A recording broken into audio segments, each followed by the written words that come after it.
The following is a presentation of the St. Louis Chess Club.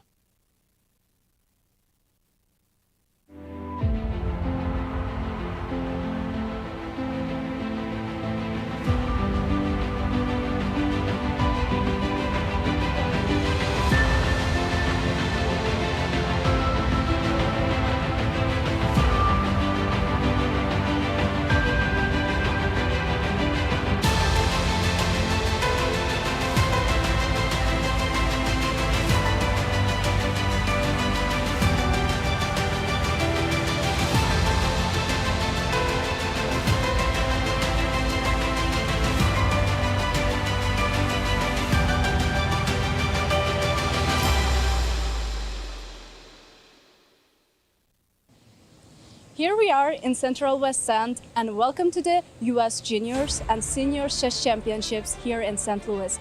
It's beautiful out here, and we expect wonderful games over the chessboard as well. Let's go to the studio.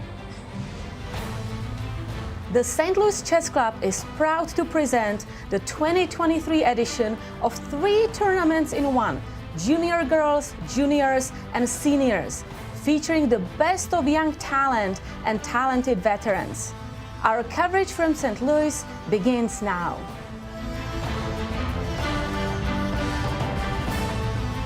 Hi, I'm Women Grandmaster Katerina Nemcova, and I'm here with Grandmaster Yasser Seirawan. Kate, I can't believe it. This is the first time we're doing this together. So nice to have you in studio. I'm very happy to be here, and what a great trio of tournaments we have here. Absolutely, absolutely. Hello, everyone, and welcome to our live broadcast of the National Championships. Thrills and spills galore are guaranteed. Chills as well, as we get ready for the National Championships. Start with the girls. Tell us about the roster of players. Kate.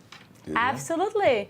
And let's remember that the U.S. Girls Junior Tournament is for girls under 20 years old. And first one here, we have International Master Carissa Yip. She's 3 times Girls Junior Champion. She's also the 2021 Women's Champion. So, Yasser, what do you think about this? Welcome, Carissa. I know she's taking a break from Stanford for the holidays, but look at number 2, yes, Alice because Lee. Alice Lee, she is the youngest international master-elect. We have a girl to watch out for in this tournament, and plenty of really amazing players. We have Liang here, Rochelle Wu, Zoe Tang, Iris Mo, who is the winner of 2020 All-Girls National Championship. Welcome, Iris. Then we have Kelsey Liu, Gracie Prasanna, Rose Atwell, and Shreya Mangalam. A lot of different names. Welcome to each and every one of you. And for the junior roster, the juniors are led by Brandon Jacobson, Grandmaster, who has a very good memories of St. Louis, because just this year he won the St. Louis Swiss Open tournament here. Right. So welcome here, Brandon. Then we have Grandmaster Abhimanyu Mishra, Jason Liang, a lot of Grandmaster strong players, Andrew Hong, Balaji Daggupati, Justin Wang, Kirk Ghazarian, Arthur Guo, who actually just got his last GM norm, so he is going to be a Grandmaster soon. Then we have Josiah Stearman and Arthur Guo. A lot of new names, and again, welcome to all of those newsters. Yes, and Yasser, do the honors for the seniors roster. With a pleasure. It's a real reunion for me. Vladimir Akopian is our number 1 seed, Gregory Kaidanov, Igor Novikov, Patrick Wolff, Maxim Dlugy, our returning champion, Alex Shabalov, Joel Benjamin, Douglas Root, Melik Khachiyan, and Dima, we call them, Dmitry, Gurevich. Welcome to each and every one of you.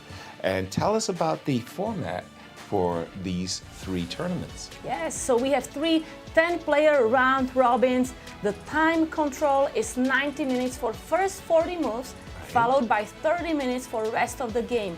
And there is 30-second increment from move 1. Important to know is that there are no draw offers allowed. Players have to battle it out on the board. And the point system is very traditional. Players get 1 point for a win, half a point for a draw, and 0 points for a loss. And tell us about the schedule of the events. Schedule is also very simple. We start every day at 1 p.m. Center time. And today we have round 1, July 15, and we go 1 round a day until July 19. And then we have a rest day. All players have a rest day on July 20, and we continue with round 6, July 21st until round 9 on July 24th. And if necessary, we will have playoffs on Tuesday, July 25th. On that rest day, we'll be celebrating the anniversary of the chess club. Actually, it's Monday, July 17th is the actual 15th anniversary, but we'll have a party here on the rest day as the club celebrates its 15th party. Oh, wow, it happened so quickly.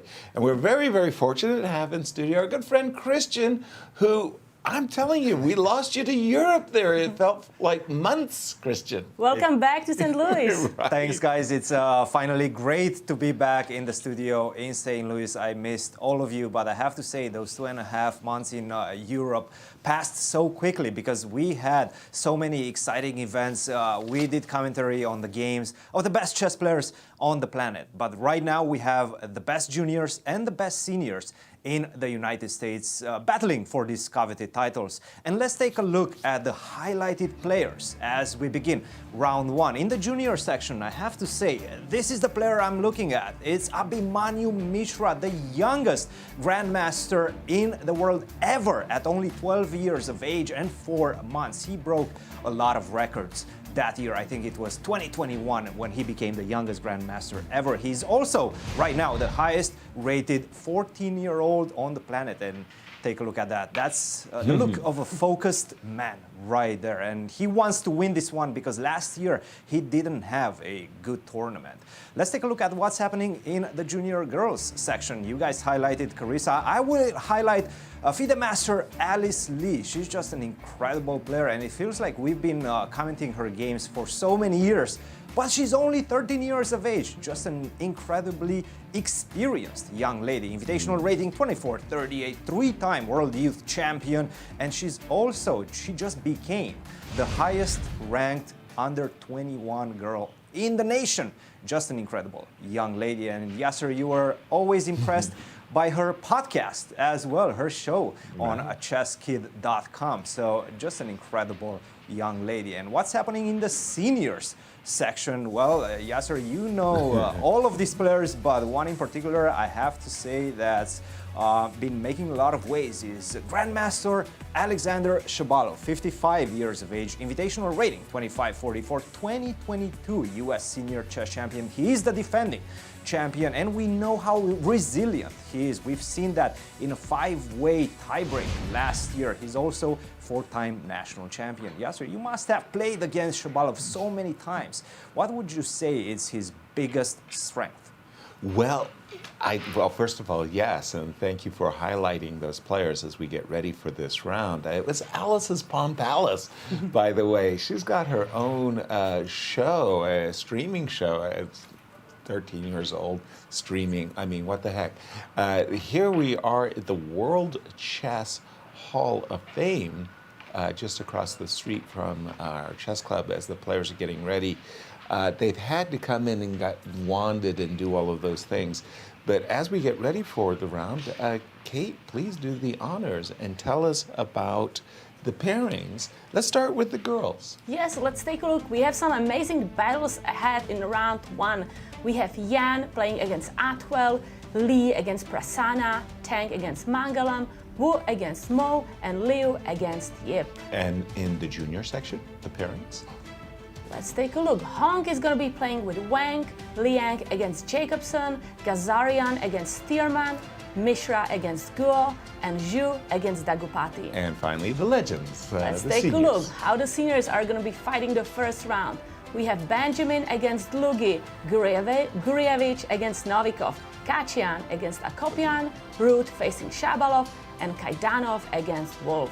And let's go back to the playing hall and get a taste, the flavor of the hall there. I know the arbiters have been working very hard as we listen to Chris Bird giving instructions, Chief Arbiter. If you need to go, we will certainly make that happen and get you to a restroom.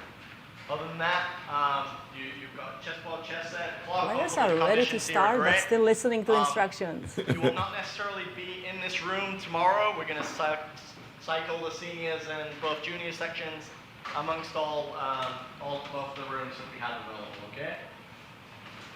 I have to say, guys, those playing halls in the World Chess Hall of Fame, they look pristine. Incredible place to play chess. Exactly, and in fact, they're with the 15 tables,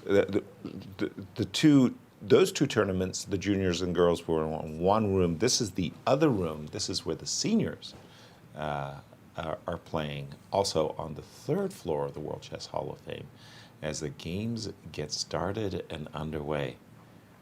Just so nice, these national championships. You get the butterflies out of the tummy at the start of the tournament. And again, the arbiters really, they go making sure that, the fair play and everything is just completely assured. Well, I'm wondering, Yasser, when are you going to put your playing boots on and get going, You want me, you'd ask me to leave this wonderful air-conditioned studio where I work with my colleagues. Yes, I can tell you, I played there the American Cup, and it's such a great feeling to be playing on these amazing boards. You see the DGT sets, and then you see all the plaques of inductees, World Chess Hall of Fame or US Hall of Fame.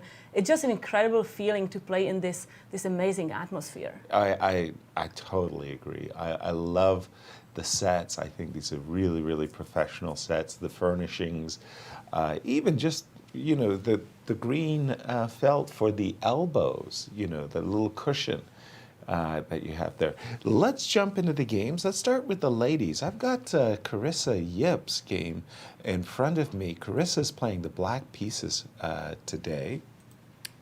And she's playing an open Sicilian, 4 knights. And then we have Queen D3. Okay, I'm much more familiar with the traditional F2, F4. Queen D3, one of those moves that intimates that the queen could also slide across to G3 after either a trade.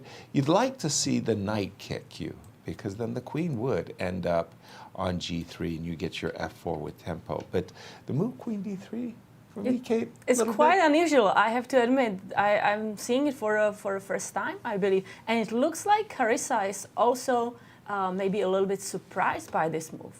Oh, but she already played 95? No, I don't know if that was the move or if it was my... She played Bishop E7 already. Yeah, she played Bishop E7. I don't think she would play 95. 95 is kind of one of those moves. When you play it, it feels good. You win a tempo. But then when you see the resulting position, Queen G3 is like, this knight will get into trouble. Did you attack the queen, but what's your job next? Why did I do it? Bishop E7, I would expect the follow-up to be castles long. And it's not that you're eager to capture to take this pawn or something like that. It's just you want to tuck your king away, castle, play king B1, and figure out where black is going.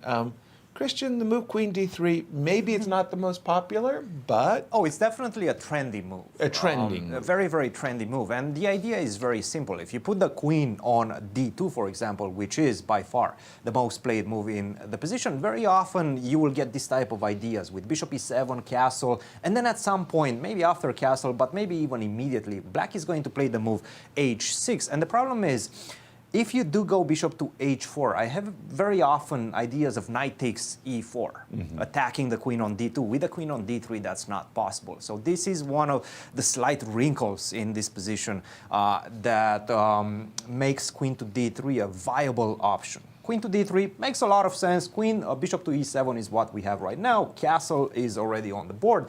And you were mentioning is not very popular. It is extremely trendy. A lot of top-level players are playing this position. Sutovsky has played it. Huschenbeth has played it. And a lot more others. So definitely an interesting idea by Kelsey Liu. We'll see whether she will be able and she will know how to follow through with this opening surprise, if you might call it. All right, well, thank you for that. I'm just going through some of the games.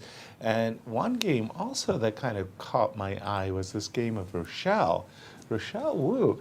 Oh, look at these pawns. I know, exactly. So beautiful. It's like, how did we get like 5 pawns up the board like that? Okay, it started queen pawn opening, and then it was bishop b4 check. Okay, knight c3 transposes into a Nimzo Indian, knight d2, all very standard, castles, a3, bishop, e4, d6. So far, so good. Bishop e2, knight, that's a strange looking move. Knight on f6, so a piece that's already developed, you retreat to d7, and then b4, so you get all of these pawns abreast of one another here, e5, d5. So now it looks like a King's Indian, but it's not because the bishop isn't on the g7 square.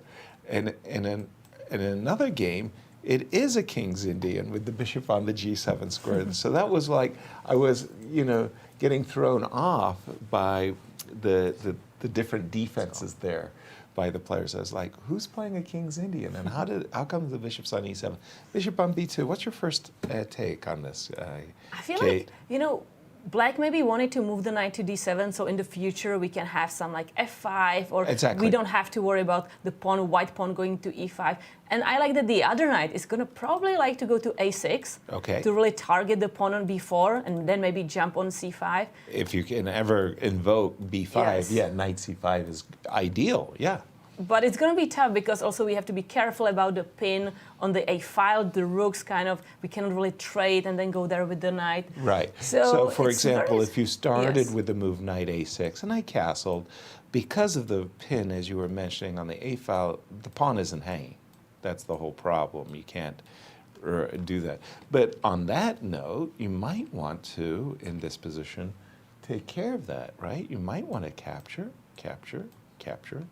I suppose I should capture with the queen or the bishop, I'm not sure. But now knight a6, well, now you are threatening to gobble the pawn. Still the bishop on c8. How do we feel about that? I'm not feeling happy about it.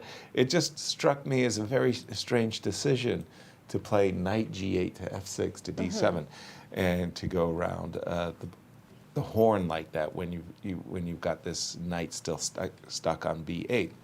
But I'm going to just give ourselves a pause and throw it over to Cristian and say, Cristian, what caught your eye of the 3 tournaments so far? I'm looking at the juniors section. We see some Catalans being deployed, and this game between Kirk, Ghazarian, and Josiah Stearman is quite interesting because we have a sideline of the Catalan. Castle, d takes e4, this is all very known, and by far the most played move in this position is the move a6. a6, usually white continues with a4, bishop to d7, and I'm sure we've seen this type of positions so many times. Bishop to g5 or bishop to f4, bishop d5, knight d7. This is the main line, at the tabia of the position, if you might. But Josiah chose a different idea with this move c6, quite intriguing, and you have to be very precise after that, because after queen takes c4, which was played, b5, queen to c2, this is what we have. If black doesn't get the breakthrough with the move c5 and white manages somehow to solidify the position, for example, bishop to d7, rook to d1, this is what we have on the board right now, knight b d7, and knight to e5. This is the current position. You need to be able to get your c5 in. If you don't do that, then you might end up in trouble. Now, the thing is, knight to e5 is a very, very direct idea, because you no longer have ideas of, let's say, queen to b6, first of all, because you're just losing a pawn. Maybe after bishop takes c6, maybe after knight takes c6 is just not the right position after knight to e5. Of course, if you play the move knight to c3, for example, then I can go queen to b6. And this is why the rook is on d1. You cannot play c5 first. Not only that you're losing the pawn on b5, but also after c5 and I take, with the rook on d1 and the queen on d8, this is not ideal for black. That's why you have to get the queen out of the way with queen to b6 or queen to a5. But knight to e5, by the way, Kirk Ghazarian is playing very fast. Despite the fact that this c6 move is more of a sideline, he was ready for it, it seems like. Ghazarian. So he's coming into this tournament very well prepared, and you can see, you can feel the confidence in his eyes because he knows exactly what he's doing right now. Let's see whether Josiah can answer with the same type of vigor in his moves. The move knight e5, Christian, if you just pursue the position for just a moment, knight takes e5. That's the right move, yes. Knight takes D e5. takes e5. And you kind of have to play it. Knight takes e5, d takes e5, and now knight to d5. Don't go knight d7. That's too passive. Knight to d7, I'm just simply going to go knight to c3. I'm going to follow that with, first of all, I have a big threat. After Right, knight knight c3. takes b5. Knight takes b5. Right. And it's a bit awkward to defend against it, right? You would love to defend against it with queen to b6. For example. The problem is you're losing a piece in one move. And that's why the rook is on d1. Right. Queen to c7 doesn't stop it. Right. Knight takes b5, and it's even worse. So you have a bit of an awkward position. You have to lose some tempis, maybe a6, maybe rook to b8. It's just not the type of position that you want to see. And now I have ideas of knight to e4, knight d6. It's ugly. This is not looking good for black. So you need to centralize the knight. And it's kind of forced. Knight to d5, e4 works, but I have knight to b4, and I'm more or less saving my piece. Otherwise, I would be losing a piece. But after knight to b4, queen to e2, queen to c7, and by the way, still a lot of games have been played. A lot of games. A bit older games, and I have a feeling I'm not recognizing any of the names. I have a feeling these are correspondence games. So a very engine-reliant opening chosen by Josiah, this idea with c6, and very, very nicely answered, I have to say, in a very direct manner by Ghazarian. All right, thank you for that. By the way, I'd like to test you, Christian, on this game of Alice Lee, because this is the King's Indian game that I had referenced a moment ago, and trying to compare it with the Rochelle game for a moment. So Alice, on the black side, right? No, pardon me. Alice is on She's the white white. side. She's white, yes. It's this. I think it's called the Gligorich system of the King's Indian with bishop e3, Svetozar Gligorich, the grand old man of Yugoslav chess. Bishop e3, knight g4, bishop g5, f6. Two major lines here. Bishop h4 or bishop c1. Bishop c1 was chosen by Alice, and now the move a7, a5. I would say that's off the beaten path. That's a very strange move. Yes, very strange move. Tell me about that one. Not approved by our Silicon friend either. No? No, a5 doesn't make a lot of sense. You're not playing on that side. That's where white is going to try to play with b4. Exactly. But what you have to do is play f5. Exactly. You're trying to attack on the king side, right, as black. Right. So this is the main line, f5. Yeah. a5, I think it was played only a few times. But I do see Alice quickly played d5, knight e7. best move, yes. And yes. now here's the thing. The knight on f3 wants to move, and it is a tempo, but should you be playing knight g5? Oh, you can certainly play knight g5. Not only that, but after knight g5, white seems to have a very significant edge. Close to decisive advantage, guys. I wanted to ask that was because I really do want to play knight e6, but beyond that, I really want to play bishop takes. So if you go knight h6 and I go knight e6, the problem is this. I don't even know what to call it.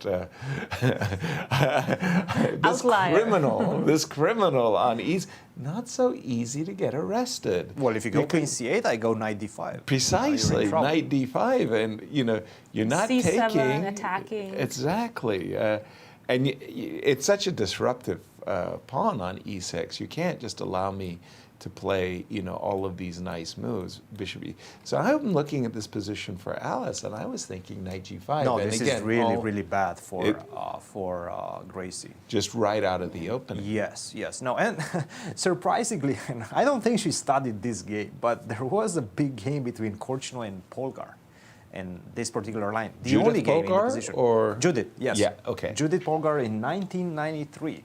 Okay. And Korchnoi in that game played the move knight to e1. So he didn't play knight to g5, but Knight to e1 is decent as well, but it just doesn't have the same impact as knight g5. Knight g5 Right. is really strong right now. Right. I That think was it's my a impression. good mention that the move a5, I mean, it has a point, right? Black is trying to stop kind of all the white pawns launching B4, on the C5. queen side. Right. Because if white gets b4, it looks a little bit annoying for black that there's like this avalanche of pawns. So black is trying to stop it with Yes. a5 to delay it. The Right. problem is it's too slow. Black should start That's first it. attacking on the king side. Yeah, and the move knight on f6 to g4 was designed like if you're in this position as, oops, excuse me, if you're in this position as black, you would like, as black in this position, to play f7, f5. The problem is, it's illegal. You got to get your knight out of the way. Now that the knight is out of the way, you really want to follow it up with f5, and that was why a5 just caught me. And then the other point is that with this knight nicely hanging in the air, knight g5. Finally, I want to make this very important strategic point. If you take on f2, and I take on f2, and you take on g5, at the end of the day, the problem is there's no attack on the king side for black. You have no f5, f4. So whether I play rook takes f8 first, or I just start with bishop takes g5, and we get a position like this, the problem is there's no attack. There's just no attack. Queen d2, rook f1, and white takes over the king side, the center. But I think and she the played queen side. knight e1. She did play Korchnoy's move Korchnoi. after So all. they did follow the game. Okay. Bolgar Korchnoi. Knight e1. And, well, here, again, I'm kind of pounding the table for f6, f5. I mean, yes, you can play knight h6 and f5, but you get it going. Get it going. It's an F5. interesting pawn structure. If, let's say, you play f5, Yep, I bishop do. captures the knight, Okay. we capture with the pawn. Yep. Like in the future, we can play maybe h6, g5, knight g6. I'm looking for black's perspective. Okay. Like, what are we going to do with the pawn there? Right? We can get the knight to g6. Yeah. If you can ever sink the knight to f4, you're a happy camper. But again, in this particular position, you can see where black is heading. Black is heading king side, and white is heading queen side. In this case, the move a5 has actually worked out decently in black's favor, in the sense you're slowing me down. I'm going to end up having to play 1, 2, 3. Not even 10. 3, because then I can take your rook. Yes, well, I will, am anticipating, I'll Okay. put my bishop on e3 as well. Oops, excuse me, that was a mouselet. But knight e1 on the board, knight h6 on the board, by the way, has already been played. So I would expect knight to d3 and f2, f4 coming up. Let's pause for just a second, and obviously the players are going to be fighting. They're going to be fighting hard for the next 9 rounds. What are they fighting for, Kate? Yeah, let's talk start. about money. What is the prize fund for U.S. Girls Junior? So the first place takes home $6,000, the second place $4,000, third place $3,000, all the way to the 10th place, which will take home $500. And tell us about the junior prize. Yeah, so the juniors are fighting also for a very generous prize fund, with the first place taking $12,000, second place $8,000, third place $5,000, all the way to the 10th place of $1,000. And there are, of course, bonus prizes for both the girls Yes, as so well as the juniors. absolutely, the winners of the juniors and junior girls will be awarded a $10,000 scholarship, generously jointly funded by the Duane Barber Foundation and US Chess. Plus, the top finishers automatically qualify for the US and US Women's Championship in October. Now, that's a big deal right there, that bonus of qualifying for the championships. But Duane Barber, many, many decades, has been supporting chess scholarships, and we really thank him. Big shout out to Duane and to the United States Chess Federation for their support. And whoa, we just lost the seniors. What are the senior? I mean, my people, Yes, my people. And they have a really big money to be fighting Yeah, for. baby. The first place, $20,000. Second place, $13,000. Third place, $10,000. All the way to the 10th place of $3,000. Nice. And let's introduce our audience to the playing hall. It's a very expansive World Chess Hall of Fame. So you've got 2 tournaments in this single room. So we're going to have 15 boards in all, 5 boards for each tournament. So you get this walkthrough, if you Yes. will. And you see the top talents, the juniors of the United States fighting it. And here now we are walking to the seniors, to Exactly. the veterans, to the room where the senior U.S. championships is happening. And we just crossed through the area there. It's kind of a kitchenette area where the players can get drinks and snacks during the play. And I have to say, it feels like we relegated the poor seniors in the attic. They're in the attic. this is actually not the attic, even though it's an attic room. It's actually a lecture hall, and they have some beautiful lectures there. But they have a lot of privacy, they don't have to be bothered Right. whenever the games go into the intense And mode. those kids, man, they're so Yeah. loud. they got the short stick on this one. The seniors have their own very, very comfortable space there. They should be happy. One thing that I really like about the playing hall when I'm a player is you can walk out of your chair and you can just walk around and then you see your game on the TVs around. So you can Right, still the be like monitors, looking yeah. at your game on those monitors, seeing what's happening, and then you can come back to your chair actually knowing what you are going to play because you already figured it out there. Exactly. And Cristian, what has caught your attention? Well, last year, if I remember correctly, and we were discussing this quite at length, the juniors are very well prepared when it comes to their theoretical knowledge. The seniors generally play quieter chess, much more senior chess, if you might. But I have to say, this game between Abhimanyu and Arthur Guo is impressing me because, once again, we have a Catalan. Arthur came with a very, very obscure idea, this bishop to d7 at move 5. I haven't seen this move before, by the way. It was played quite a few times, but it's not really played by a lot of very strong players. Bishop, obviously, you usually have bishop to e7, that's 1, a6, knight c6, c5, a lot of options in the position, but not bishop to d7. It doesn't feel right. And obviously, the main idea is that after knight to e5, which seems to be the way to go for white because you're trying to get the light square bishop, you're trying to get that strategical advantage of 2 bishops, bishop to c6, and this becomes very concrete because if white manages to defend the pawn on d4, which he does with the move e3, and then somehow corral this pawn on c4 and take it, you're going to be in trouble. You don't have the light square bishop. I have this monster on g2 that doesn't have a counterpart on this long diagonal, so strategically you're more or less busted as black. You have to do something very quickly, and this is exactly what Arthur is doing. Rook to d8, and now this move e5, forcing the trade. Knight takes c5. I defended the pawn on c4. You cannot capture that. Most likely after taking on b7, that's probably bad after the move c6, and the computer agrees as well.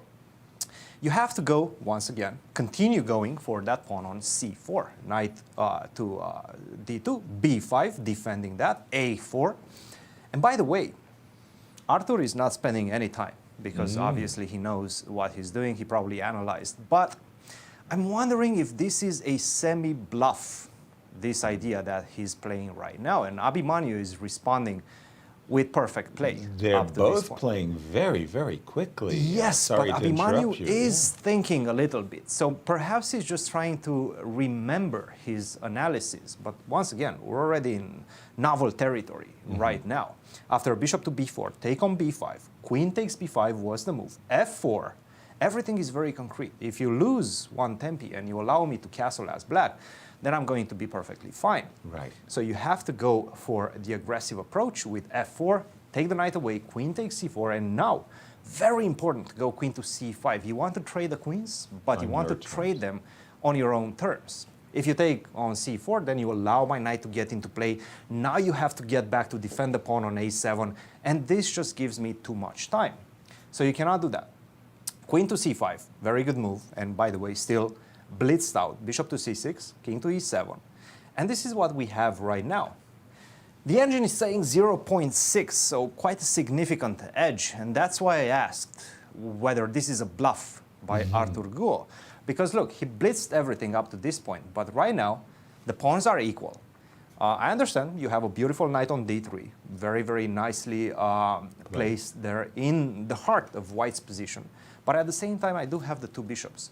And if you do take on c1 at the wrong moment, then I'm going to be able to develop an attack on the c file. I'm going to get the rook on c1. You're going to have some problems with the pawn on c7. So I still see some strategical dangers for black. I'm concerned a little bit for Arthur. He probably thought that he's going to surprise Abhimanyu, and maybe Abhimanyu will not find his way out, but Abhimanyu knows what he's doing right now in this obscure line. Yeah, obscure indeed, but boy, they are playing it quickly, just as you pointed out.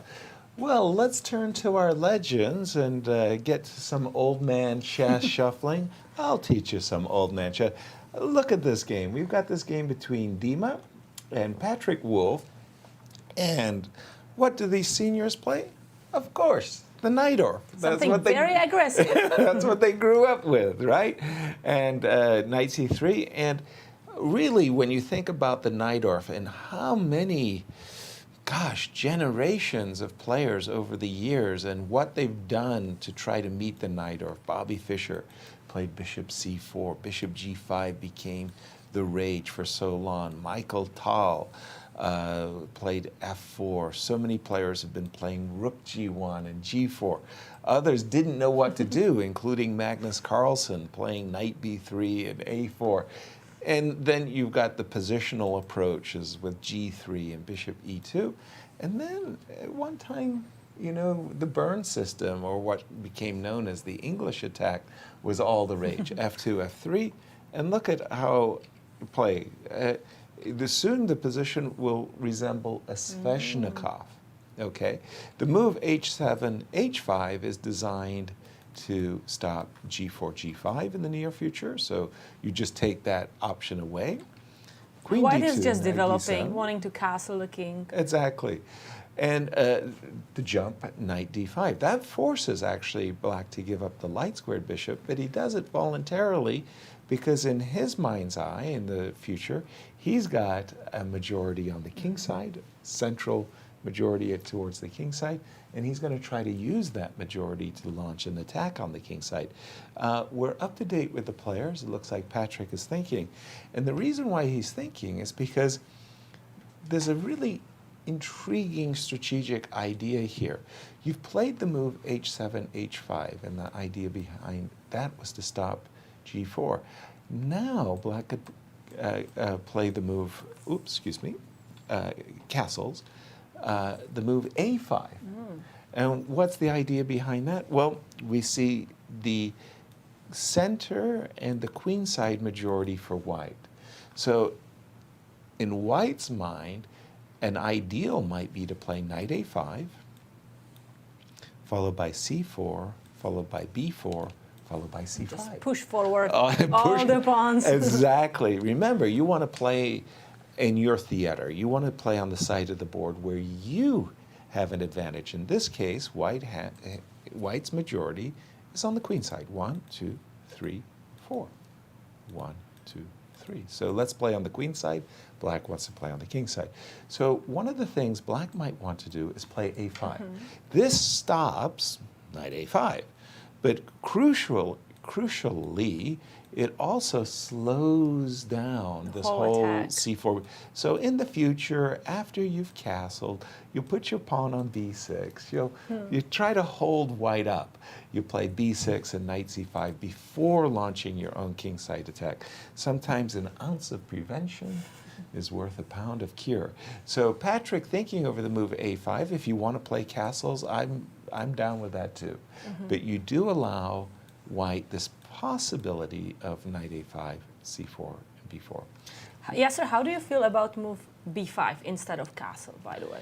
instead of I castles. was always told that, if black moves the pawn and you can actually get to the c6 square Right. with your knight, then you are super happy about your pawn on d5, you just play knight a5, you can kind of have the knight resting on c6, and that should secure some kind of advantage. Well, no question about it. If you were magically transport this knight to c6, it's game over. Like, it's strategically overkill. The one reason why moves like b5 are on your agenda is because you are thinking about knight b6 and rounding up the pawn, with the move knight takes d5. The problem is, oftentimes when you capture this pawn, you're actually doing white this great favor. White will put a bishop on g5, a rook on d1, play c4, and don't forget, we have the two bishops. We do have the two bishops. So when the game does, when the game does open up, you play a move like knight b6 and knight takes d5. I win my pawn back. Always assuming that I get my pawn. Very important to get your pawn back. But assuming I do get my pawn back and we trade off the d5 and d6 pawns, I'll have an advantage. Now again, let's just take a close-up look at these players, beginning with the legend Gregory Kaidanov. Now, Gregory, longtime member of the U.S. Olympic team, but really has an outstanding reputation as a great trainer. It's very hard to find anybody under the age of 30 in the United States that hasn't gone to a Gregory Kaidanov chess camp or been influenced by this man. And he was the 2021 U.S. senior chess champion, and there he is. And for Patrick Wolff, Patrick was former U.S. champion as well, 55 years young. 1992 and 1995 were his title years. Wow. Yeah, welcome, Patrick. I believe Two-time U.S. champion. Yeah, I believe this is his first senior, so he's kind of returning to the game. He took time off to manage a hedge fund in San Francisco area, and there you see him. I feel we've seen him before at the club. Have we? Yeah, and I think he's wearing a T-shirt from one of the Spring Classic Invitationals. I think he was playing in some of those, came back for some GM in residence spells, and right now, for the first time, I think he's in the seniors competition. Exactly. In this theoretical position, I know it's theoretical that Patrick is studying. Castles, b7, b6, a6, a5. I think those are the three, what we would call candidate moves, moves that we would be theoretically approved. Which one is the most common? And that's why the engines are so important and so used nowadays, because only one of them allows black to maintain the balance. Really? Yes, and that is b6. b6? Yes. Just if you have to stop knight to a5. For example, if you go castle, yep, then you're just going to make things much easier for me, because I'm going to go knight a5. And now whenever you move the b pawn, I'm going to jump to c6. that is true. That's a problem. Right. You don't want to have that knight lurking around your camp like that. So what you want to do is stop me from going knight a5. And by the way, if you, after knight a5, go queen to c7, defend the pawn on b7, then with the knight on a5 out of the way, I can just play c4, then b4 later on. It's much easier to push my pawns on that side. Agreed. And we discussed this is White's idea, White's plan in the position. So what about a5? If I don't want the knight to jump to a5, I'm going to push the pawn there. Yeah. Yes, the problem with a5 is that you're creating some serious weaknesses and you're creating some targets as well, specifically this pawn on a5. So I'm going to stop you from going a4. I'm going to go a4 myself. Okay. What do you do now? Castle. Castle. And now I'm going to go bishop b5. Bishop b5. Bishop b5, yes. Right. Yes. And now I'm not exactly sure, should I be putting my queen on c7 or should I be playing, let's say, king h7? I don't know. Whatever you do, I'm going to go for ideas of c3 and get the knight out and b4, or maybe even c4. But the bigger problem with black's position is that I don't see a good way to get your attack going. Yeah, I need to move If you go my knight h7, for example, I think yeah. you're just losing a pawn, right? Knight takes a5 or bishop takes d7. Right. And that's the problem. The knights are kind of stuck. You cannot move them. That's the big problem with allowing this bishop to get to b5. I will have to play b7, b6. We talked a moment about my having a knight sitting on c6. Yeah. I think I could tolerate a bishop better than the knight. You can. You can definitely tolerate a bishop. The problem is right now, maybe I can start playing for a kingside or central. Okay. I mean, that's the advantage of two bishops, right? We can do anywhere, anything, and black is the one who's going to struggle. Very good point. Well, by the way, I mean, it just so happens that we zoned in on this game.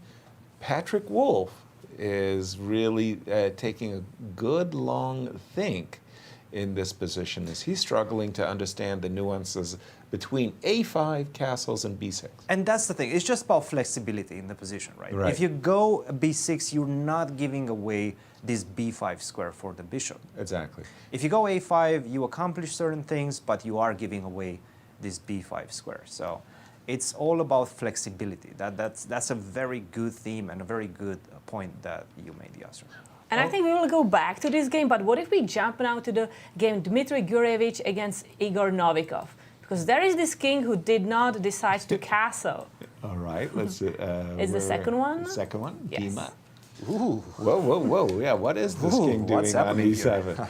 Okay, so it's a Murano variation. Bishop b7, castles, all very standard stuff. c6, c5, takes, check. King e7, knight d4. So I understand if you don't move your king and you block with the knight, there is like knight e5 coming. Yeah, right? knight d7, knight... which knight blocks? Sorry, I don't know. Okay. Let's pick the c knight. Let's pick the c knight. Then we have this knight to... this is an annoying pin. Yeah. How are we going to ever get out of dodge here? We could play a7, a6, but that's Just bishop temporary. a4. We just maintain the pin. I'm not comfy here. Yeah. I'm not happy. On the other hand, the move king e7, okay, I agree. You know, we lose the right to castle. But if we trade queens... And get the rook out. It's not that big a deal, and maybe Yeah. our king is actually a little bit safe. And if you move the queen, well, I'll quickly try to move the rook out and pretend like nothing happened. I'm all good. It's all good, and Just I'll a put my hiccup. king. I'll put my king right back on to the f8 square. So the question is, can White exploit this moment to take advantage of the king on e7? It doesn't seem obvious to me how White is supposed to do that, Cristian. Oh, he can certainly What do about so. bishop and d2? How? he played the right move after He queen did? to b6. Yeah, he played a4. Okay, so hold on. We do have some moves. Knight d4. Yes, queen b6. Queen b6. And now a4. a4. Very good move. Oh, we want to push the pawn to a5. That's right. Kick the queen away from b6. You don't actually have a lot of good squares for that queen. And then the pawn on b4 is always going to be undefended. Correct. Bishop so now, d2. how do you do things? I don't think taking on a3 makes a lot of sense. No. Just because I open up the b I'm file, not- maybe even b4. I mean, I'm that's not how. happy about anything that allows the bishop to come to a3. Yeah, That doesn't have, no, I'm not happy about that. So I'll leave it there, but I do agree, a5 is going to be very, very disruptive, right? Probably the only move. Yeah, so let's us play a5. Okay, so now, All right, now it's time for the first quiz for you guys. What do you do after? I mean, it's not A5. our pawn. We can give it up. no, I definitely want to get this bishop into a play, but should I do it the calm way, fianchettoing, play b2, b3, bishop b2? Forget about that. Or should I be like zealous? You should. Zealous. Let's go. Let's be A4. brave. And in fact, this gives White a decisive advantage. No. Decisive Seriously. advantage. Decisive. The engine is saying plus 1 point. Actually, no. After e4 plus 3. Wow. So what if I +3. take the pawn with f knight? Well, f knight is I the think I problem, just go right? bishop e3. Queen g4 is Just already bishop an e3. issue. It's slow. Right. It's a slow cook right now. Bishop Bishop E3, E3. Rook C1, maybe Queen G4 later in the game. You just don't have a way to improve your position as black, and at some point something's going to give. When I'm going to put so much pressure on that knight on c5, it's all about the knight on c5, it's all about the dark squares, because you don't have a counterpart. You don't have a dark square bishop, so you cannot defend on dark squares. You're in trouble right now as black. Huge, huge trouble. And I think Dmitry understands that. He played a4, and by the way, we've been seeing this bishop land on b5, nicely supported by that pawn on a4 in the previous game of Patrick Wolff as well. It's a very nice square for that bishop on b5. Wow. You know, it's funny because it's one of those positions where I really would not have thought it's so wickedly dangerous. I think you have to bite the bullet and just play a6, allow a5 as black, and then hope that that pawn on b4, I'm not going to get to it very quickly. I think you have to keep the queen on d6 for that specific reason. Yeah. Whenever you go bishop d2, maybe I can move the knight away and defend the pawn on b4. But you're hanging on by a thread right now. I mean, this is... I mean, black may want to try to gamble, just play a5. And, I mean, what are the chances that white is going to play e4? You think it's 100%, Cristian? They're big. They're big. These guys... Because some people, they're a little, stingy. They're like, maybe they don't want to give the pawn. I mean, that's not the best way to think, but... They're good. They're good, and they have absolutely nothing to lose. They've seen everything. These are the seniors. They've done this type of sacrifices all throughout their lives. One of the things about this move a7, a5, if I'm on the white side, and I am one of those stingy players, by the way, is I do like white because of the two bishops. Funnily enough, I actually like white for a slow reason that has very little to do with immediate exploitation of the dark squares with e4. The move f2, f3, I find personally very appealing because I'm closing the diagonal. But really what I'm trying to do is I'm trying to be very sneaky. I'm trying to go queen e1, queen g3, right? Control the e5 square, tickle the g7 pawn, and then on a good day, play e4, bishop e3. So slowly get in that whole e4 idea, but f3 as well. I wanted to pick up the game of Alex Shabalov, our defending champion, for a moment. He is up against Douglas Root, a newcomer to St. Louis, but very well-known international master, Doug Root, from Texas. And Doug Root is playing one of these, there's a name for it, and it's completely messing me up, this attack where you fianchetto the bishop on b2, eyeballs the long diagonal, the bishop on d3, eyeballs this diagonal, and you follow it up with f2, f4. And it's the American, Pillsbury. Pillsbury. I really like this attack. Nelson Pillsbury. I actually Pillsbury played attack. it also a few times. Yeah. Because I feel it's so comfortable. You just get the bishops out, then you push the pawns. The bishops are so nicely eyeing on the king side. Exactly. And then you get a rook lift later. Let's see what happened. A2, A3. So this pause. Sometimes you look across the board and you say to yourself, if I was in my opponent's shoes, what would I want to do? I would want to play knight b4. And snatch the bishop. Exactly. So let me pause my attack. It's only temporary. I take away the b4 square for just a moment. I play the move a2, a3, rook c8, f4, knight e7, queen e2, knight f5. Whoa, rook d1. I was about to say, I mean, aren't we at that moment where we go all in? What do you think, But we kind Kate? of have to be careful because I know this is one of the best transfers for knight. I also lost so many games here with black until I figured out that you actually are supposed to transfer the knight to f5, which didn't make sense to me at first because I feel like you are getting the g4 there. So the knight on c6 wants to go here. Yeah. You have to do it. Yeah, that's a very strong transfer. Okay. And why did Doug play rook d1 and not just go for it? Yeah, aren't we... Let me see. Pushing forward? Are we attacking or are we failing? I was guess- going to ask that question, but in fact, it's the answer he's already giving it to us because he played rook AC1. I think rook AC1 is on the board already. So that means he wants to play on the C and D He wants to play file. for C4, yes. Yes. Yes, and that's why he played rook D1. Right. He played rook D1. This is his plan. It's pretty obvious right now. So it's sort of like, even though I've played the move F4, and it would appear It's a bit strange, right? that you're going to go on the king side, the move rook AC1 is reveal. is You're revealed. combining a bit too many plans in my estimation. This F4, then you get the rook off the F file. You're not going to open up the king side anymore. It feels like you're not doing the right things as white. at this Okay, point. So- but yeah, we've got the question. Yeah, Wh- Cristian, so why is did he G4 play the best move G4? here? It was a good move, yes. I mean, no. I thought we were in for a penny, in for a pound. Perhaps the best move in the position, yes.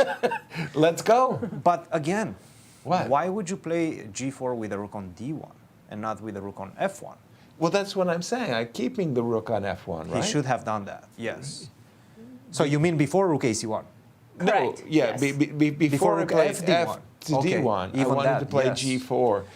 The Yes. move, to my mind, the move, Shaba's move, after knight F5, rook to D1, bishop E7, the move bishop E7, in my mind, says I want to play knight Knight on D6 and knight E4, right? and to kill the bishop this way. So if I play G4 now, I'd feel like You're helping me get where I want to be. I'm doing black a favor. Yeah, the knight wants to go to D6, so why would I play G4? So now I'm thinking C4. And let's take, we do have a move, by the way, rook C7. Let's take a highlight of Doug Root as he comes to this tournament by being the winner of the national tournament of Yes, the senior state 2022 champions. Iran National Tournament of Senior State Champions. Welcome, Doug Root. And Shabalov, again, a man who needs no introduction, four-time champion, national champion. And the returning U.S. Senior Champion. I know. Just, by the way, a really fun guy. I've played on so many Olympic teams with him, too. He really is a great conversationalist. We got a very nice headshot there of Joel Benjamin. Seniors are still working out the camera angles and the kinks. Just a quick question before we leave this game. How does the computer assess the current position, Cristian? Because Slightly better for white, all the but pieces are on the board. only if you play this move. And it has been slightly better for white, equals slightly better for black for pretty much the whole game. There's not that much separation in this position. At some point, one of the sides will have to do something significant. And most likely it's going to be white at some point with this idea of G4. You have to do something. I don't like playing C4. And perhaps this is why he played the move rook to C7. You're envisioning this idea of C4. You've Right. been getting ready as white. Why don't I get my queen on the long diagonal with queen to A8, since this diagonal is going to open up after the move C4? And C takes D4, maybe followed by queen to A8, rook to D8, or rook to C8. So Right. I do like this move, rook to C7. Flexible. Flexible. Once again, we're going back to the flexibility side of things. But what is the assessment after this move G4, right? Knight to D6. Right. I would assume this is going to come Absolutely. automatically. That's Right. why you played bishop E7, right? To make Indeed. space for the knight to go to D6, so knight to D6. I have to open up the bishop right now, Okay. and then I have to continue Okay. making my bishop on B2 the best piece in the position for white, stronger, right? Yeah. By kicking the knight away from the long diagonal. And then maybe C4. This is a nice sequence for white. And it seems like it's starting to ask some serious questions from black, Could right? I How are you going to continue? Could I jump into the E4 square? I'm sorry. With the queen on the D file? Yeah, that was the question. No. Not, sorry, knight on F6. Oh, to from the E4. beginning. Yes. Here, yes. I thought I wanted to kind You of cannot, unfortunately, it seems like. take. Oh, you take. Oh. You have to take with the pawn. Right? Yes, You I cannot take do. with the knight, you lose the piece. That's the queen. You have to take with the pawn, and now I just simply go knight c4. Your bishop, now with the pawn on e4, is completely stuck, right? I have the majority on the queen side. Yep. Yeah. And the bishop on b2 doesn't have any opposition. No, you're right. You would love to have this bishop maybe on g7, but you don't, right? So you're going to have some serious problems. Once you play g6, like I played this move, I'm going to have ideas of h4, h5. The bishop on b2, say no more. You're done here. I'm done. You're going to get checkmated. Knight g4, knight h6. I mean, there's so many ways, right? Agreed. But Cristian, I have a question. What if I'm a bit aggressive and after g4, I go to h4 with my knight? Because your queen is no longer on e1, kind of guarding that square. The best move, by the way. Great Knight question. h4? Yeah, Knight knight to and h4. then I want to go to e4 with my knight whenever possible, so I can recapture with my pawn and then land with my knight on f3. Yeah. That's like a dream Yeah, of maybe my I knight. can continue g5. Knight to d7. How do you do it? Knight d7 I would Yeah. take. Uh-oh. Uh-oh. That's a pawn. He took a pawn. But can I go to e4? You can. You can, yes. After g5, knight to e4. But after d takes e5, once again, you have this problem on the d file. Right. What do? You cannot take with a pawn. You lose a piece or a pawn. And Yeah, then something. after that, more than that. Right. If you take with a knight, again, the same Yeah, idea. no. That is dangerous. Yeah, Bishop it's takes at h7. That's the h7. problem, right? Yeah. So I want to capture on c5 and capture with pawn on e4, but that's Yes. Again, you can take, but then take. And once Right. again, if That you would tempo have the on the queen off queen. the d file, maybe you're in time, but you Yep. don't. So now you're kind of in trouble. Yeah, okay, well, thank you for that, Cristian. And I'd like to share with our viewers, we had the opening ceremony yesterday of the 3 events as the drawing of lots. Tony Rich, the executive director of St. Louis Chess Club, introduced all the players. Chris Bird, our chief arbiters, and these were the bags. yeah, that was a drawing of lots. They were picking a bag, and there was a number at the bottom of each bag, and that's how they picked the number that they're going to start with in the tournament. Remember, in these round robins, you have 9 rounds of play because everybody plays everybody. Joel Benjamin Very celebrating happy. the fact that he got number 1. He picked the number 1 number. And yeah, it wasn't just happiness over the bag, right? I mean, it was the number 1 pick. And the idea is 9 games, you're going to get 5 whites or 5 blacks, and getting that extra white. So choosing numbers 1 through 5 is something to be celebrated here. And wanted to just jump to a game of Zoe Tang. Against Shreya Mangalam. Now, What is where happening are we here? I've got to ferret out all of these games. This is Number the, 3. Number 3. Let's go to Zoe. This king did not have time to castle yet, and that can be a big problem, especially when this e file is open and both rooks are ready to jump there. I felt the chill, and Yeah. it wasn't the air conditioning. Oh boy, yeah, no, what happened? How It did looks we like a get here? disaster occurred here. Okay, so this is all very conventional Queen's Gambit decline kind of business. Bishop takes, g7, g6. Now, this is always a question of timing, right? Because at the moment, there's no threat to the pawn on h5. The pawn is covered, so you would think knight f6 and castles. But I think maybe she had it in her mind that she would like to take this pawn. Didn't like the looks didn't of like knight of f5. yes. So she played g6 thinking, I'm going to take this pawn. What are you going to do about it? Well, I'm not worried. I'm going to open up the e file as soon as possible. And please do me a favor, take the pawn on h4 so I can land on d6 with a check.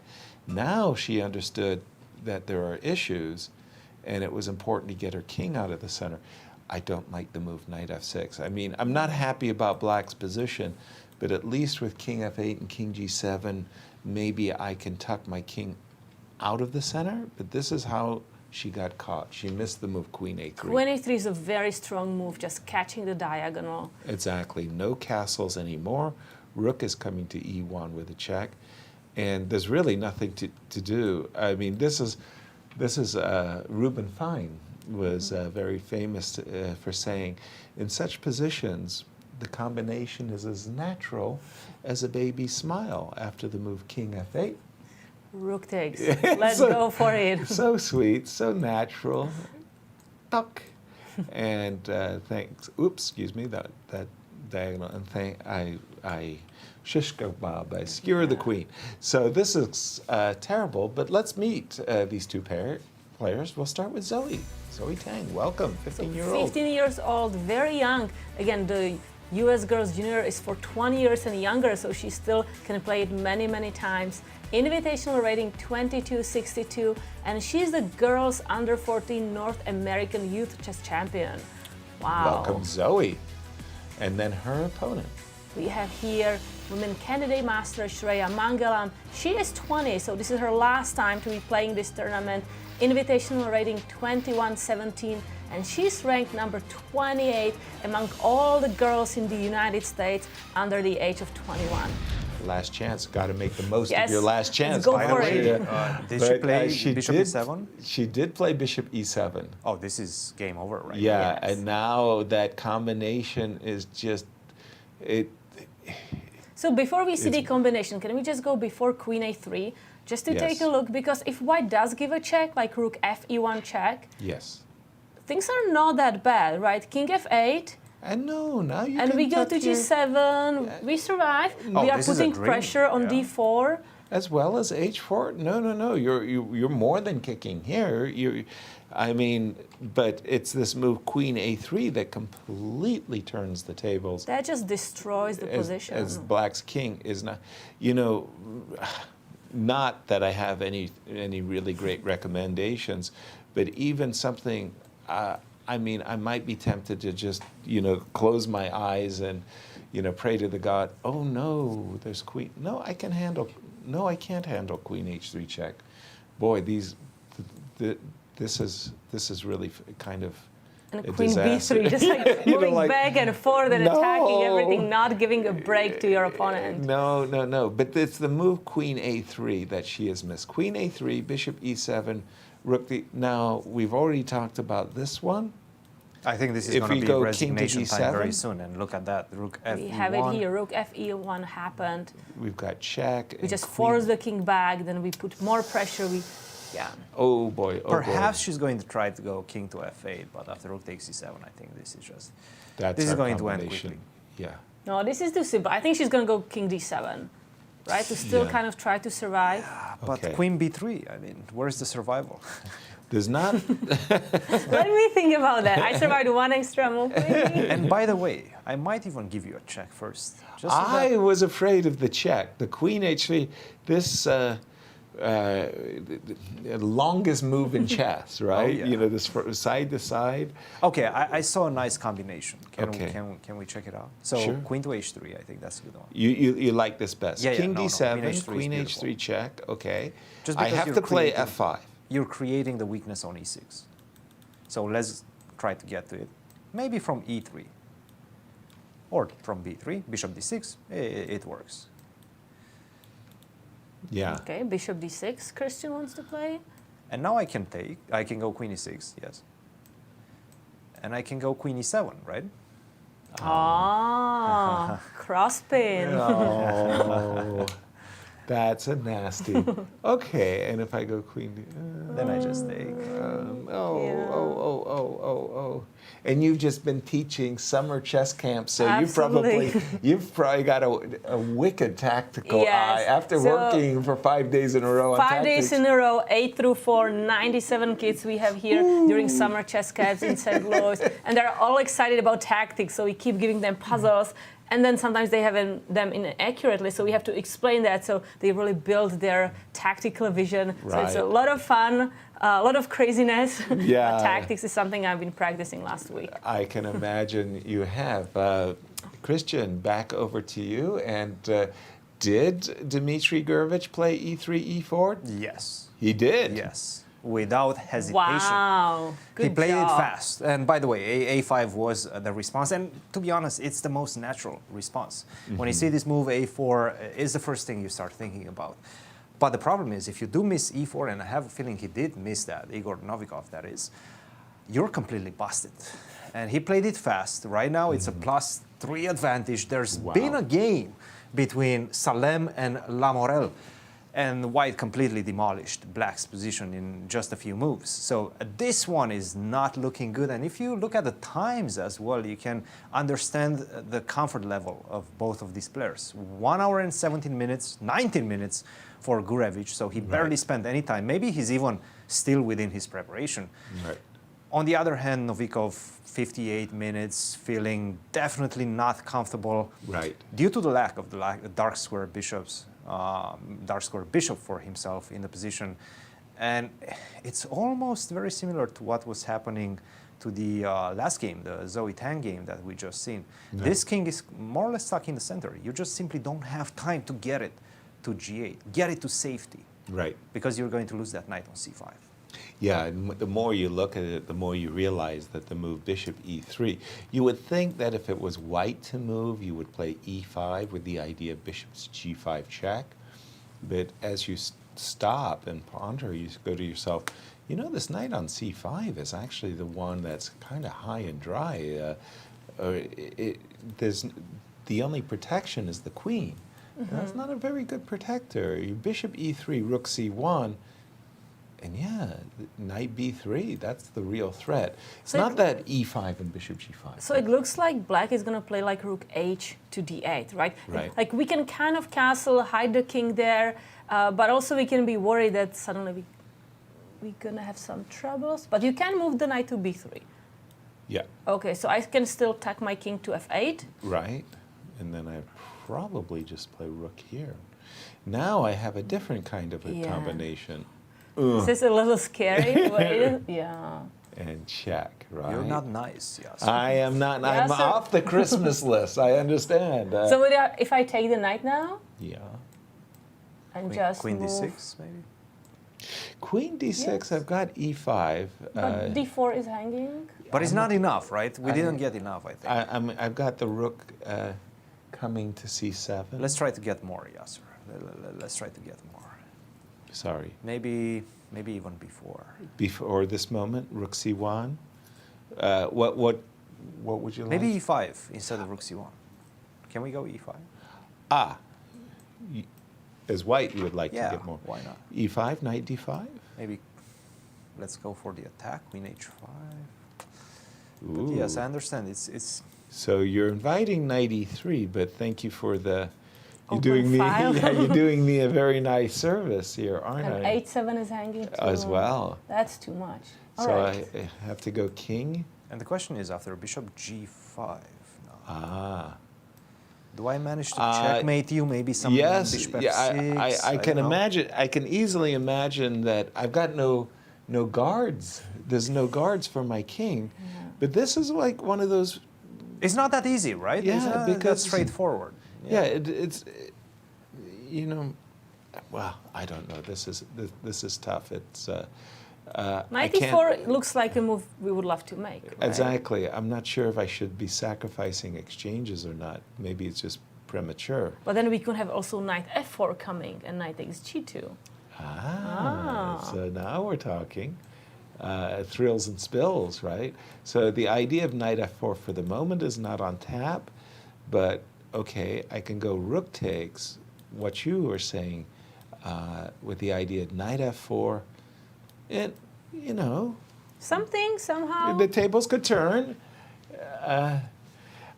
And let's, Surprisingly, I've been looking at the juniors. position a little bit with the engine, and surprisingly, it's not that easy. Those lines that we were looking at, Oh, sorry. they're let not me that go back. straightforward. Yeah, so From the current position, rook Christian. h8 makes the most sense, right? And you remember that idea with bishop e3, queen to h5 later on. But you can do that in a much better version. You can Okay. actually start with e5, Okay. knight d5, and now queen to h5, h6, and now bishop to e3. Do you see any difference?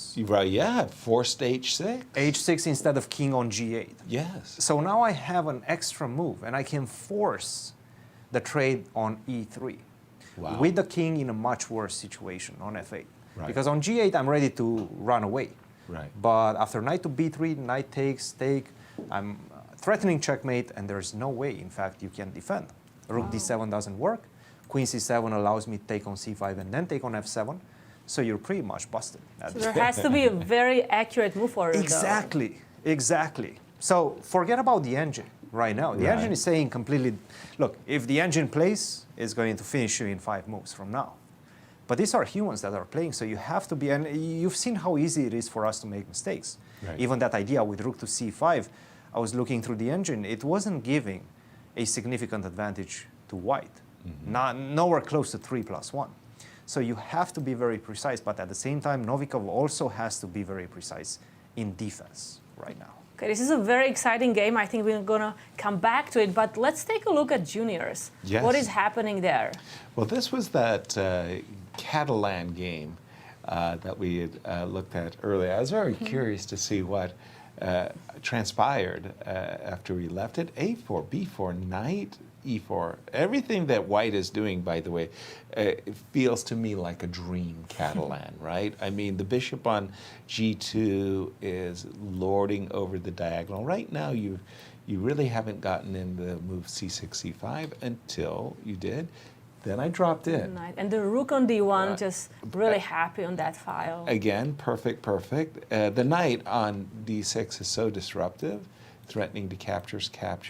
And by the way, don't forget that rook on D1 with E2, E4, there are issues. So he captured, C4, and we're up to date with the players. And I have to give black credit. The move C4 is the most honorious kind of, I refuse to go down without a fight because the desired E4, I believe black's idea is to play B4. And if we move our queen to E2, now at first blush, it really does look like it's game over, right? We've got this incredibly powerful pawn.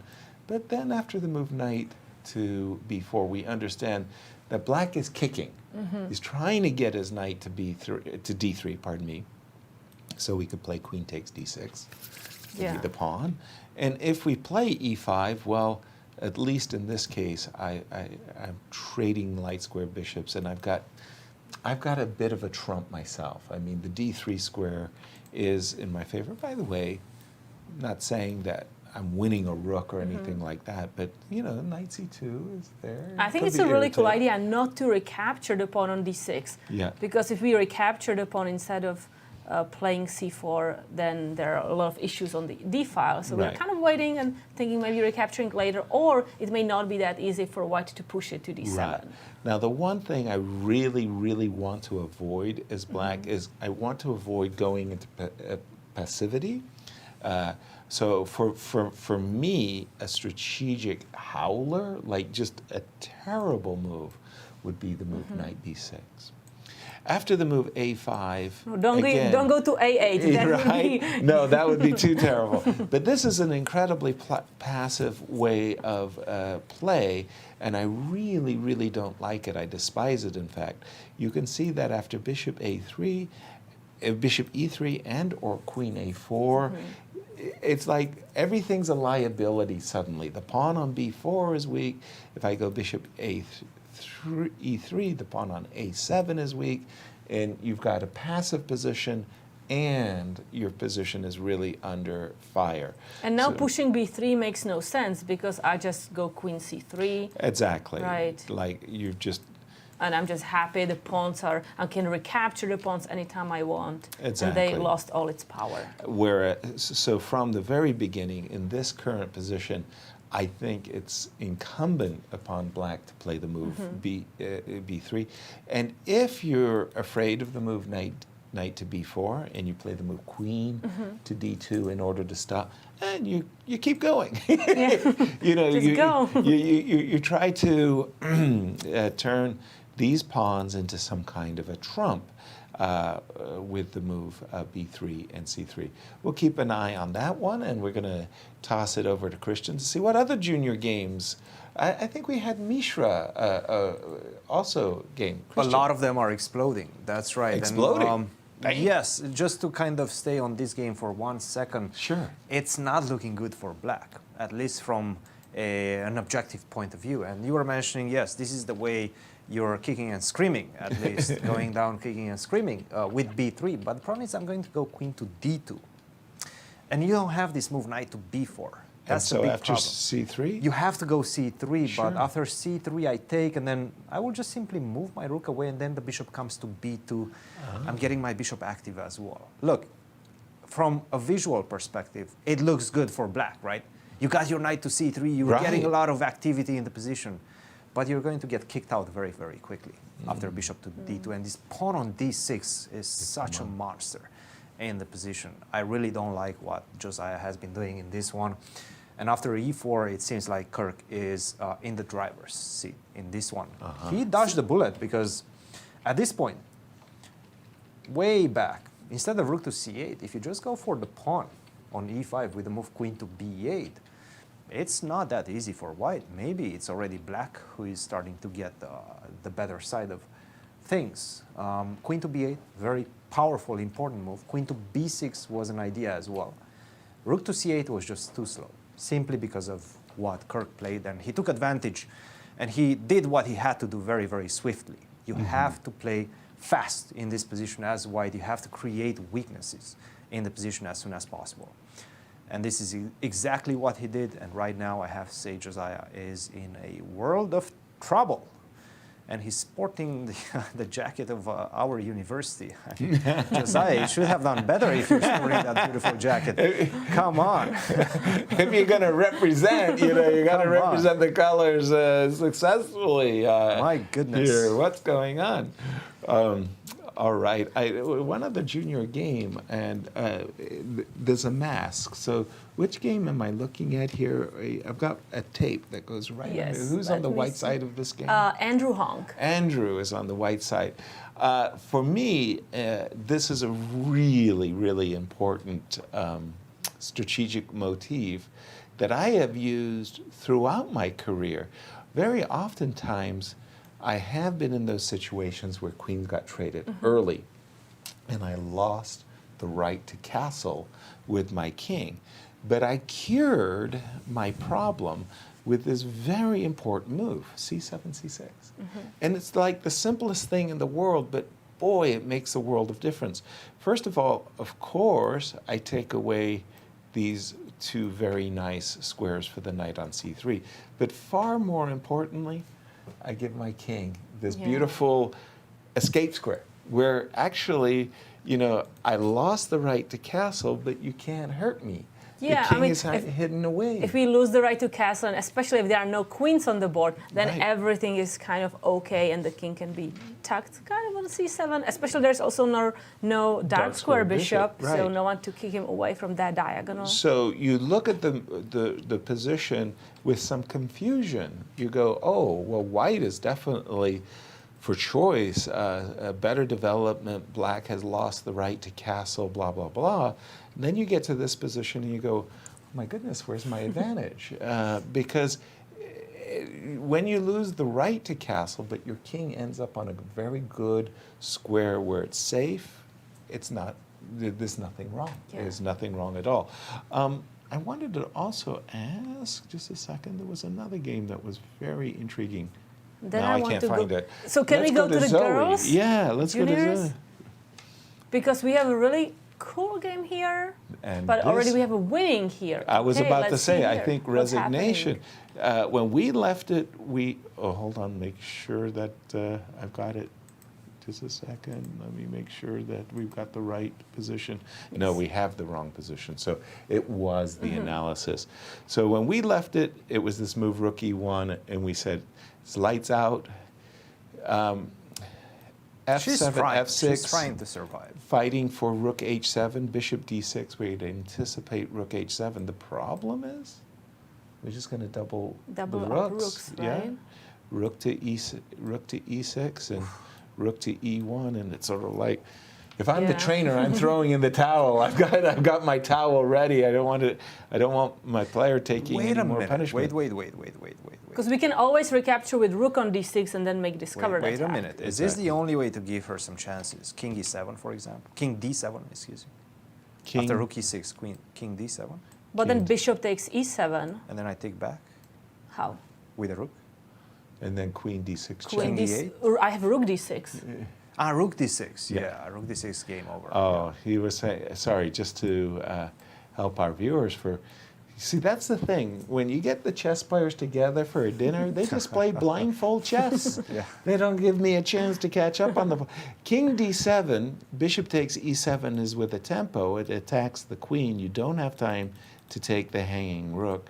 Rook takes, and what Cristian missed, and what you delightfully pointed out to Cristian.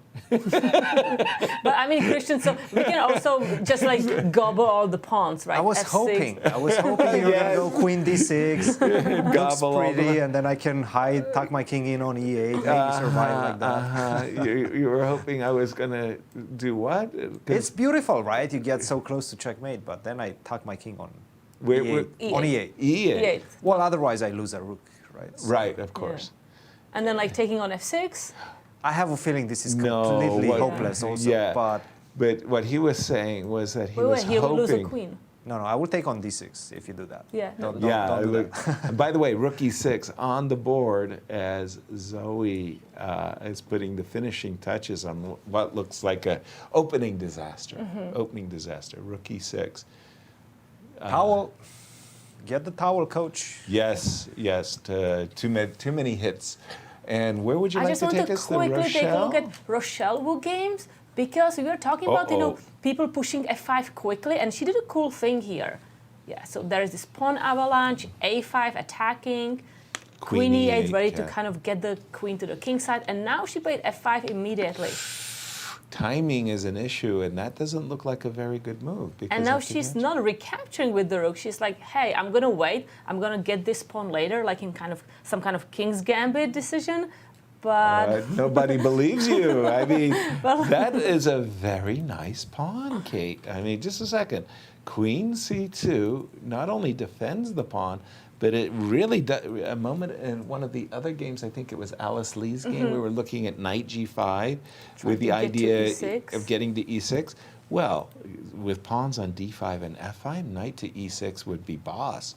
So Knight h5, I'm guarding g5. I'm attacking twice on f5 with the bishop and the rook. Clear. I'm transferring potentially the knight to f4. Also and I clear. still have extra queen who can attack the pawn on f5. But then after bishop to d3, queen to f7, g2, g3, and, well, how are you going to recapture the pawn? I wanted to, but now I'm a little scared Now of like you're all the paused. captures and g4 of 4. Well, that's a crafty move by Rochelle. At first she says, oh, you're right. You can win the pawn back. I'll just stop you from playing the move knight f4. But yeah, you're right. You go ahead and win the pawn. But then, Kate, your spidey sense was tingling there, and you got the you understood what Rochelle has in mind. Very nasty move now. It's like the stutter step. You play g3, but now you play g4. You fork the rook and you force the loss of an exchange. Okay, still you have to show technique to win the game, but you should, yeah? And let's take a look at these two protagonists. Yes, so we have women grandmaster Rochelle Wu. She's 17 years old. Her invitational rating 2353. And she's the 2018 North American Junior Girls Champion. She's also the world champion for girls under 10 from 2016, I believe. Fantastic. And for me, it seems like Rochelle has been playing in this tournament for many years. I mean, she has really been one of our top competitors. And her opponent? We have women Iris? international master Iris Mu, age 13, very, very young. Wow. Wow, invitational rating Kasparov Chess 2231, and she won the 2022 Kasparov Chess Foundation All-Girls National Chess Championship. I mean, Wow. I'm just looking at that master's rating of 2231 at 13, and that's like ridiculous. For me, I really want to emphasize I had the ceiling. I became, in several years, I became an expert. And it was like really, really tough to get to that expert class. But to get the master class, it was just so hard. And when I burst through 2200, I didn't get a 2200 rating. I got a 2300 rating. I was overrated. I went literally from 2190 to 2300. And I was trying so hard to get my master's rating. And here she is at 13 years old. She's much, much stronger than I ever was at 13. I mean, it's ridiculous. These Get like 7 more times. I like talking about the seniors because we can talk about the past. But boy, these future, it looks promising with such players. Cristian, back over to you, and you've got the seniors. Well, I actually just want to let you guys know that Igor is frozen. Frozen. Right now. He's been thinking for the last 30 minutes after this move, e4, and he has no idea what he should be doing at this point. Will he take on e4? Will he go rook to d8? He does have options. The problem is all of them are extremely dangerous. And objectively, already, this is a very, very bad position. There's no good moves in a bad position. And right now, if you let yourself go to your last few minutes, as he is doing, well, he's going to be in deep, deep trouble. Because, you know, this attack is going to go on forever for white. I'm going to go bishop e3, rook to c1. It's a long-standing attack. And if you don't have enough time to try to defend with precise moves, then you're going to be in huge, huge danger. And this is exactly what's happening to Novikov right now. And as you can see, this is a very experienced move by Gurevich. He's just stepping aside from the board, letting him think, hey, don't worry about the time. Take as much time as you need. Yeah. Finally, we see. And we do have knight takes e4. I was about to say, if you're going to be attacked, whether you capture or not, you might as well have the solace of having something in your pocket to suffer the attack. And he did play, after a long think, after a 30-minute think, knight on f6 takes e6. But you know I what had the a problem question is? for you, Cristian, and, Yes. or Yasser. Like, if you are in a bad position, you see all those choices, but you don't like any of them, do you have any rule about your time management? Like, how much time are you going to spend to decide which move out of those bad moves are you going to make?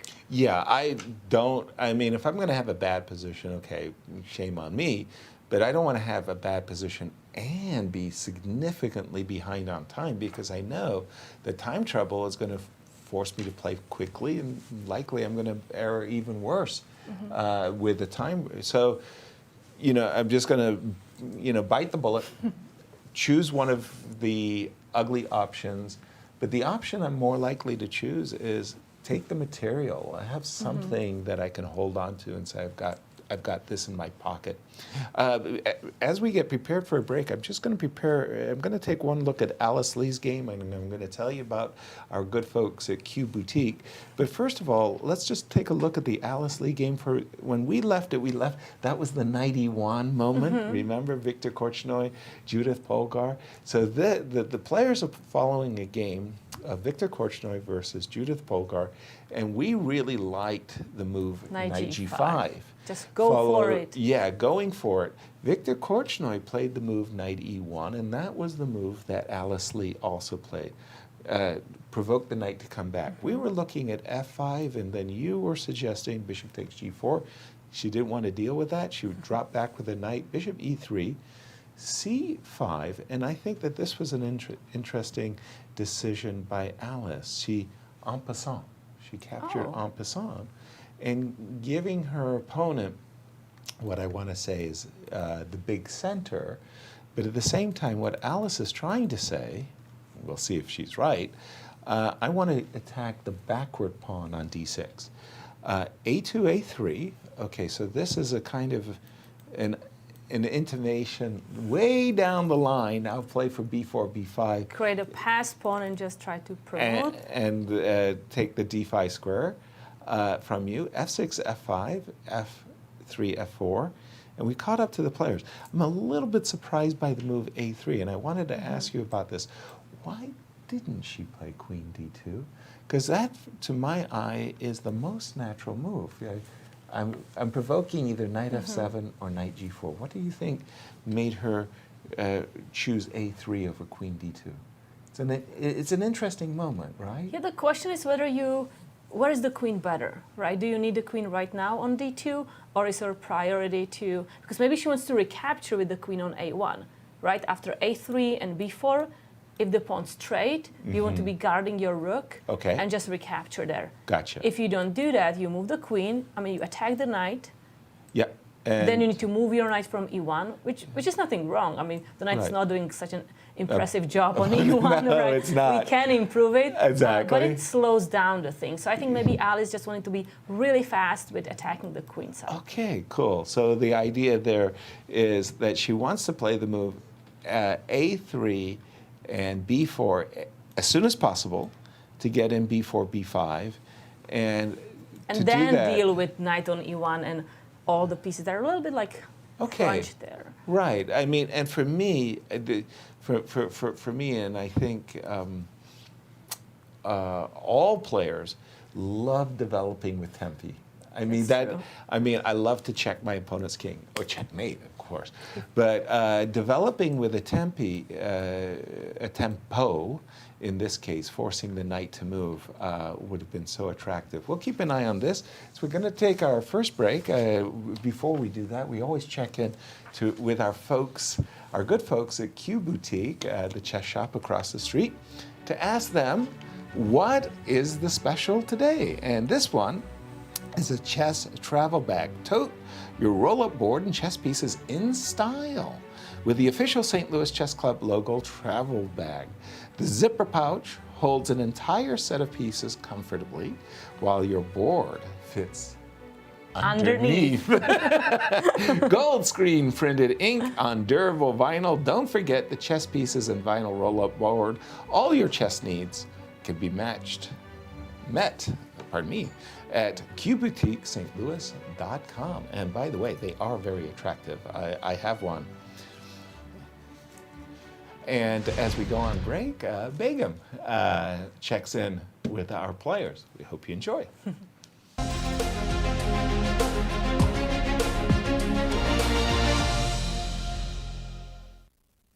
Vladimir, welcome back to St. Louis. It's lovely to see you here. Thank you. I checked FIDE and your rating is 2612 currently, and you were, of course, over 2700 at some point. How do you keep such a high level? I used to keep a higher level, more higher than that. Okay, I don't know. I used to play on higher level, of course, yeah, and this was, but also that time, I did a lot of work, chess. I was working on everything on chess openings. Now also sometimes, but somehow whenever you're over 50, it's already more difficult, yeah. You have some other goals in your life and so that it's not like, I would not say that. I didn't even know that it's 612, to tell the truth. So I didn't know that it's such a low. I'm sorry. For me, it's still a very high rating. And what are your goals? You mentioned that after 50 you have different goals. Can you share some? No, you just not that like you already enjoy your life. You don't spend that much time on chess, and you already normally, if you are like something like this, you lose motivation. Actually, when I was young, I remember that just you should play and you should win and you make everything for that. Both preparing and during the game, and now I see you lose, this like side, this part of. But still, of course. Nobody likes losing. So if we come here, we try to do our best. It's clear, but of course, something is lost. Mm-hmm. It's completely different whenever you are young. Let's say 20 or something like this. Okay. So this tournament is kind of new for you. Did you make any particular preparation for it, or you try to work as you would work before? Mostly physical preparation, because it's already difficult again because of your age. Just mostly this, some chess, but not more. Yeah.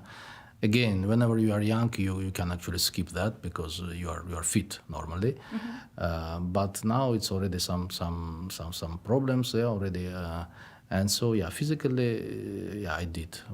Going to gym and making some like exercises, everything like this. Chess like already like some second part. You already have it, right? Yeah. Yeah, Alexander Shabalov also mentioned, and then actually he sent us a video saying that he's focusing on physical preparation more than chess. And probably this is the one thing we can see who's going to handle better, I guess. And how are you feeling about the tournament in general, about your opponents? It's very interesting, a great tournament. Again, this was a very pleasant experience last year. I mean, I knew that there is such tournament, but I mean, you should be 50 to take part here. So that was great last year, and of course this year I expect also. I mean, very good opposition. Of course, it's not easy. I mean, it's not easy. It's very tough. And last year it was also very tough. And this playoff with actually 5 players, we played the playoff, was very tense. Actually, this year they changed this because last year I remember immediately after the last round, I was just totally exhausted. And playing this playoff after that was very difficult. But now I see that this year they changed everything, and this is of course great. You can have rest after that, and on the next day you play playoff. So they're always improving, and of course this is great. Of course, this is. Very glad to hear that, and good luck with the tournament. Thank you very much.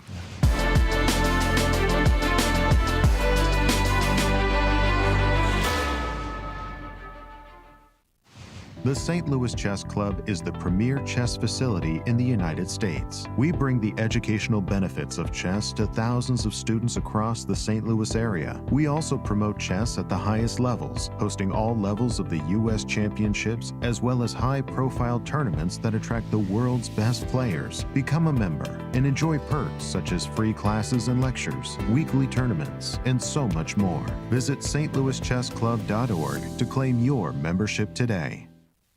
The World Chess Hall of Fame, located in the heart of St. Louis's historic Central West End. Want to know why chess has intrigued people around the world for nearly 1,500 years? Stop by and learn about the impact of chess from our 3 floors showcasing the art, culture, and history of the game. The World Chess Hall of Fame has something for everyone to enjoy. For more information on current exhibits, please visit worldchesshof.org.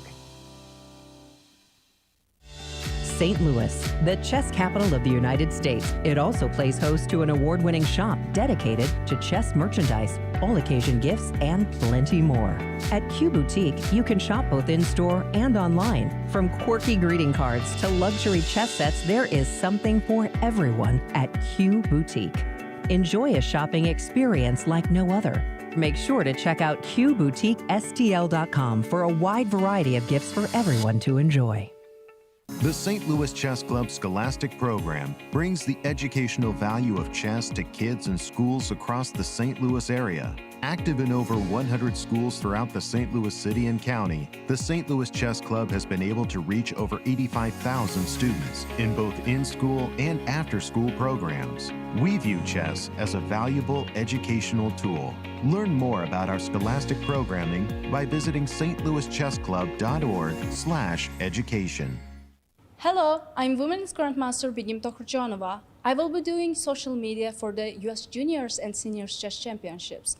Follow us in our social media and get more exciting behind-the-scenes action. The St. Louis Chess Club is the premier chess facility in the United States and is among the best in the world. Thanks to co-founders Dr. Jeannie Cairns Sinkfield and Rex Sinkfield. The St. Louis Chess Club is a non-profit organization committed to promoting the game of chess locally and internationally. We bring the educational benefits of chess to thousands of students across the St. Louis area, promoting cognitive development, critical thinking, concentration, and analytical skills. The St. Louis Chess Club welcomes chess lovers of any age and skill level to come and enjoy the game of chess. We also promote chess at the highest levels, hosting all levels of the U.S. Championships and the American Cup, as well as high-profile tournaments that attract the world's best players, including the prestigious Sinkfield Cup, Cairns Cup, and many more. All tournaments can be streamed via our YouTube and Twitch channels that also include over 2,000 chess lectures for anyone to enjoy. Become a member and enjoy perks such as free classes and lectures, weekly tournaments, merchandise discounts, and so much more. Visit stlouischessclub.org to claim your membership today.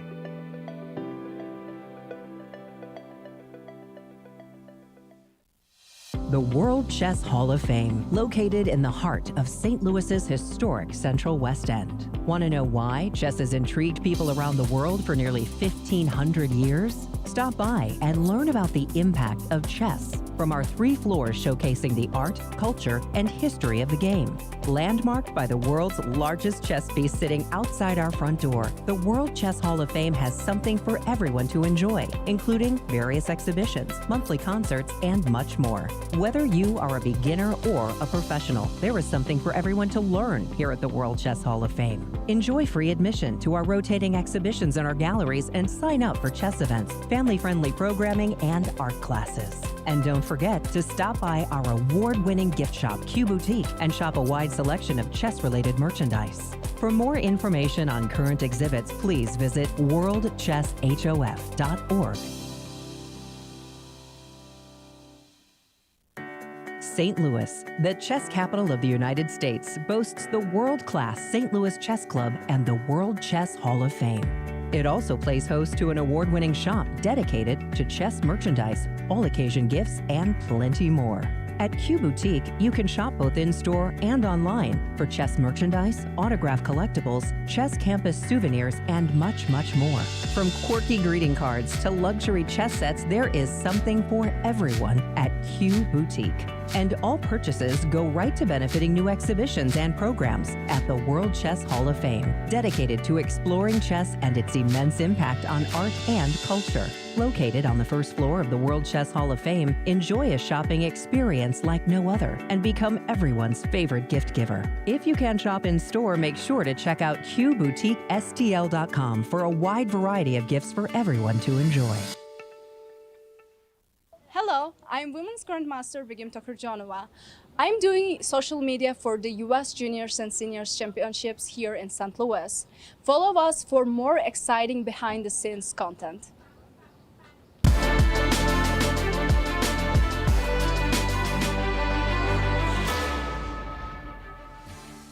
Hello and welcome back to our show. These national championships, boy, they're heating up. As I'm loving what Rochelle is doing. She's got a terrific position. And we were kind of fearful that on our break that Zoe would have won her game. But I like the bravery of giving up the pawn, but kind of the issue of not being able to recapture it, that is uncomfortable. Yeah, that you mean of the Rochelle's game. Yes. Yeah, just bringing that up on the board. What happened was that Rochelle has captured this pawn on f5 and invited her opponent with the move g2, g3 to recapture the pawn on f5. But the problem is the stutter step of the g-pawn. When we left it, bishop takes f5, bishop takes f5, queen takes f5, queen takes f5, rook takes f5, g4, and the pawn forks the rook and the knight, forcing the loss of the exchange. Black didn't want to lose the exchange, but the problem is, if you don't recapture this pawn on f5, it's not a pretty sight, because at a certain moment, how are you ever going to... What to do with the knight there on b8? Exactly. How are you ever going to develop your queenside pieces? And this move, by the way, c4, c5 is a big, big threat in the position, and that was why Black just played the move b7, b6. But you can imagine, for example, if I play a4 and say, it's just your turn, what you're going to do. The other thing I can easily imagine is a piece sacrifice. Oh, wow. Yeah, just, you know, like if you just kind of stopped and looked at this position for just a moment. First of all, the fact that I'm already a pawn up, I want to re-emphasize the fact that that's 3 pawns. Yeah, like that's 3 pawns already. But that starts, those types of sacrifices start to occur in your mind. So wonderful things happen. But maybe one thing you don't want to do, let's say after b6, what about move g4? Because that's like you are holding on to the pawn very safely with your own pawn. Right. But the trade-off... Of allowing the knight to f4 is not a good trade-off. No, that's the one thing. You know, it's funny? I once did this. I made this huge strategical error against Dr. John Nunn. Black's knight is offsides. Black's knight on h5 is offsides. And it's almost like you're desiring to win the knight, when what you should be saying is, yuck, yuck, yuck, yuck, yuck. Your knight's offsides, it's in the woods, it's in the bushes, it's not doing you any good. I haven't won it yet. That's what you need to think. Not the idea that I should be trying to win it, because in fact, what I've just done is I brought the knight back into civilization. And by the way, knight on f4, as we know from our career experiences, those knights on f4 are very dangerous. Very dangerous. And all the dark squares around. Not to be done, not to invite And the knight into the game. I see another game where there is Please. a bishop landing on a very beautiful square. Which game is that? Yan against Rose Atwell. The first game, Yep. look at that bishop on d6. Applause. Looks very nice, but on the other hand, like knight would be much better there. Yes. Right? Let's establish that. Right. And now see what are we going to do about this position. Well, there's so much I don't like about Black's position for the moment. The first thing is this knight on e. Somebody's got to go.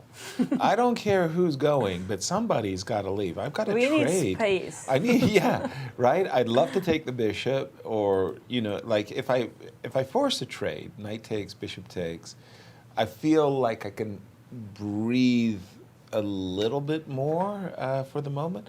If I'm Black, I kind of like to see my bishop on e4, which is the delay. That was the delay I had.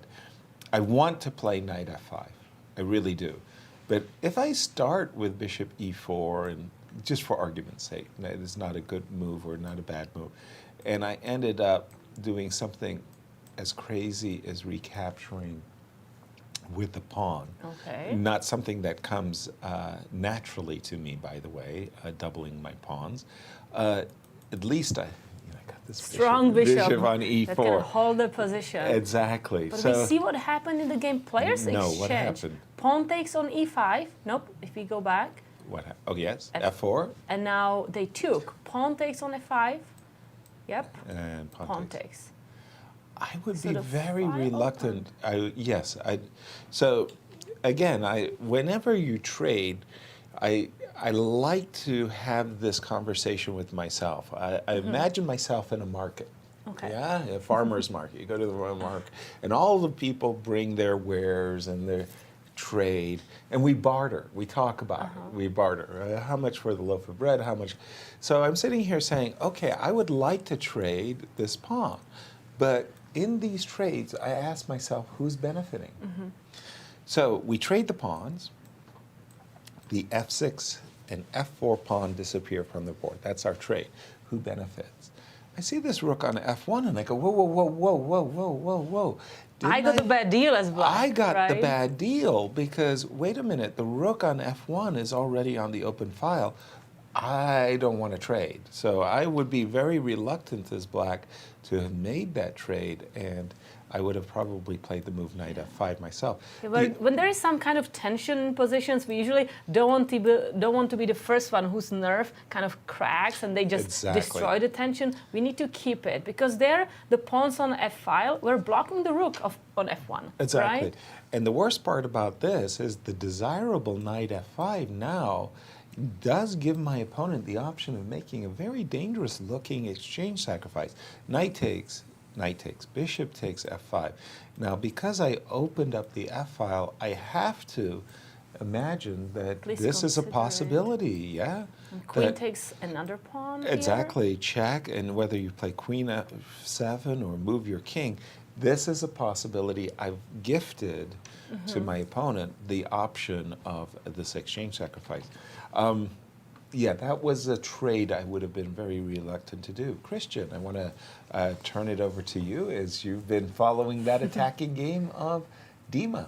I'm following the seniors indeed, and I have to say, you were talking about the Saturday markets and things of that nature, but taking this pawn, I mean, there was no barter. I mean, you took this pawn and now you're completely losing. You got a losing position after this. Queen to d6, and it's easy. That is the problem for black in this position, because after rook to c1, I played, by the way, he played bishop e3 very, very quickly. Queen to d6 followed, but you're not bringing any new defenders into your position. You're just sidestepping from the very dangerous diagonals. So you're losing time, and I'm gaining speed with my attack because I'm bringing new attackers into the game. The easy way out for white is to just continue, play the move rook to c1. And now the best move for black is queen to d5, which to my eyes doesn't make any practical sense, because after queen to d5, first of all, f3, and this is more or less a forced line. You go knight to d6, I take on c5, I have better moves, by the way. Queen to e2 and queen to e1 are both better from an objective point of view. But rook to c5 is the easy way out. And you get to this position and you understand that, I mean, if this is the best thing you can get as black, then you're probably in big trouble, because this is completely losing as well. Queen for a rook and a knight and a pawn, but unfortunately your king is still not safe and is not getting any safer. I'm going to establish this connection with bishop to c5, queen to d4, rook to d1, and at some point you're going to lose this knight on d6 as well. Bad news for your position. So if queen to d5, the most natural, sorry, not the natural move in the position, is the best move in the position for black, well, then you're in big trouble. You have to go something like rook a c8. At least to my eyes, this is the most natural. But after f3, knight to f6, and once again, knight to c6, this is an easy tactic that I think definitely Gurevich will be able to spot. And you're just simply losing a lot of material. You have to take with the rook. If you take with the bishop, you lose the queen after bishop takes c5. So you have to take rook takes c6. The problem is I continue. You take on c1, on d1. Once again, if you take on c6, I take on c5, you lose the queen. You have to take on d1 first, but this is completely losing, right? Not only that you're an exchange down, but you're also, first of all, the king on e8, the rook on h8 is not getting out anytime soon, and I have ideas of bishop to b6. Nice idea if I really want to simplify things with rook to c8 and rook to d8, pick up the rook on h8. Not necessary. I can just simply take the pawn on a5. This one is looking really bad for black. And the problem is, once again, it's easy. Very, very easy moves for white to get to that final moment where you're going to get your tactical blow in the position and pulverize black's position. Pulverized. Wow. Damn. Yeah, that's no mercy. That's tough, man. That's tough. What I would like to turn our attention to the game of Zoe for just a moment, because Zoe's winning, and it's all going really, really beautifully for her. She just played this move, rook e6, and in fact, we didn't want to go on break. We resisted because we thought her opponent might resign the game after the move rook e6. But no, she found one idea of continuing the game. With rook c8 to c7. Exchange sacrifice. An exchange sacrifice, which was captured. And I'm forcibly reminded of the quote by Michael Tal. When you see a good move stop, you might have a better one. Have a better one. And this move, bishop takes c7, is, of course, a good move. There's no question about it. But then the challenge to the audience, I would ask, is... What is the better move? We know taking the exchange, bishop takes c7, really works really well. But the moment I saw the move bishop takes c7, Tal came to my mind. And for me, here it comes, in case you haven't figured it out, a warning I'm about to show you. I love this move, queen g3. Wow. You like the long moves here from one side to the board to the other. I liked it when we went to the h3. G3 is, half. Yeah. But this one was a really attractive move to my eyes, the double hit, because you have to go rook to d7, and then I go check. Oops. King f8. Well, there goes the rook otherwise, right? That's just terrible. I thought rook f7, right? Okay. And then I thought, okay, but now let's go into the king and pawn endgame, right? This.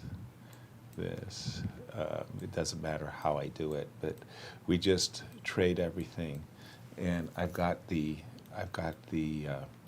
outside passer right after we trade everything. So it was that move queen g3. She did end up she's in a winning position, Zoe is, but I just liked the Queen G3 more than her choice. Her choice is definitely winning. And Cristian, what caught your eye? Well, a lot of explosive stuff is happening in the juniors section, and one player that's pretty much losing, completely busted at this point, is one of the rating favorites, more or less, Balaji Daggupati, going into this one of the GMs in the competition, if I'm not mistaken. This position that we have on the board after f4, I believe he missed this move queen to c5, first of all, because it's an easy move to miss, but also the follow-up is easy to miss. He played king to b8, and you might be wondering, if you go knight to c4, then I get rook to c8 in, then you're actually in trouble yourself, right? You're the one losing as white with so many pieces on the c-file. The problem is that I have this move, bishop to b3, a nice intermezzo. And right now you can resign, because if you take on b3, I'm not taking your knight on e7. I can probably do that as well. But queen to e5 is so much more convincing, yes. Queen e5 check, you cannot go, well, you can go on the 7th rank, but that doesn't help you. I can continue, queen to d4. I force you on the 8th rank, and then I pick up the rook with check. After that, I'm going to get the queen back to e5 or to d4 with tempo, move the knight away. You don't have enough compensation for the exchange. And in fact, most likely, I have the exchange, I have the material, and the compensation in the position. So after bishop to b3, where do you put the queen?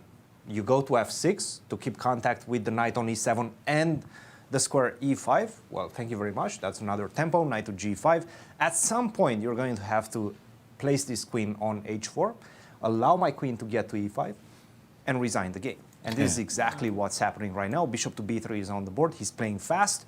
Arthur Guo, and I think this is just going to force resignation in this game after bishop to b3. Wow, this e5 square is so powerful. It is, and you cannot get close to an exchange of queens as black.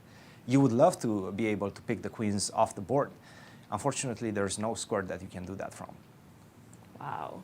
You know, it's good to mention that FIDE master Arthur Guo, he's actually the winner of 2022 US Juniors Open that earned him the qualification to be in these junior championships. So he's definitely hungry to, to prove how much he belongs here. And he's also the lowest rated player in the event by far, right? That's true. Like about 300 rating points between him and Balaji. This is a huge upset, guys. True. Wow. Great start for Arthur Guo. If he may be doing really well here, but it's still, finishing winning position, that still requires some craft. Exactly. So let's see how that's going to go. Exactly. By the way, my eye is turned to this game of Shabalov, and it's a very funny-looking game, the game between Douglas Root and Alexander Shabalov, our defending champion. It's not one of those situations you see that often. There's a pawn on e3, and the pawn on e3 is forking both knights. So yeah, you want to remove this pawn. This pawn is really bothering you. It's going to capture a knight, but you capture the knight, and mate in one suddenly, and it's like, where did that come from? you were threatening a knight. What's the deal with this mate in one threat? Well, the mate in one threat provoked Doug to block the diagonal with the knight. He's just played knight e4. I'm imagining that we're taking this, and because the knight is now hanging, we have to capture this. I'm imagining we take. A3 is hanging? A3 is hanging, so we take this.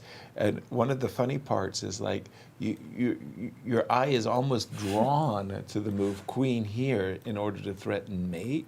But queen takes g2, ruins your entire day. You don't want to be the second one who's trying to checkmate on the board. Exactly. So that's a confusing position. It's not a pattern you see very often, the move e3. Knight e4. Okay, so takes. So what do you make of this, Kate? I'm just coming to grips with it myself. Yes, I need to. We have queen g4. That's an interesting move to consider. Exactly. So because you're still defending the mate, but you're threatening the mate.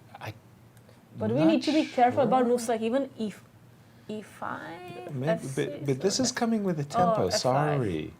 And Yeah, then you're I'm gonna sorry. take that Yeah, rook. you've got to move the rook Yeah, first. so let's move the rook to B1, A1. Well, A1 kind of has my, how do you say I, because of, I'm trying to win the pawn.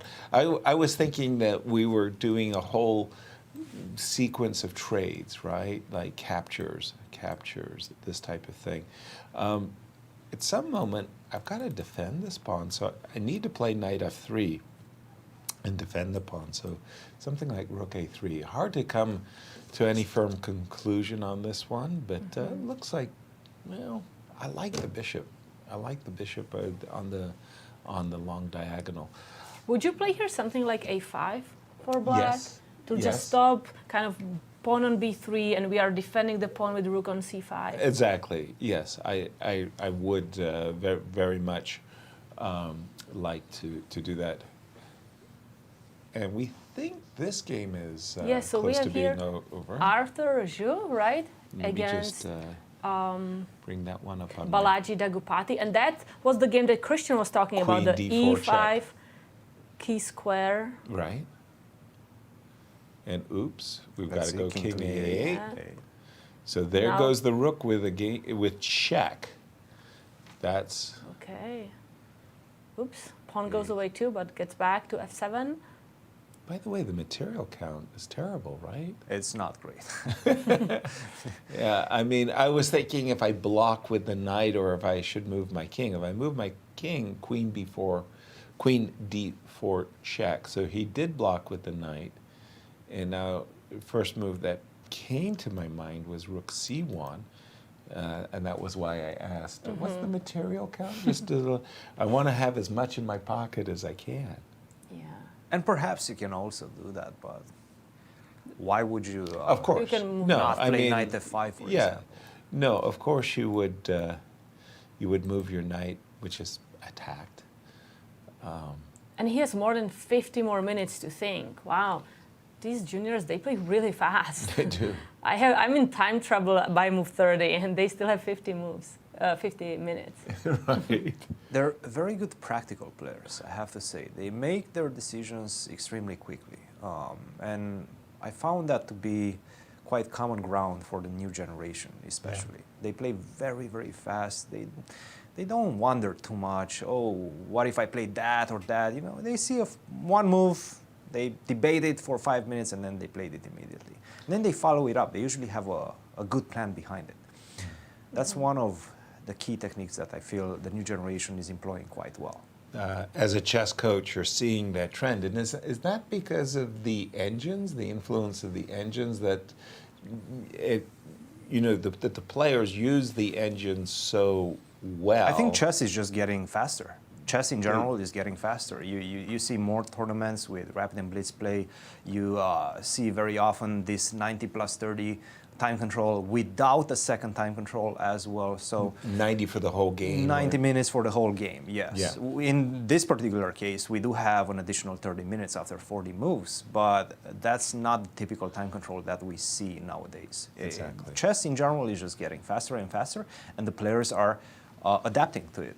And it means that the players also have like confidence to actually make the moves, make the decisions, because it requires a chess skill, of course, but also the confidence to believe in yourself that you are making the right choice. Precisely, yes. But training with the chess engine consistently, day in, day out, does have this habit of convincing you made the right choice, because the chess engine's narrow path might say +3. Yeah. And you go, oh, great, this is +3. Except every other move is 0, 0, 0. So suddenly you are playing this very narrow path, and then you convince yourself there is one way and one way only. I just have this game of Jason Liang and Brandon Jacobson on my screen, and I've got this position, and I really like it for white. It's kind of unusual that there's a king on G7 and there's not a dark squared bishop, right? Yeah. So somehow white has managed to achieve almost this idyllic setup with the knight on f5 and captured this bishop and breaking open the king side with the move h4. I feel like White's achieved almost the dream. You know, if you play the Joko piano enough, you know you get a position like this. You're a really, really happy camper. Something went wrong for Black in this game, Cristian. What was it? Yes, and perhaps even the last couple of moves are not the most precise for White from an objective point of view, but they do feel like the most practical ones. Pick up the bishop, which seems to be the main defender around the Black king. And by the way, look at the time as well. I believe Brandon has 26 minutes on the clock against close to an hour for White. So significant time difference, and that just goes to show how uncomfortable Brandon Jacobson is with this position. He is coming into this event as a rating favorite. The best move after this move h4 is to understand that after knight to g6, in fact, you will get a lot of compensation for the pawn if White decides to take that pawn. After moves such as rook to h8 is not an immediate compensation. Mm-hmm. It's a long-term compensation. You have some ideas on the h-file. It's not that easy for White to defend. I have ideas of rook to h6, queen to h8, maybe rook to h5, target the knight on g5 as well. You need to understand this, and this is a big decision, right? Visually, it's not that easy to understand because you might be wondering, hey, I'm just getting the knight on h3, blocking the h-file, and where's your attack? I'm a pawn up, I have the two bishops, your king is unsafe on g7, completely opened up. This doesn't visually make a lot of sense, right? No. Why Black would have a lot of compensation. But in fact, after knight h3, bishop c8, Black is winning. Right, you can't play knight h3 just immediately. Simply bishop c8. You cannot plug the h-file, it seems like. And he has played knight g6. He did play knight g6, so he understood that. Inviting the pawn grab. That's impressive. That is an impressive decision by Brandon. And we'll see whether, you know, he takes the poisoned pawn with h to hg5 and knight to hg5. Most likely better is to just go d4. Queen. Just try to play in the center, play for tension in the center, and ask Black, what's your next move? Okay, you got the knight on g6, nicely coming to f4, perhaps. You have the knight on f6, the king on g7. Maybe there's not that many attackers against the king on g7, but what do you play next after d4? Right. I'm creating and I'm setting up a lot of tension in the center. But again, not easy to understand that that pawn sacrifice actually works. So if I would be in Liang's shoes, I would be very tempted take that pawn on g5. Indeed. It almost seems irresistible it does. To me. You've played h3, h4. If you wanted to play d4, as you've just suggested, you would do it with the pawn still on h3. You would say, okay, I won the two bishops, I'll play d4 and open up the position. I've just played the move h4 because I wanted to capture the pawn on g5. If you, Kate, you had a student who came to you and said, I played like this, sacrificing the pawn, would you berate them and say, you know, like, well, you've lost a pawn and I don't see your compensation? Or would you say, genius!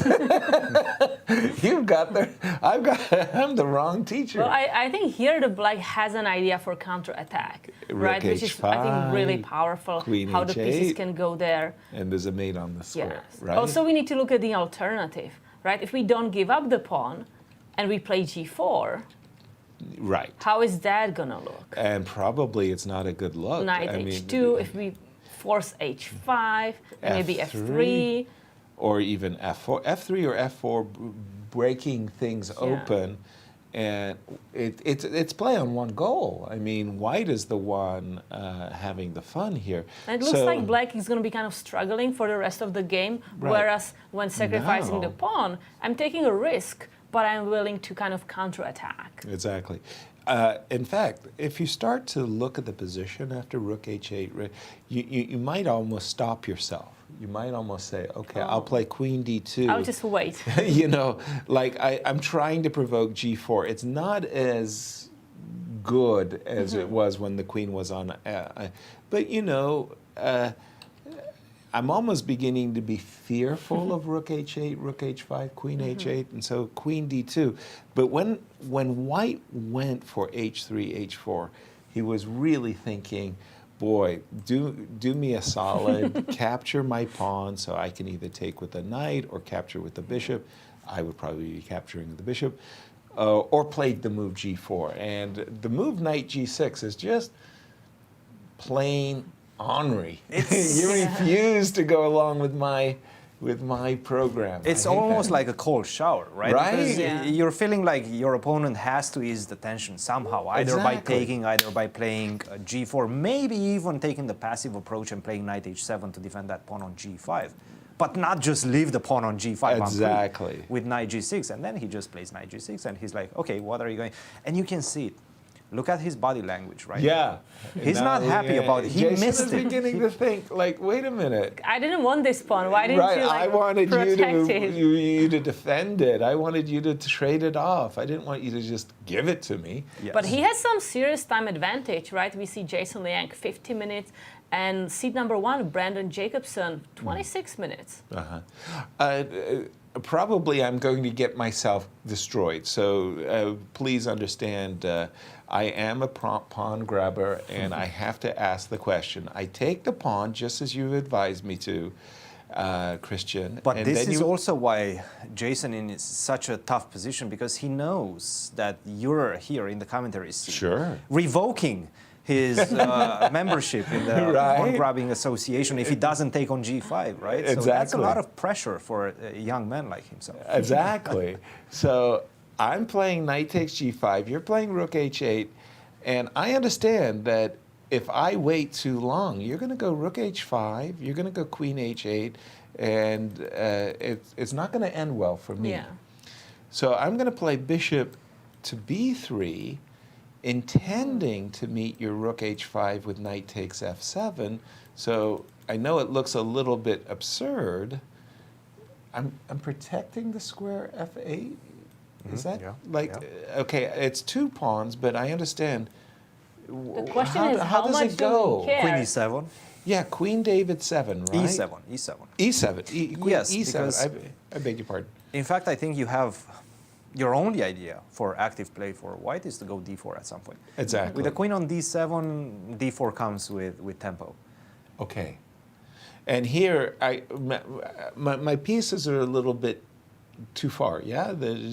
So if I play, I don't know, queen f3, d4, you're Say going to play rook f8. f8, and you're going to take. Yep. You don't have a way back for that knight. Yeah. No return. And let's take a look at these two, just profiling, if you will. Yes, we have international master Jason Liang, age 16, very young. Wow. This is ridiculous, 2,600 at 16. They're good. That's amazing. They're really good. These kids are just so smart, so chess skilled. And what is that graphic? The 2022 Eastern Ontario Chess Championship. Wow, what is going on with that? Okay, well, I'm just looking at the 2630 and I'm going... Crazy. And here we have seat number 1, Grandmaster Brandon Jacobson, age 19. So he has still at least 1 more year to play, right? I think And this he's is no his last stranger year. to the junior championships either. He had some great games. Sorry to interrupt you. Yeah, please. and an invitational rating also about 2,600, 2643, super incredible. And he is the 2023 St. Louis Super Swiss champion. So I think he's enjoying his time in St. Louis and happy to be back to now fight it in this junior championship. Okay. And Jason going for said, you know, like, you can't bluff me. I'm going to You take can't- that pawn. I am a pawn grabber. After all, you can't bluff me. Well, the thing is, once you take it and open the h file, you kind of have to go for knight takes g5, right? Yeah. I mean, Once if you you've just said gonna- A, you have to say B. Right. Yeah, if you're just going to wait, then like your opponent knows that you are just scared of capturing it, and Yeah. they will just He's taking it. help with some other moves, and yeah, that's not good for you. Knight takes g5. By the way, Cristian, you have a game that I was also looking up at on your board. This was the game that we were looking at b3 and c3. Tell us what happened. Yeah, this is the game between Kirk Ghazarian and Josiah Stearman. And we have this position. I think this is somewhere where we left it off. And we were saying that knight f6, probably the passive way out is not going to be the right way. But he did go for it. a5, blocking the queen's square on a5 or b6 as well. So it makes a lot of sense, right? Because if I manage to get the queen on a5 support, the push of the pawns on the queen side, maybe I can get some sort of counterplay. So this is the idea behind this move. a5, queen to d7, bishop to g5, queen to b5. So we see Josiah still trying to find a way to activate his queen. h4 is the move, knight to d7, getting away from all these bishop takes f6 shenanigans. And I have to say, queen to a4 seems like the practical move for white, because once you trade the queens and go into the endgame, the two bishops, also the pawn on d6, also the weakness that the pawn on b4 and the pawn on c4 is going to become. It feels like white just has pretty much all the trumps in the position. So for example, queen takes a4, rook takes a4, how do you defend this pawn? Do you go b3? That doesn't really seem to improve your case. I can even go a6 if I want. a6, bishop c6, I take the pawn on c4. This one is not looking good. Bishop to a8, bishop to e3. Two bishops. Where are your targets, right? You cannot remove this blockading piece from d7, try to defend, because once my pawn starts rolling down the board, it's game over. So you're in trouble right now. I think this is pretty much game over. So after queen to a4, you have to do something else. Question is what? Can I go bishop a6? You probably have to. Maybe not bishop a6, maybe bishop c6 to force the trade. A bit more forcing, yes. But still, it's this position, we get to it, I go a6, I have ideas of rook to a5, and more importantly, I solidify and cement that weakness on a7. It just doesn't feel like black has enough compensation for what's happening in the position. The strategical trumps that white has in the position, there's no compensation for them. And it just feels like you are always putting it, play on one goal at this point. It's white who's having all the fun in the position. Kirk Ghazarian understood that, offered the queen trade, and right now I have to say the pressure is on Josiah. Interesting. Thank you for that, Cristian. I was going to say, in our girls tournament, the girls championship, our favorites are having a bit of trouble. Let's take a look. Let's start with Carissa Yip. Carissa, black in this open Sicilian, I want to say classical with the two knights. Bishop on e3, rook went to e8. Look what happened. White just traded things down, traded, got to this position, and it's Carissa to play. And in my opinion, white's very happy. It's very hard for black to, shall we say, play for a win, or play. My friend Jeremy Soman might say, are you playing for a loss? Because after, for example, you trade everything here, who's got the better structure? White's structure is intact, black's pawns are split. And that's the Carissa Yip game. Let's go to... By the way, an intimidating jacket. What do you think about that? Stanford chess, no less. Right? Wow. Yes, exactly. Well, actually, Carissa representing. If we can back for a second, I think it looks very dangerous, but even like f5 seems right now. Yeah, like I'm not very happy about it, but the idea is that if you take, I take the pawn, and then I can have two pawns running, but yeah, the pawn on e6, that's a dangerous one, and I don't think it would be that easy to recapture it. Yeah, it's one of those things to pick up the pawn on e4. I don't think it's survives. If it lives, you're dead. If you take it, well, maybe you'd be better. But I think it lives. That's the problem. Yeah, if it lives, it's like Frankenstein's monster. Be very careful who you invite to dinner. You know, the tiger might be thinking that you're on the menu. Yeah, but f5. Okay, but yes, that's one of those things you really got to be sure about. Like, okay, like imagine I go bishop to d4, and I'm just going to play rook e1, not necessarily giving you the pawn on e4. You don't really want to take, because then you say to yourself, well, why did I play f5? Yeah, so I have to like bishop f6 here, maybe. Okay. Maybe I'm going to get the pawn on e6. Well, let's have a look. Are you going to actually win this pawn? All That's the right, question. d5. But now d5. No, I think we had much easier ways. Much easier way. Yes. Sorry, yes. Cristian. Please tell me. No, just take on e4 and queen f5. Back at the Take moment. on e4, yeah. Let's just do it Queen right away. f5, Just and I'm picking up the pawn on e4. Oh, that's so brutal, immediately. brutal. And the thing is, you can go bishop f6, queen takes e4, queen c8, but I think I have rook e1, and you're still not getting the pawn on e6. Wow, that's very nasty. Now, if I take you with the rook, I have bishop a7. bishop a7. Exactly. Discover check. So you're just one move away from reestablishing the Exactly. material balance. Now, I do feel that your summer training camp, where you got that tactics on the brain, you see these things rather quickly, but that But the was a nice strategy. discovery. Yeah, queen f5. Yeah. So again, I'm saying that Carissa, she's still got to equalize. Let's jump to the game of Alice Lee, because I think Alice Lee's opponent, in this game, just as it comes up, Gracie, she did it really, really well. When we left it, Alice was playing for a3, b4, b5, but Gracie got in a very nice break, I want to say timely, before Alice could play the move b5 and get d5 The control square. of that important square. Gracie said, well, let me... I'm going to be the first one. I'm showing some teeth. Exactly. And by the way, these are very dangerous pawns. Alice is forced to capture, then capture, and we've caught up with the players. But I'm thinking queen takes d5, and it's wonderful. I mean, I do agree that you have the passed pawn, but at the moment, I've got that kind of controlled, and Black has traded off her weaknesses.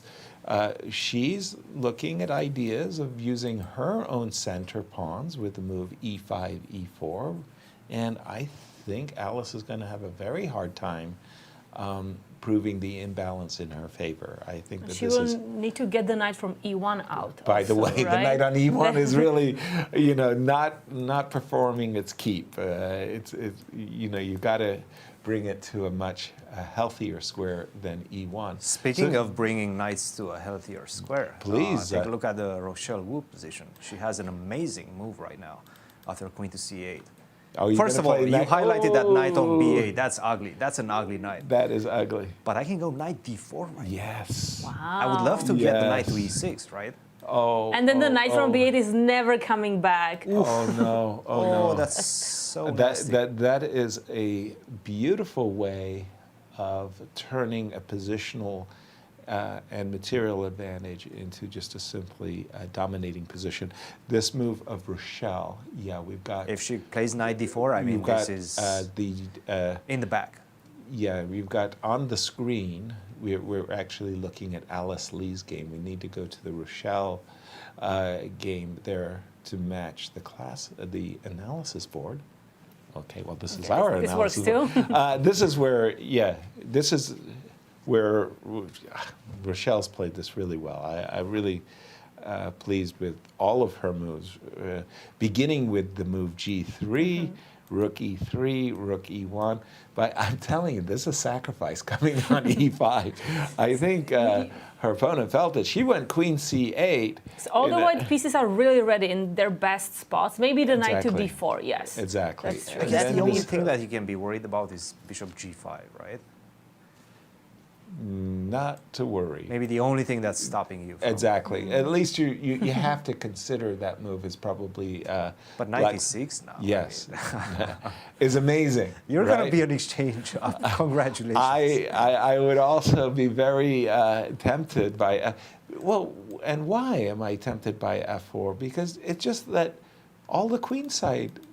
It's just on the queen side, right? And the bishop is so well opened now from b2, just eyeing at that king, g7. The knight is ready to leap to e4. The knight is ready to go to e6. That's Cristian, a very nice concept. I like it. I like what you You did. liked immediately knight I e6. like your idea with f4. Yeah, no, I mean, because, okay, I lose an exchange, but so what? Look what I have. I think you were saying the knight on b8. It's crying. And the rook on a8, it's like, dude, you need to get out because I want to get out. And Exactly. The knight's blocking the rook. This is like the dream position. I mean, If you ever get this type of position with Right. white pieces, you're enjoying your life. Exactly. Sun is Exactly. shining, knight to d4, finally land on the board. That's nice. This Yeah. is game over. It's like these seniors, they had a way about them. So I'm trying to, really it's Anatoly Karpov. So Anatoly Karpov would like, and Boris Gelfa and others, they like their teas and their coffees at the board. But when they had a particularly good position, it was like they were particularly meticulous about Stirring the coffee. yeah, like they were enjoying themselves so much. They enjoyed their tea, they enjoyed the coffee, they enjoyed everything that was going Extra on. cookie here and snack there. Right. And I think we have knight d4 by Rochelle She on played the it. board. She played it. Wow. Yeah. And that is What a brilliant move. nice. Very, oh boy, it all looks really good. Well, guys, Yeah. I have a question for you. What's happening in the Justin Wang with the black pieces against Andrew Hong game? Well, let's go. Let's because find out. I'm just seeing a bishop on e6, and I'm wondering, The first one. what in the world is that move? Right.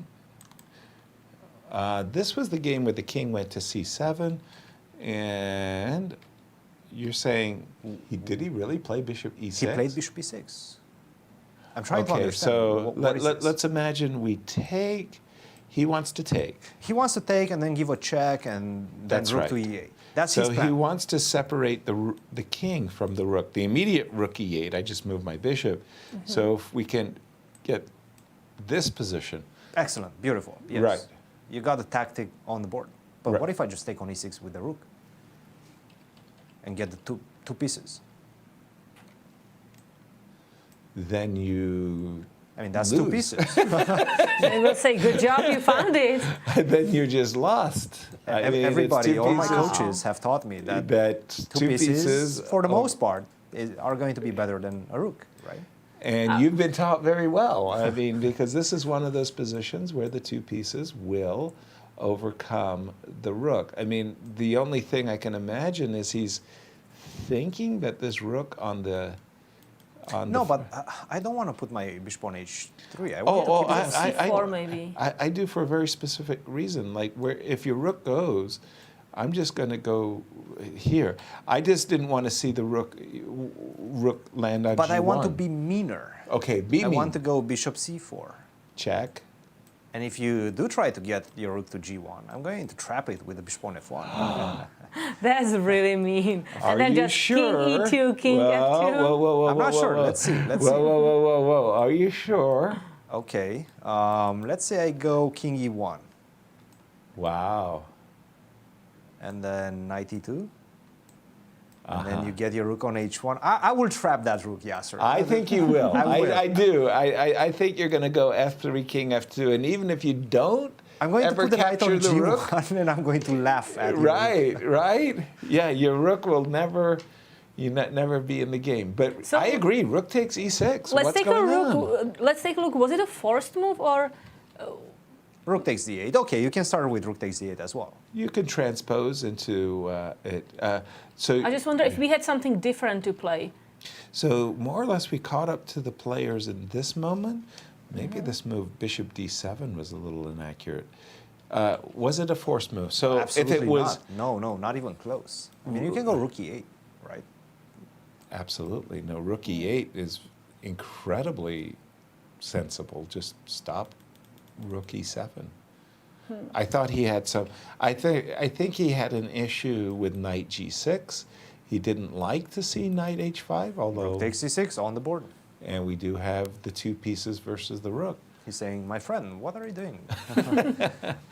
This is a lapse of judgment from... I mean, it's the first Justin round, right? And sometimes that happens that you just miss something. You are not yet in your full speed in your first round.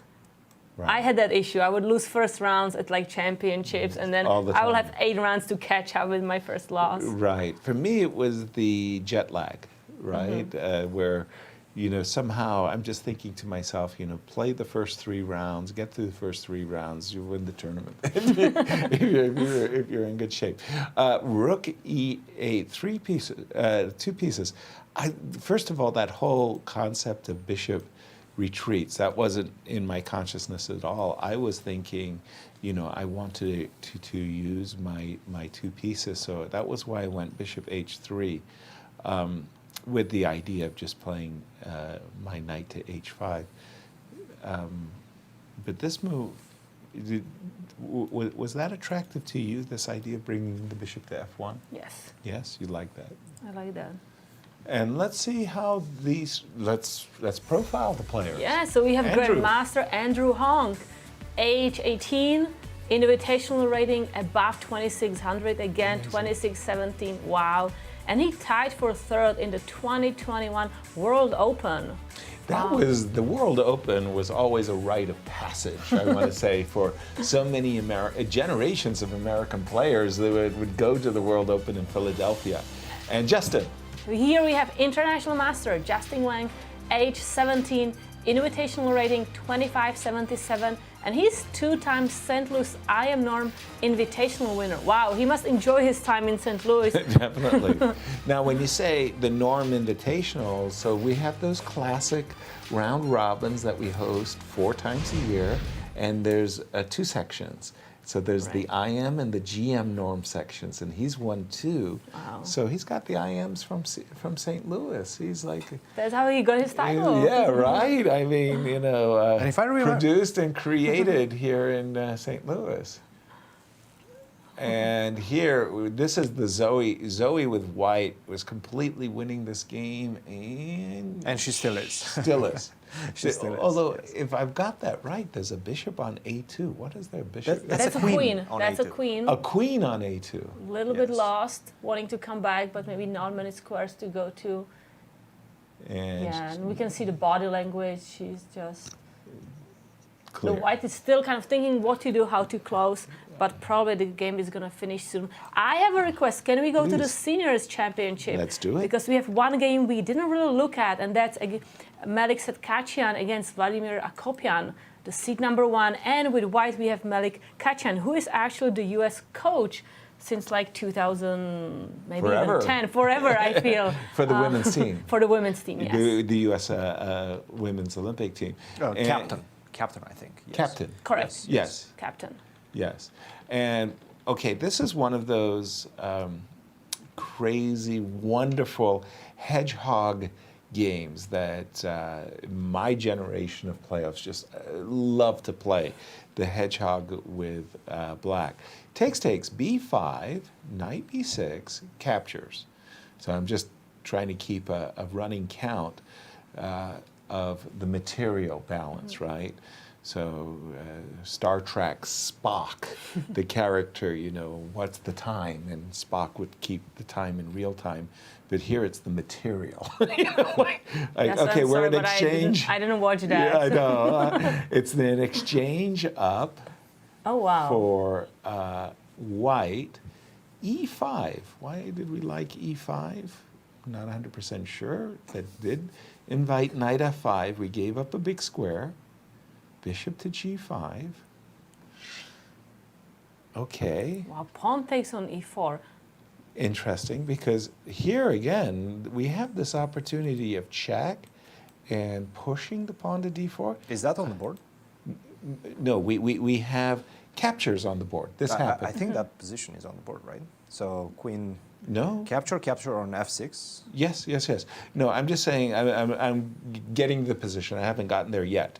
So as black, we have this opportunity of getting 2 connected passed pawns. That's huge compensation. But he went for the material that... He wanted to open up the bishop maybe on A8 to have Right. that beautiful diagonal. Okay, and so he did. There was a capture, check, queen e3 captures, and we are now caught up with, I'm assuming we have to take. So we have an exchange, a bishop and a pawn, right? For an exchange But A5 may be coming. with a5. Kind of wanting to take that pawn so I can make a skewer. Oh, that's a nice move. Yeah, A5. You know, go for it. All right. I like the exchange sacrifice. Don't Okay. I like black's position? Okay, the trouble I'm having is understanding that move here.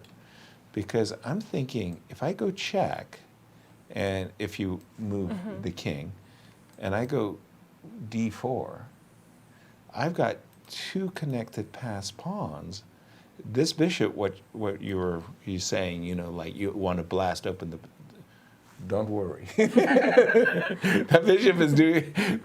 Fine job. And Cristian, help me out here. Did the engine like I think he was just Vladimir's worried choice? about queen f2 maybe. Queen f2 maybe. Maybe queen f2, yes. Queen f2, so that after d4, And maybe queen g3. I'm going to move this knight. If you don't take the knight, I'm going to move it. The point that I hope to make. The problem is I have knight h6 and you resigned. Oh, knight h6. that's nasty. Oh, And that bishop is so f6 brutal. coming. Wow. Oh, wow. Okay, so I can't move it that way. I have to move it in. Wow. Knight h. Oh, sorry, I didn't show that to the audience. So it seems Knight that h6 check, and Yes. bishop f6 is mate. It does seem like this was just basically a taste choice. Well, Both options, queen b6, actually three options, queen b6, d4, and the move that he played, d takes e4, were more or less 0-0, all of them. 0-0. By the engine, yes. So very balanced positions. The position we have currently on the board is very balanced as well. I'm stunned because, to my mind, if I'm getting two pawns on d4 and c4, Yeah. and they're connected and passed, You're saying you have enough advantage. I'm going to fight the computer. I'm a huge advantage. And I'm saying triple zeros. Who would believe it? By the way, we have some tweets from social media. Join the conversation. There's a way for you to, Absolutely. to test us, if you will. And here it comes. It's in Russian. Or rather, the Russian name. Kalin Kristev. Do on the YouTube. seniors drop down from their top rating due to not being able to keep up with the current opening theory? Yes. Or they just lose their tactical sharpness? Yes. Which is a bigger factor? Yes. No, to the question, and I think this is really, really misunderstood, is all the seniors today know more about chess right now than they've ever known. So they should be better players because their knowledge is increased. They work with students, so they have to keep abreast of theory. They produce tactics. They produce books. They know the tactics. They know their strategies. The problem is their energy. I can show any one of these players the latest game of Magnus Carlsen, and they'll go, wow, that's great. And they may even guess the moves of Magnus, many of Magnus's moves. The problem is trying to do it for 5 hours. Keeping And that 9 days level, in a row. And 9 days in a row. Keeping that energy levels to the height that they used to have. That's the real problem. Because the brutal part about chess is you lose concentration for 5-10 minutes. You make one inaccuracy.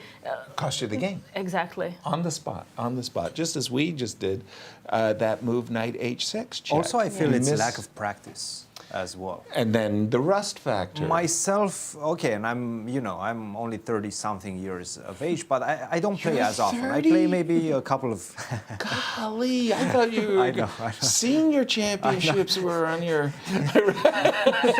We had I've this experienced together, the opening ceremony, the junior So we comes were up. just hanging around with Andrew Hong and Brandon Jacobson. And Andrew comes to me and he's like, why don't you play in this tournament yourself? And I'm like, I'm too old for the juniors. I've passed that time. And then he was, no, in the seniors. I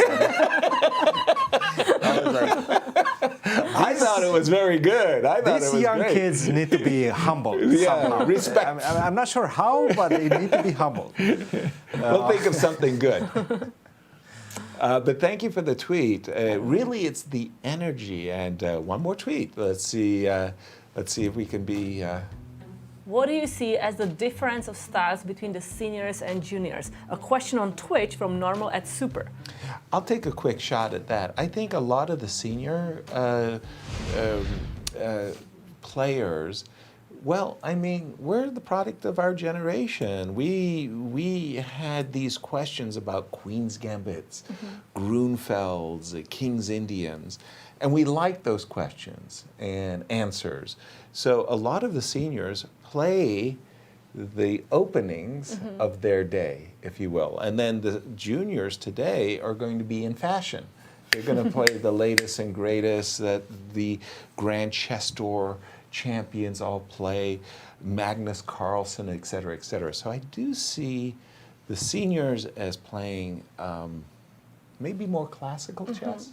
I also have to say that I think that juniors are just really hungry in this tournament. They want to achieve things, they want to prove stuff, they want to experience stuff. The seniors, they've done that. A lot of them won actually junior championships. I mean, they have world champion titles, they work with the greatest, the best. They are now coaching the younger generation. So they're more like, maybe more classic, whereas the juniors are willing to take risks and really prove stuff. And those risks pay off because coach. let's not forget, for the juniors, the title also gets them a spot in the actual U.S. championships. Which is a big money tournament along with the title and prestige. By the way, did we just see a result? Did Patrick Wolff resign? Yes, we just have a result in the game, Gregory Kaidanov and Patrick Wolff. Oh, let's What jump. happened there? Yeah, exactly. we took our eye for a moment away, and something happened as, yeah, Gregory has won, according to our score. When we left it, actually, it was this moment that we left it. It was a long think, and we were debating ourselves between A5, B6, and castles. Check the video. By the way, all the None of that broadcasts, happened. none of that. All the broadcasts are archived, so people can. That's true. Yeah, look it over. Rook C8 was Patrick's choice, but the move we were espousing, Knight A5, that was the drawback because now we get to play C4, B4, C5. Knight A5 came, C4, and Gregory went on apparently to win very comfortably. Well, he's got in this whole queen. There was a funny moment after this move C5. This is, I believe, move 20. Yeah. This position has been played once before. No way. Seriously? Some So random game, but I don't know This how is they... this is No, theory? this cannot be considered theory, right? But Right. it was played. It was in the database before. Oh, my goodness. So where was the novelty then? It's a good question. Let's see. Because this looks Immediately after. Taking on C5 was not the move played. But by the way, these are two players, 2300, 2260. Perhaps it's correspondence. I'm not 100% sure. But it's not names that I can easily recognize. After the move C5, G3 was the move. And by the way, this is the best move by the engine. After taking on C5, D6, already white has a tremendous advantage. Yeah, tremendous advantage. Huge. And in fact, it looks like a very, very smooth conversion all the way through. Yes. Gregory just traded down. It was okay, he won an exchange. He traded it down, and then he said, look, my pawn on D7 so strong. And then it's rook versus bishop. And the rook is going to capture all the pawns because the bishop can never defend them. They're all on light squares. And we have a pass pawn on A2 that is going to get a queen. And by the way, what was the times on the clock as well? I mean, you're adding up all white's advantage. And he was ahead 2.5 minutes. No, I mean, you're right. So what a great start to the tournament for Gregory Kaidanov. Absolutely. Shabalov, our defending champion, this was the imbalance of bishop versus knight. I liked this bishop on A8 versus the knight on F3. I wanted to go to the game of Doug Root because that game somehow, where am I? Where's Doug's game? Versus Shabalov. Oh, that was the one with, yes, that was it. Sorry, excuse But what me. about the game between Dmitry Gurevich and Igor Novikov? Did That was survive there? It's No. No? The short answer and the easy answer is it no. was no. Shockingly enough. He's not surviving anything. Knight to D7, and I think there's a lot of choices here. Knight C6, that seems like absolutely the most forcing, but it wouldn't have surprised me that Queen G4 also, or Queen H5 for that matter, just Knight C6, takes. The knight on E4 was hanging. There's an exchange, by the way, which he captured, bishop g5, queen f3. And Zoe, I believe, has won her game. So our first results coming in are victories. Victories galore here. I think Igor is just busted, actually. The rook is coming with gain of tempo, and everything's going on. Rochelle's winning. So let me just see. Let me just make sure about the Zoe game, by the way. I'm pretty sure she Zoe did. Oh yeah, that one is Shreya over. Mangalam. Zoe just won her game. Yes. Oh yeah, there is an extra rook. We've seen that From a result long time ago, yeah? being officiated. Yes. Yeah. And this could have ended Yeah, a long time half ago as well. Yeah, she ended up picking up the bishop. I didn't know if the bishop was a queen or a bishop on a2, by the way, but she did end up picking up the bishop on b4 and winning that game. I mean, there was this key move, queen a3. I think once white found that move 17. Yeah, and it's kind of hidden right here. From black's point of view, black is thinking, I got this. I'm going to castle. The d4 pawn is hanging. The h4 pawn is hanging. I'm good. I'm in good shape until you see this move, queen a3, and it's sort of like, oh, that's the cold shower move, because now the king is trapped in the center. No escape. You're welcome to capture either of these pawns, but the rooks are coming into the center. And then after bishop e7, everything just went like a charm for white. I mean, when you look at white moves, just every move is an improvement, right? You get the rook to double, you improve your bishop, you double the rooks, everybody is acting towards that bishop, attacking it there. Exactly. She pin pieces, the pin piece on e7, white just brought everybody to attack the pin piece. She took the rook and went on to convert. Yeah. But we have a guest in studio. Over to you, Cristian. Gregory, a perfect start to this year's campaign for you. Just a flawless game, it felt like. How did you feel from your perspective? Maybe it was flawless, so obviously during the game I didn't know that, but it felt great to play the tournament. It felt great to play the first round. I was very nervous. Patrick, you still get nervous. Always nervous. Yeah, always nervous. Patrick had a long break from chess, but I didn't feel like it would make a huge difference. So I was prepared for a very complex fight. I played the variation against Najdorf with f3 bishop e3. I played for the first time in my life. So obviously that also was very nervous because there is so much theory. Was that part of your strategy, the fact that he hasn't played in a long time, perhaps he doesn't know all the intricacies of this? No. I always take every opponent very seriously, so no. I expected him to know the theory. Yes. And he did, but I played the variation with kingside castle, which is not the main line. Many years ago, we analyzed this position with Judith Polgar. Okay. This idea in general, like we were talking about, like if they play h5, why can't white castle kingside and h5 would be just a weakness?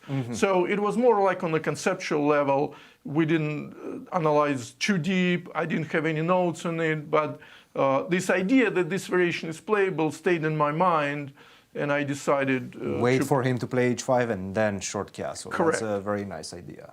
Correct. And it felt like you also understood that once you place the knight on a5, your attack comes just like much easier, right? And this was a critical moment, I believe. After castle, he played rook to c8.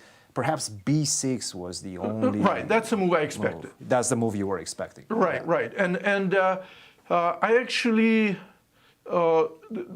even regret a little bit. I was thinking maybe instead of castle, I should play knight f5 right away. I wasn't sure.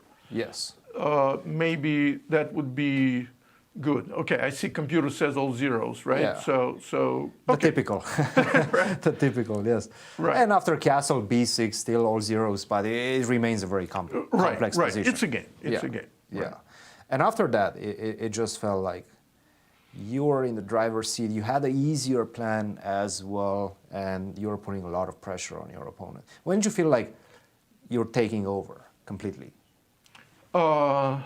Probably after c5. After the move c5. Right. After c5, I felt like, I should be okay. But still, I had to kind of revisit my calculation because originally when I played c5, I didn't take rook takes c5 seriously. So when we At what point? Here, yes, rook takes c5. Right. So when he took on c5, I thought d6 just winning. Yes. And then then I realized, okay, he can take with a rook, and I had to calculate again, and I found knight b3, and then bishop c3, and after bishop c3, I thought I have a choice. If he would play bishop c3, I thought I have a choice between queen c1 and queen f2, and I felt like both probably are good.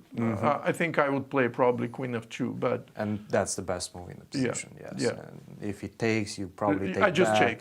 check, and Rook to c8, and now you defend the pawn, right? Or no, I was thinking knight c5, d7. that's even easier. Yeah, Yeah. yeah. I mean, and I will have pawn for two pawns. Piece for two pawns. But you also have an attack. on this Correct. side. But with queens on the board, I should be able to create an attack on the king. So, Gregory, congratulations! A great start for you. Go get some rest. We'll see you tomorrow. thank you. Gregory, a quick question for you. First of all, good to see you. Great to see you, yes, sir. I mean, it's a reunion with the seniors. Quick question. This one comes from Twitter, and we thought we'd put you to work. I mean, after all. And the question from the Twitter was, Gregory, what is the difference between junior chess and senior chess? I mean, it's obviously very different, right? So, in general, the answer is obvious.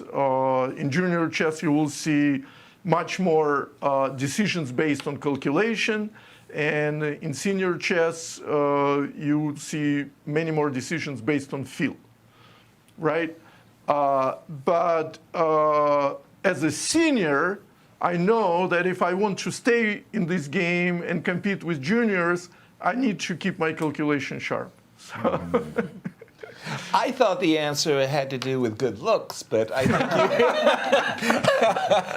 think you presented very well. Thank you, Gregory. Thank you very much. Good luck in your tournament. Yeah, congratulations on your first round. Thank you. Very Thank nice. you very much. Very nice. Just looking at some of the other senior games, I just pulled up the game Joel, Benjamin, Max, Dlugy. They're in a rook and pawn endgame. Looks like it's just heading for, it is equality, and it looks like it's going to remain equals zeros after the move rook c5. This is the game Dmitry Gurevich versus Igor Novikov, and everything is going in Dima's way. He's an exchange up, material ahead, and very importantly, he's also got an initiative. Once he plays moves rook c6 and or queen c7, queen g3 with the idea of rook c7. Just loving everything about White's position. But let me stop myself. We have another guest. We do indeed. Zoe, first of all, welcome to the St. Louis Chess Club. Welcome to the Junior Girls Competition. Tell us about your initial feelings playing here at the St. Louis Chess Club. So obviously this is my second time playing here, and the first time didn't go so well, so I have absolutely no expectations for this time. But I'm glad I started off the first round nicely. And that was a great show of good opening preparation, I have to say, but also great middle game execution. After she allowed you to keep her king in the center, is that the moment where you felt like you're taking over? Yeah, the moment I felt like I was taking over, well, the first moment where I really liked my position was when I played e4 out of the opening. And e4 wasn't part of my preparation. At that point, I was already kind of lost. But I was like, okay, I get an isolated pawn, but black's king is still stuck in the center. So I really liked my position here. And then later, once I played queen a3, I knew my position was really good. That was the key move. Yeah. Queen to a3. Did you feel like she missed that little detail? I feel like she might have missed that because I missed it as well. I mean, up until that point, I was planning rook e1, and then, but after king f8 or something, the king is running to g7, and all I have is an isolated pawn. Yeah. But then I realized queen a3, just stopping king f8 would be really strong. And then this position, I already have a really good attack. Yeah, yeah, and I think the advantage is pretty obvious on your side. She tried to defend, but you kept pretty much all the engines firing up. The bishop takes c7 movement? Yes. I think I could have played queen g3. Like, I figured that out after I moved. That was probably slightly more precise. Yeah, yes. Queen g3, this would be a really pretty attack. Some queen g6, rook f6 stuff. Yeah. Yeah. I think this is just resignation time. Maybe. And then the rest of the game, I was like, why didn't I just play queen g3? Still a great way to start your campaign. What are your ambitions for this tournament? This tournament, I want to not embarrass myself and play some good chess.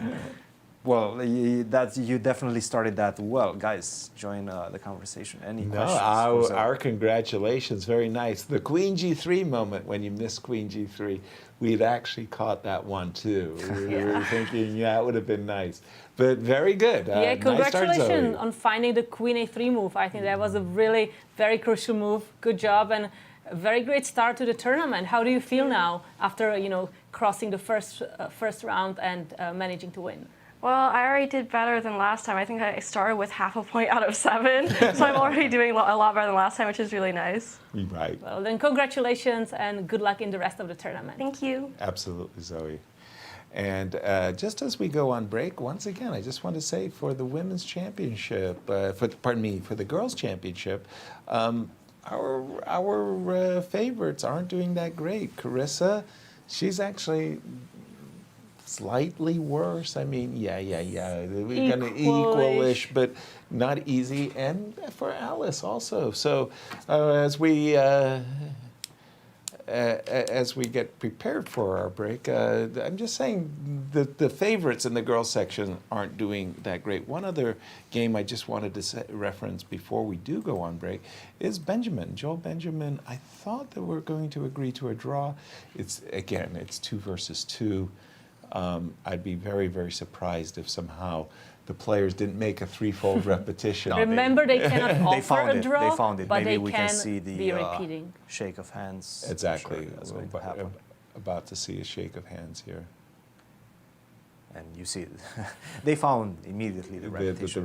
The repetition. By the way, the more, and they'll bring over the chief arbiter, Chris Bird, to say we're going back and forth. With the move rook to g3, we establish the position for a third time. Remember, the rule is you have to write down your move before you make it. Yeah. So I feel like Chris is very peculiar about making it accurately. Yeah. An accurate claim. I think that's a very, very good idea to be accurate. You want your arbiters to be sticklers for the rule. I mean, just interpret it exactly the way it's written. Because that's their job, right? That's their job. That's what it's all about.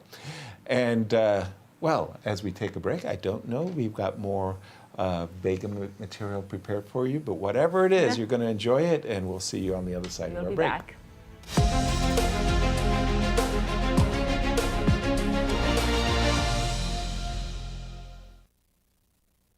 The St. Louis Chess Club is the premier chess facility in the United States. We bring the educational benefits of chess to thousands of students across the St. Louis area. We also promote chess at the highest levels, hosting all levels of the U.S. championships, as well as high-profile tournaments that attract the world's best players. Become a member and enjoy perks such as free classes and lectures, weekly tournaments, and so much more. Visit stlouischessclub.org to claim your membership today.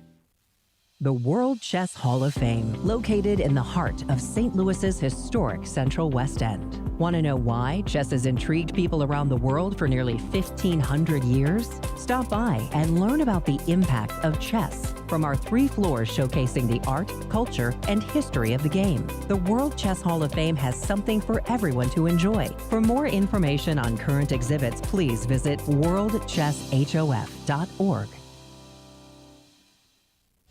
St. Louis, the chess capital of the United States. It also plays host to an award-winning shop dedicated to chess merchandise, all-occasion gifts, and plenty more. At Q Boutique, you can shop both in-store and online. From quirky greeting cards to luxury chess sets, there is something for everyone at Q Boutique. Enjoy a shopping experience like no other. Make sure to check out QBoutiqueSTL.com for a wide variety of gifts for everyone to enjoy. The St. Louis Chess Club Scholastic Program brings the educational value of chess to kids and schools across the St. Louis area. Active in over 100 schools throughout the St. Louis City and County, the St. Louis Chess Club has been able to reach over 85,000 students in both in-school and after-school programs. We view chess as a valuable educational tool. Learn more about our scholastic programming by visiting stlouischessclub.org/education. Hello, I'm Women's Grandmaster Bigim Tokhurjanova. I will be doing social media for the US Juniors and Seniors Chess Championships. Follow us in our social media and get more exciting behind-the-scenes action. The St. Louis Chess Club is the premier chess facility in the United States and is among the best in the world. Thanks to co-founders Dr. Jeannie Cairn Sinkfield and Rex Sinkfield. The St. Louis Chess Club is a non-profit organization committed to promoting the game of chess locally and internationally. We bring the educational benefits of chess to thousands of students across the St. Louis area, promoting cognitive development, critical thinking, concentration, and analytical skills. The St. Louis Chess Club welcomes chess lovers of any age and skill level to come and enjoy the game of chess. We also promote chess at the highest levels, hosting all levels of the U.S. Championships and the American Cup, as well as high-profile tournaments that attract the world's best players, including the prestigious Sinkfield Cup, Cairns Cup, and many more. All tournaments can be streamed via our YouTube and Twitch channels that also include over 2,000 chess lectures for anyone to enjoy. Become a member and enjoy perks such as free classes and lectures, weekly tournaments, merchandise discounts, and so much more. Visit stlouischessclub.org to claim your membership today.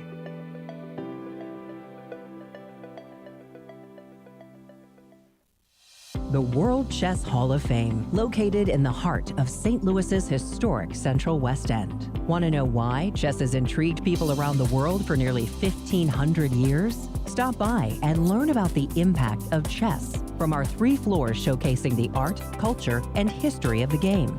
Landmarked by the world's largest chess piece sitting outside our front door, the World Chess Hall of Fame has something for everyone to enjoy, including various exhibitions, monthly concerts, and much more. Whether you are a beginner or a professional, there is something for everyone to learn here at the World Chess Hall of Fame. Enjoy free admission to our rotating exhibitions in our galleries and sign up for chess events, family-friendly programming, and art classes. And don't forget to stop by our award-winning gift shop, Q Boutique, and shop a wide selection of chess-related merchandise. For more information on current exhibits, please visit worldchesshof.org.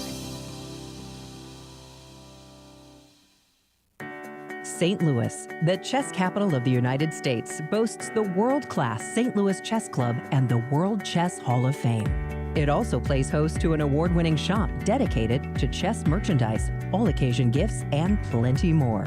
At Q Boutique, you can shop both in-store and online for chess merchandise, autographed collectibles, chess campus souvenirs, and much, much more.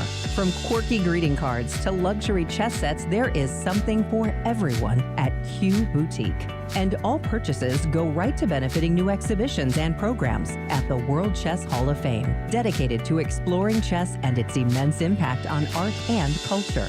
Located on the first floor of the World Chess Hall of Fame, enjoy a shopping experience like no other and become everyone's favorite gift giver. If you can shop in store, make sure to check out QBoutiqueSTL.com for a wide variety of gifts for everyone to enjoy.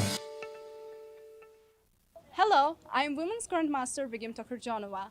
I'm doing social media for the US Juniors and Seniors Championships here in St. Louis. Follow us for more exciting behind-the-scenes content. The St. Louis Chess Club Scholastic Program brings the educational value of chess to kids and schools across the St. Louis area. Active in over 100 schools throughout the St. Louis City and County, the St. Louis Chess Club has been able to reach over 85,000 students in both in-school and after-school programs. We created the Select Chess Training Program and the Junior Select Chess Training Program in order to elevate the skill level in students across the St. Louis area. These students receive professional training from Grandmaster Varuj and Akopian. Other programs include Chess Cops, a partnership with the St. Louis Police Department, looking to improve relationships between at-risk kids and police officers in the St. Louis area, with over 600 students playing chess over the board since 2019. The St. Louis Chess Club has also created a chess merit badge for the Scouts BSA, quickly becoming one of the most popular badges, with more than 250,000 Scouts earning the badge since 2011. Students of chess can also pick up a copy of Read and Write Chess. Thanks to club co-founder Dr. Jeannie Cairns-Sinkfield, anyone can learn how to understand chess notation in no time. We view chess as a valuable educational tool. Learn more about our scholastic programming by visiting stlouischessclub.org/education.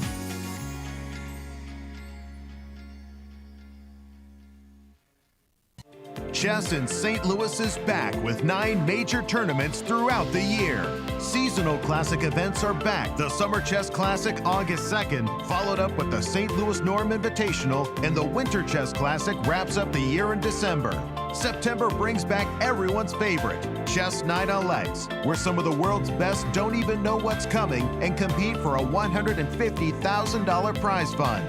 30 players across 3 fields come together in St. Louis for the U.S. Juniors, Girls, and Senior Championships starting July 15th. In partnership with U.S. Chess, the best in the U.S. fight to be the nation's best and a $400,000 prize fund in October as the U.S. and U.S. Women's Championships takes place in the chess capital of America. A year full of action-packed chess is just getting started. All broadcasts are available on our St. Louis Chess Club YouTube and Twitch.tv channels.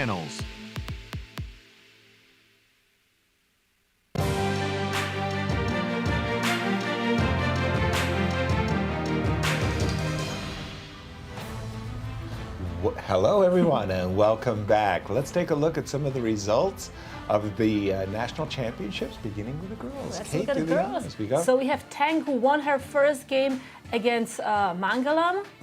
And she was so happy because she said she started with a half out of 7 in her last outing, so she's always there.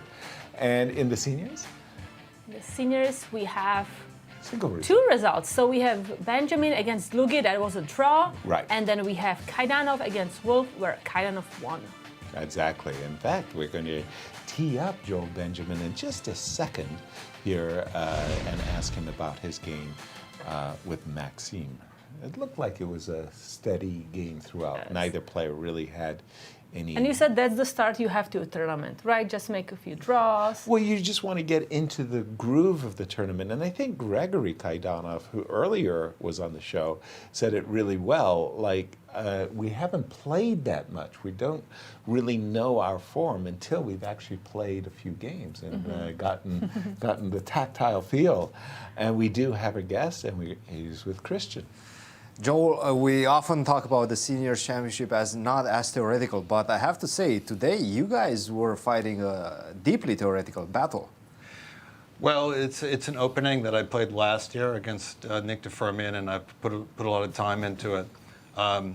In previous outings, Max has played in a completely unsound way this variation for black. He did once in a game against Fedorovich many years ago, and he did it in a blitz game against me in the park. But I had no illusions that he was going to play play like that today. So he was pretty well prepared.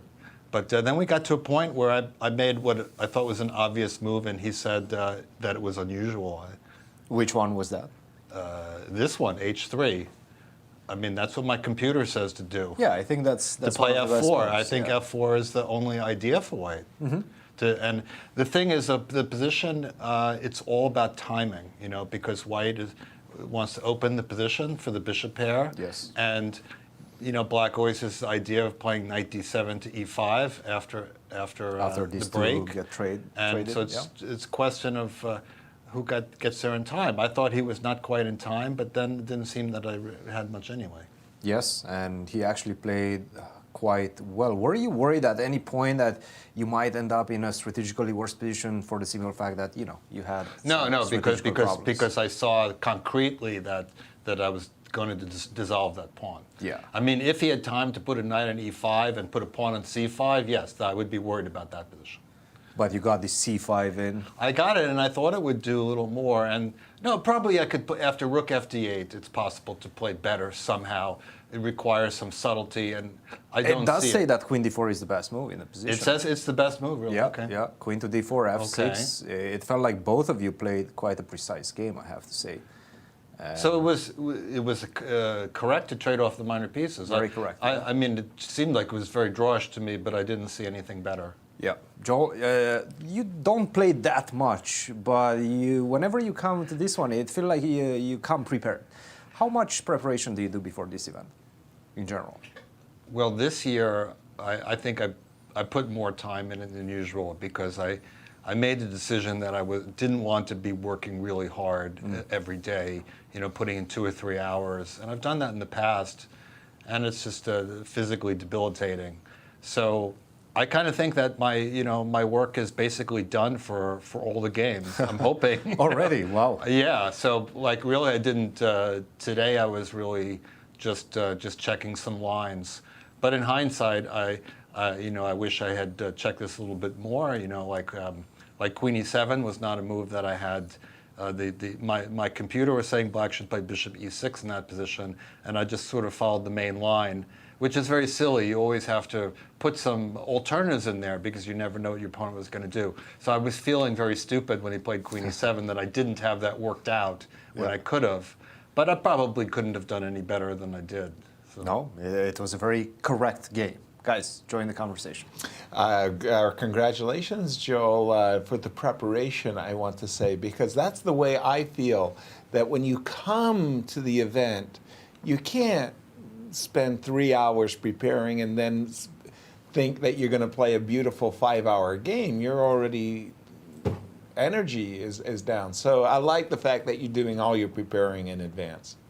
Yeah, I mean, that way for me, the key is really to have enough energy to play the games. And, you know, also I tend not to sleep that well, so I'm tired to begin with, so, I need to conserve whatever energy I can. Well, good luck in your campaign. I have one more question about the Hall of Fame. Is that your first time playing a tournament there? Because we used to play at the St. Louis Chess Club or the Sub-Zero. How do you like the space there? You know, I've been here many times, and it seems every year it's different. You know, I just sort of, you know, gotten adjusted to playing the games on the corner like last year, and suddenly it's in the Hall of Fame, and so that's just a new layout again. But whatever room they put us in, it's pretty much the same. It's high quality conditions. There's plenty of space.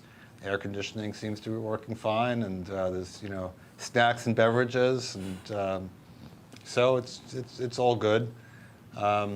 Today we played in that sort of little cubby hole in the corner, which I think is nice. But they've told us that we're going to rotate into the main room as well. So, hopefully that will be just as pleasant.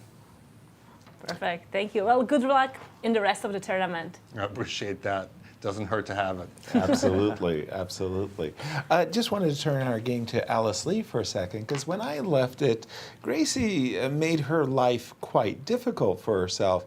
There was a trade on d5, and I expected a very simple queen captures d5. There would be trades, but black will be fine. She took with the bishop, and she got herself into a jam right wow, here. These bishops dancing around. And now suddenly this light squared bishop ended up on this silly square b3 where it was vulnerable to rook to d3 and then to rook f2. Look what happened next. A very nice little tactic. Bishop comes to c4, hitting the rook on a2, hitting the rook on e6. And why did this really turn into Alice's favor? The moment you see the current position, bang, and that's it. That's just, you're gone. It's suddenly it's lights out and there's nothing you can do. I mean, this you're in b5 this move. terrible pin. After the move rook f6, knight b6, bishop back, b7, check, bishop b8, and now knight. It's as the Dutch would like to say, hoopless. It's hoopless. Resignation time. Resignation time. So Alice really, I think Gracie's decision to recapture on d5 was, in a strange way, her downfalling. If she recaptures with the queen, I think she has an easy path to equality. And now she just got jammed up with her bishop after this move, rook f2. So Alice Lee, I want to say along with Carissa Yip, our pre-tournament favorite, doing good. Carissa, on the other hand, we might see a resignation. Maybe we can stay with this with one Alice for a second. Yeah, and in Carissa's game is not that much. No, nothing is happening. On the contrary, that game looks to be a certain draw. We go back to the Alice Lee game because we do expect that after bishop takes c4, bishop c4 takes f7, I beg your pardon, king takes f7, knight takes check, king e6, knight c6, oops, that bishop is lost. Yeah. And you actually have to work not to lose more than that. You have to go king d6, king c7, right? To not to allow the queen also. Pawn to queen. Yeah, but even then. The knight will just take business of all the pawns. Exactly. Oh, this is an easy. Let's see, how would I do it? I think I would do it like this. Okay, bishop to b8. Oh, e6. Yeah. And munching the pawns one by one. So Alice on her way to victory there. Let me just go to the juniors because they're not getting all the attention they deserve. They are, after all, the future. So let's just, when we left this game, this was Arthur. Remember, it was that queen d4 right here. Mm-hmm. It was this very nice intermezzo move, check to the king, takes, and then knight f5, queen e6. This looks like a very nice game by Arthur. Queen to d8. Yeah, he just, this massive threat Queen of C7, queen 7, yeah. followed by queen b8 mate, and we might see a resignation here. This is really, really bad. Let's jump to one of our, well, I think he's actually, Jacobson, isn't he the number 1 seed? Yes, he's the number seed. Ahead of number Mishra. 1 seed. By invitational rating. By yes. invitational Yes. rating. And time trouble is a And factor. we saw What are that, the clock times then? Yeah. Okay, so we have a result. Alice Lee won her game. And by the way, we expect that along with Zoe, Rochelle also is winning her game. But sorry, I'm still with the Brandon game for a moment. Yeah, because he sacrificed the pawn, right? Yes. To attack opponent's king. So how is that going? Yes. But he has only 1 minute on the clock. Wow. It's going well, but the problem is the time right now. It really is a problem because with 1 minute, and this is never going to get any easier. I'm still trying to figure it out. By the way, I think we're having the wrong camera. That's Balaji Daggupati. Right. This is not the Brandon Jacobson game. But the Brandon game, okay, White's a pawn up, but in my view, White's suffering because rook takes, bishop takes, or bishop takes, rook takes, is on Black's agenda, and the white king is more vulnerable than the black king right now. I'm actually looking for a defense for white. Yeah, and black is also transferring the knight to f5. Which is a real problem because the desirable knight g1, knight f5 is the issue. I'm going to have to play bishop f2, and I'm thinking, first of all, there's knight f4. There's Rook h1. Rook h1.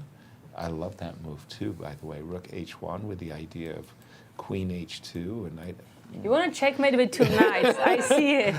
The patterns are there, but it's looking really bad. Cristian, I'm even looking for a defense for white. Is there a good defense for white? It is bad, but it's not losing. Terrible? It's Okay. not losing for white. Black is slightly better, but white does have to be extremely precise with his defense. And in fact, it has to be a counter offense in this position. He has to play d4.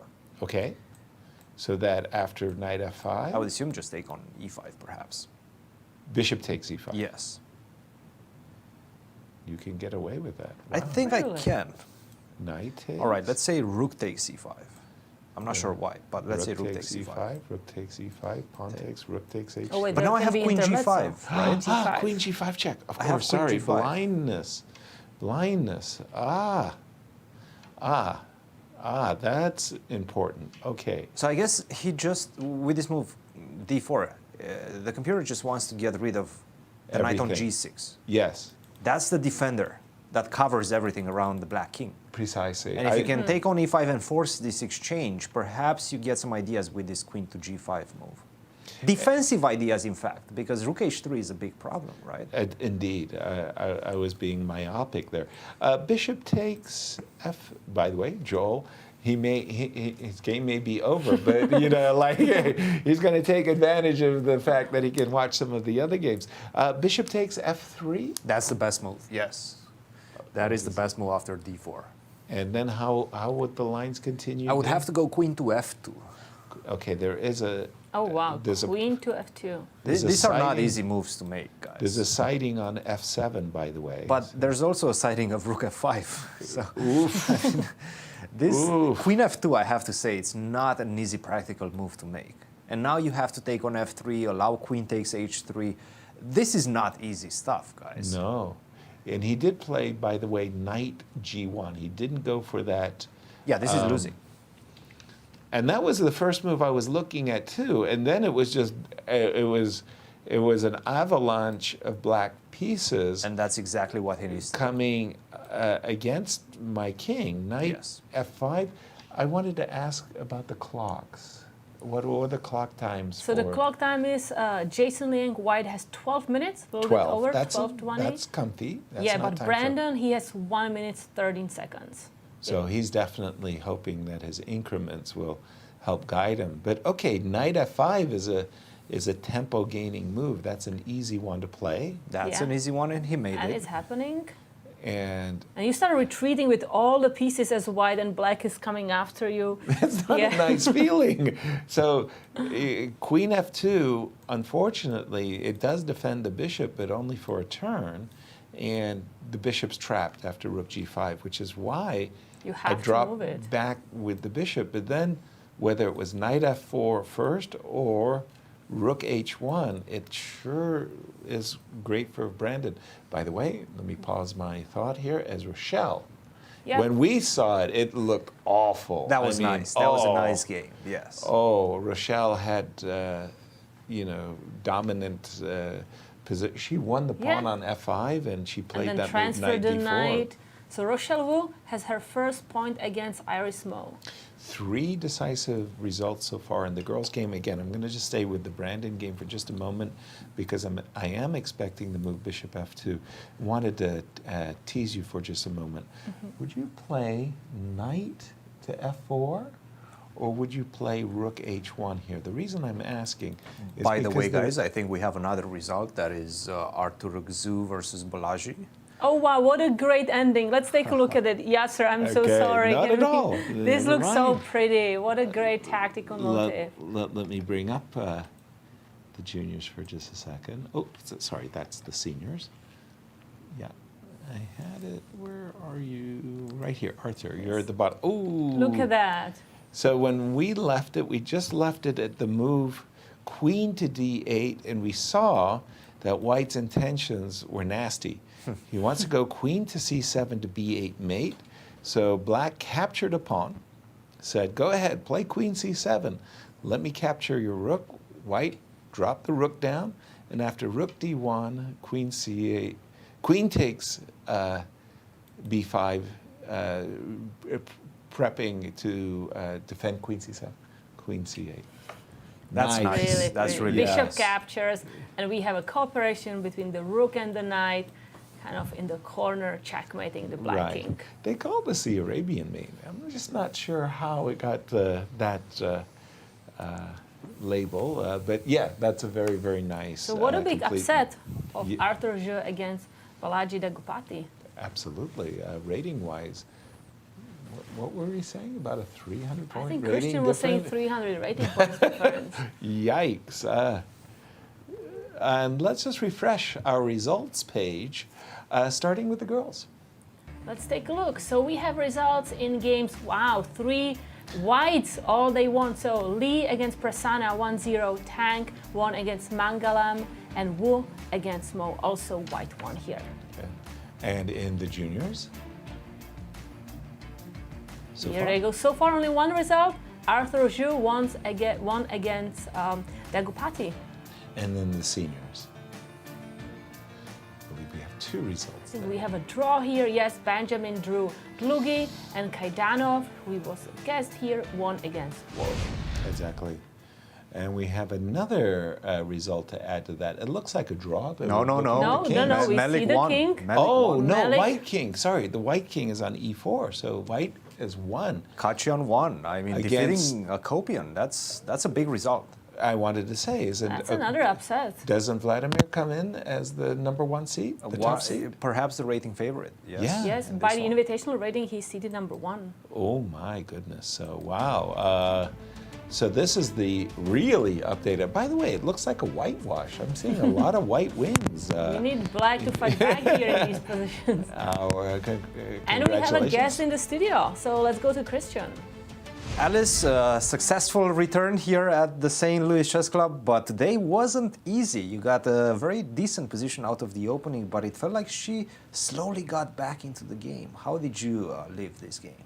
Yeah, so the opening I actually didn't really like the position I got after. I saw like maybe I shouldn't have en passant like d takes c6. Did you know that you're following Yasser's good friend, Victor Korchnoi? No, I didn't know this game. I wasn't really preparing for like this specific line. I mean, I thought it would be possible, but a5, I think usually instead of a5, the main move is f5. And then there's some like lines after that. That's right. But so after I knew like a5 had to be like better for me. I was expecting like knight e7, knight e1, f5, but she played knight h6, which I think is also okay. Yeah, more or less. I think knight g5 at this. Did you consider this move? Oh no, I didn't. Even, This was a really good option for you. It's giving you a tremendous advantage. Yeah, that looks very good. Just so that after knight h6, then you Knight get the e6, knight to e6, yeah. and this one feels good. But you played knight e1, and it felt like slowly she was getting back into the game, especially after this move d5. Yeah, actually I felt like after d5, my position was more pleasant to play. Like I knew objectively I should probably still, like I shouldn't be too much better, but I thought if I was ever able to trade queens, the endgame would be pretty pleasant for me, because I have the passed b pawn. The b pawn, yeah. But yeah, after after rook e6, I thought rook d1, my position was quite good. Bishop e3, and then I calculated this line. With like bishop a2, rook. She had this move, rook to b8, maybe the best option in the position. And Yeah, I thought like I would play maybe bishop d7, but I guess like after bishop c4, then she can take with a knight on e6, and then I'll lose the exchange back. yes, and of course this is not easy stuff. And finally now she gets to your b pawn, right, Yeah. with bishop f8 and things of that nature. But it still remained very complicated, and it felt like she fell through the cracks after this move, bishop to a2. Yeah, after bishop a2, I was very happy because after rook f2, rook takes a2. And then I thought like here I should be winning. I calculated like rook a6, b5. And yeah, my bishops are just too good. I thought like her rook on e6 has very few squares to go. How do you generally feel in the first few rounds? Does it take a while for you to warm up, or do you feel like you're very dangerous in the first few rounds? What type of player are you? I mean, I guess it depends. I think last year I started out pretty poorly. Like I got 1 out of the first 4 rounds. And I actually never won a first round game in the US Junior Heroes Championship. So getting this first round win was nice. And I guess it also depends on like the pairings, who you're playing, what color you get. So overall, I don't think like I have like a specific very good first round or very bad first round, although it's probably leaning more towards like a very bad first round if you look at a slower start. Yes. Yeah. Guys, any questions for Alice? Oh, first of all, Alice, we just want to say congratulations. You've been having a kind of breakout year for yourself. Everything's going so well. What are you doing right? Our viewers want to know. Yeah, I've been playing in like a lot of strong tournaments. I had like 2 back-to-back tournaments right before this, and like another tournament, a few tournaments in June. So I think just like playing in these really strong tournaments have given me a lot more experience playing against strong players, and that definitely has like helped me improve in the past year. Your big rival in this event is Carissa Yip. Tell us about the rivalry. What are you looking forward to in this tournament when you meet? Yeah, I've actually never played Carissa before, so this will be the first time. That definitely should be a very interesting game. I think it's in round 7. So it's in one of the later rounds, so for now I'll just focus on, I guess, the next few rounds. But it would definitely be like really great to play her, since she was one of my biggest idols that I looked up to for so many tournaments, and to play against her would just be a very good experience. Wow, that's so amazing. Like you see some 19-year-olds being like role models for 13 years old. That's amazing. I'm surprised that you never met, because I know both of you already competed in the US Women's Championships, but I guess Carissa maybe did not play the year you did? Yeah, I think Carissa played 2021. She skipped last year. Yeah, she skipped last year, and that was the first year that I wasn't playing. Because of college, yes. Yeah. Yes. Wow. Nice. Well, good luck for the rest of the tournament. Absolutely, Alice. Everybody's cheering for you. Thank you. Except your opponents. I just wanted to say in the game, Brandon, as Jacobson sacrificed rook very nicely. How did that happen? Yeah, well, that was I was asking you, would you have played rook h2 here, or would you have played knight f4? The reason I wanted to ask you that question was because are you afraid of queen g5?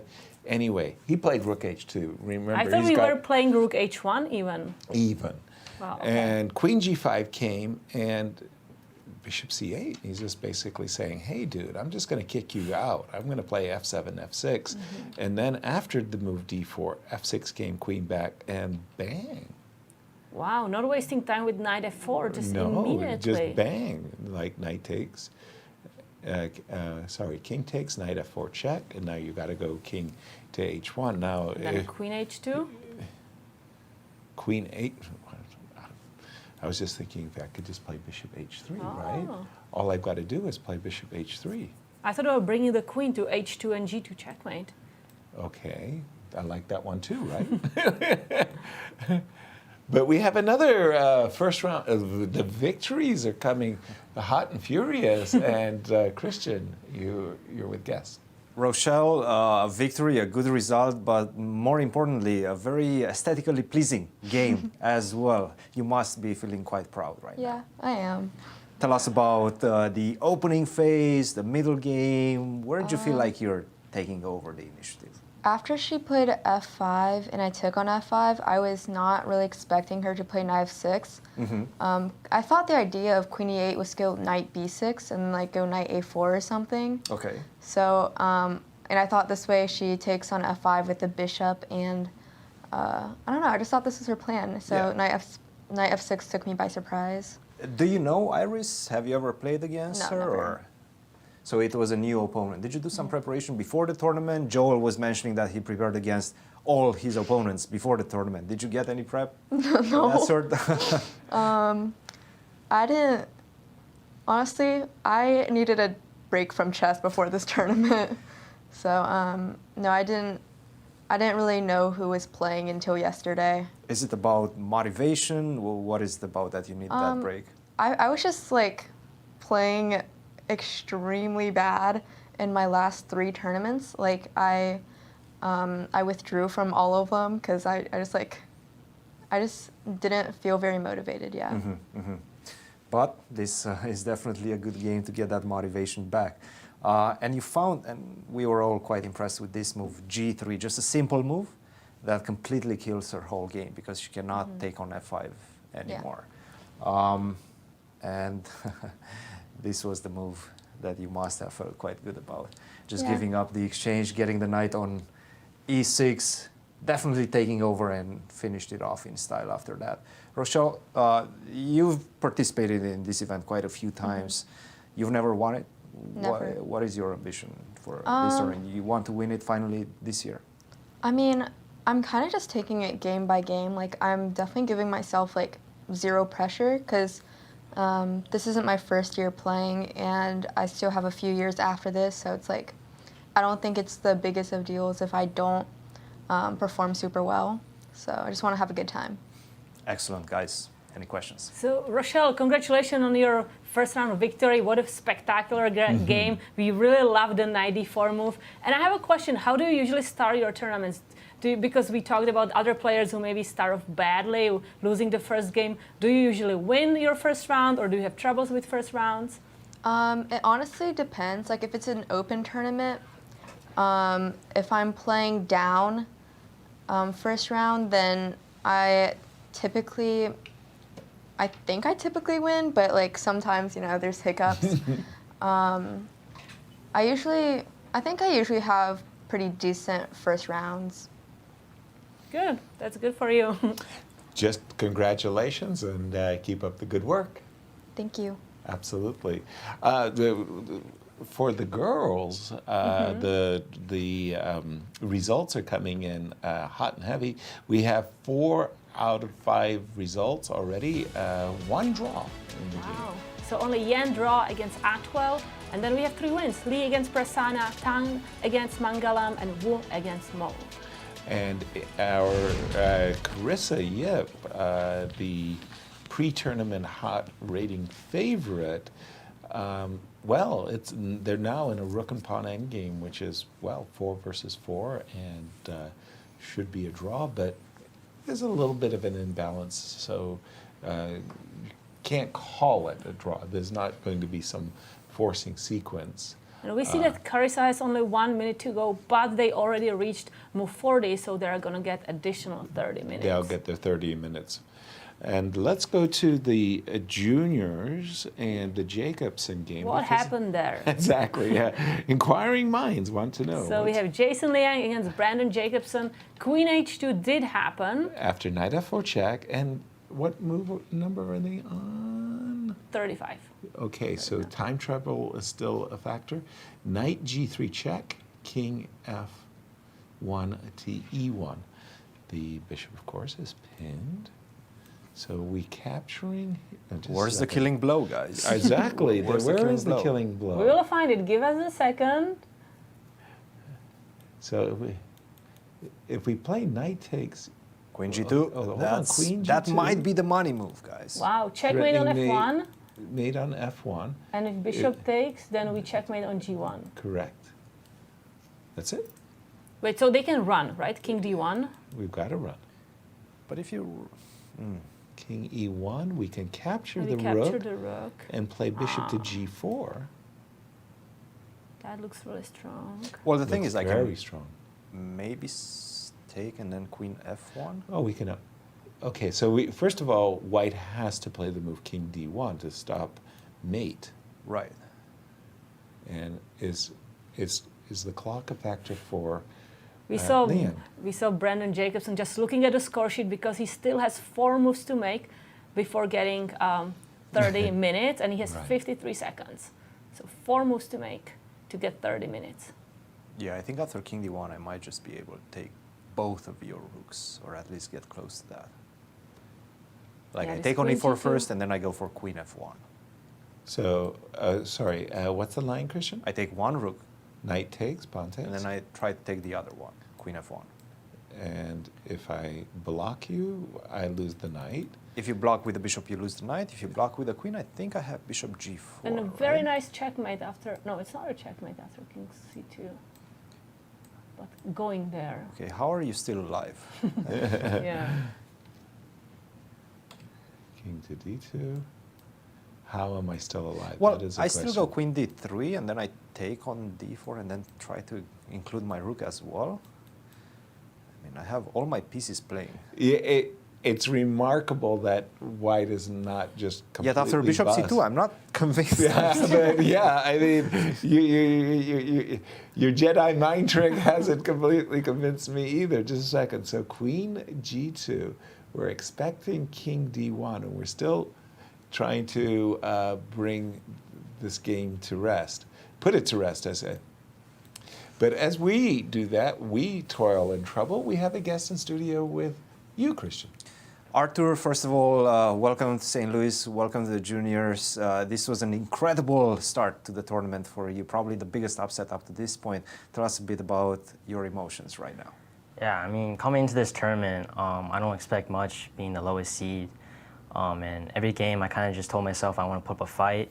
I want to make myself not lose easily. And coming into this first round without much expectations, being able to kind of get a win, I mean, it feels great, yeah. Is that something that you put a price on, just not coming into this event with pressure on your shoulders? Yeah, I mean, that's very important to me because I just want to take all that pressure off, kind of enjoy the tournament, enjoy playing against all these top players. And I think that helps for sure. Well, you definitely put a lot of pressure on your opponents, and especially in this game. Take us through the game, and where did your opening preparation end? Because it felt like you were very well prepared in this one. It was rather long. I think it ended near something like move 18. Oh, wow. So actually, this is all preparation. This is a typical line, but at the same time. And at this point, he had 1 hour and 30. He knew as well, right? Yeah. But this move, e4, perhaps was a little bit off the beating tracks.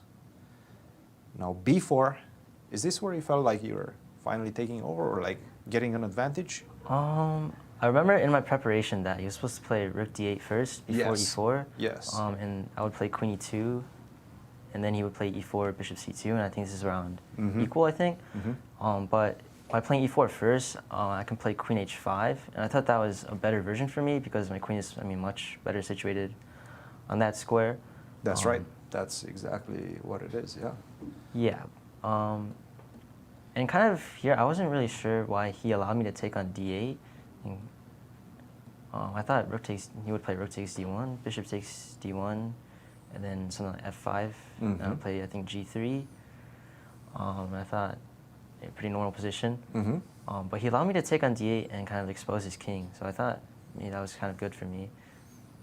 And right now he was still playing quite quickly, but missing a lot of details. And you spotted this beautiful bishop to b3. Yeah. Did you understand that at this point you're probably completely winning?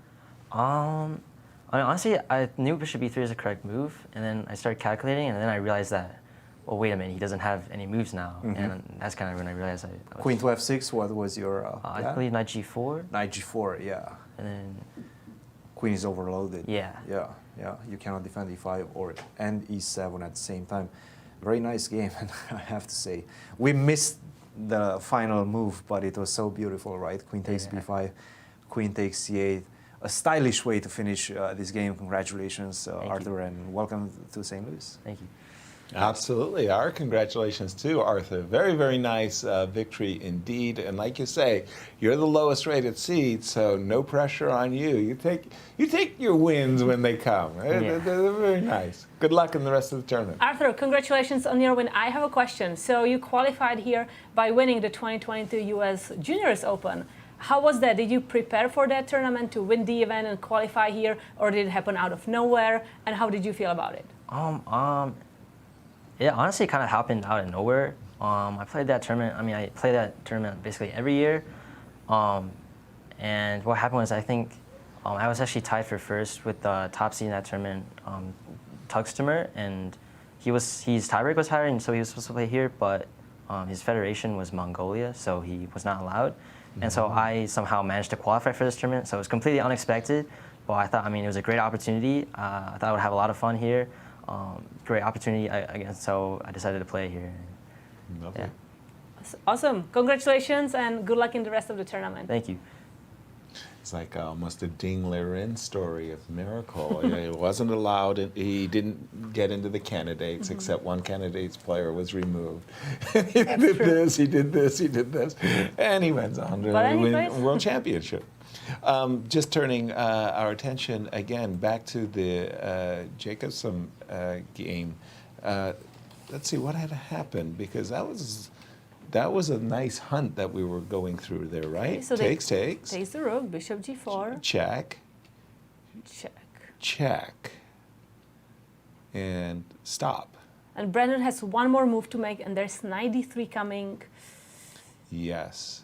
Okay. Well, the problem is, well, we can't really play queen to e1 because, as you were just pointing out, knight d3 is coming. We can't play queen to d1. That's covered. We pretty much have to move our king, and I'm going to take a rook.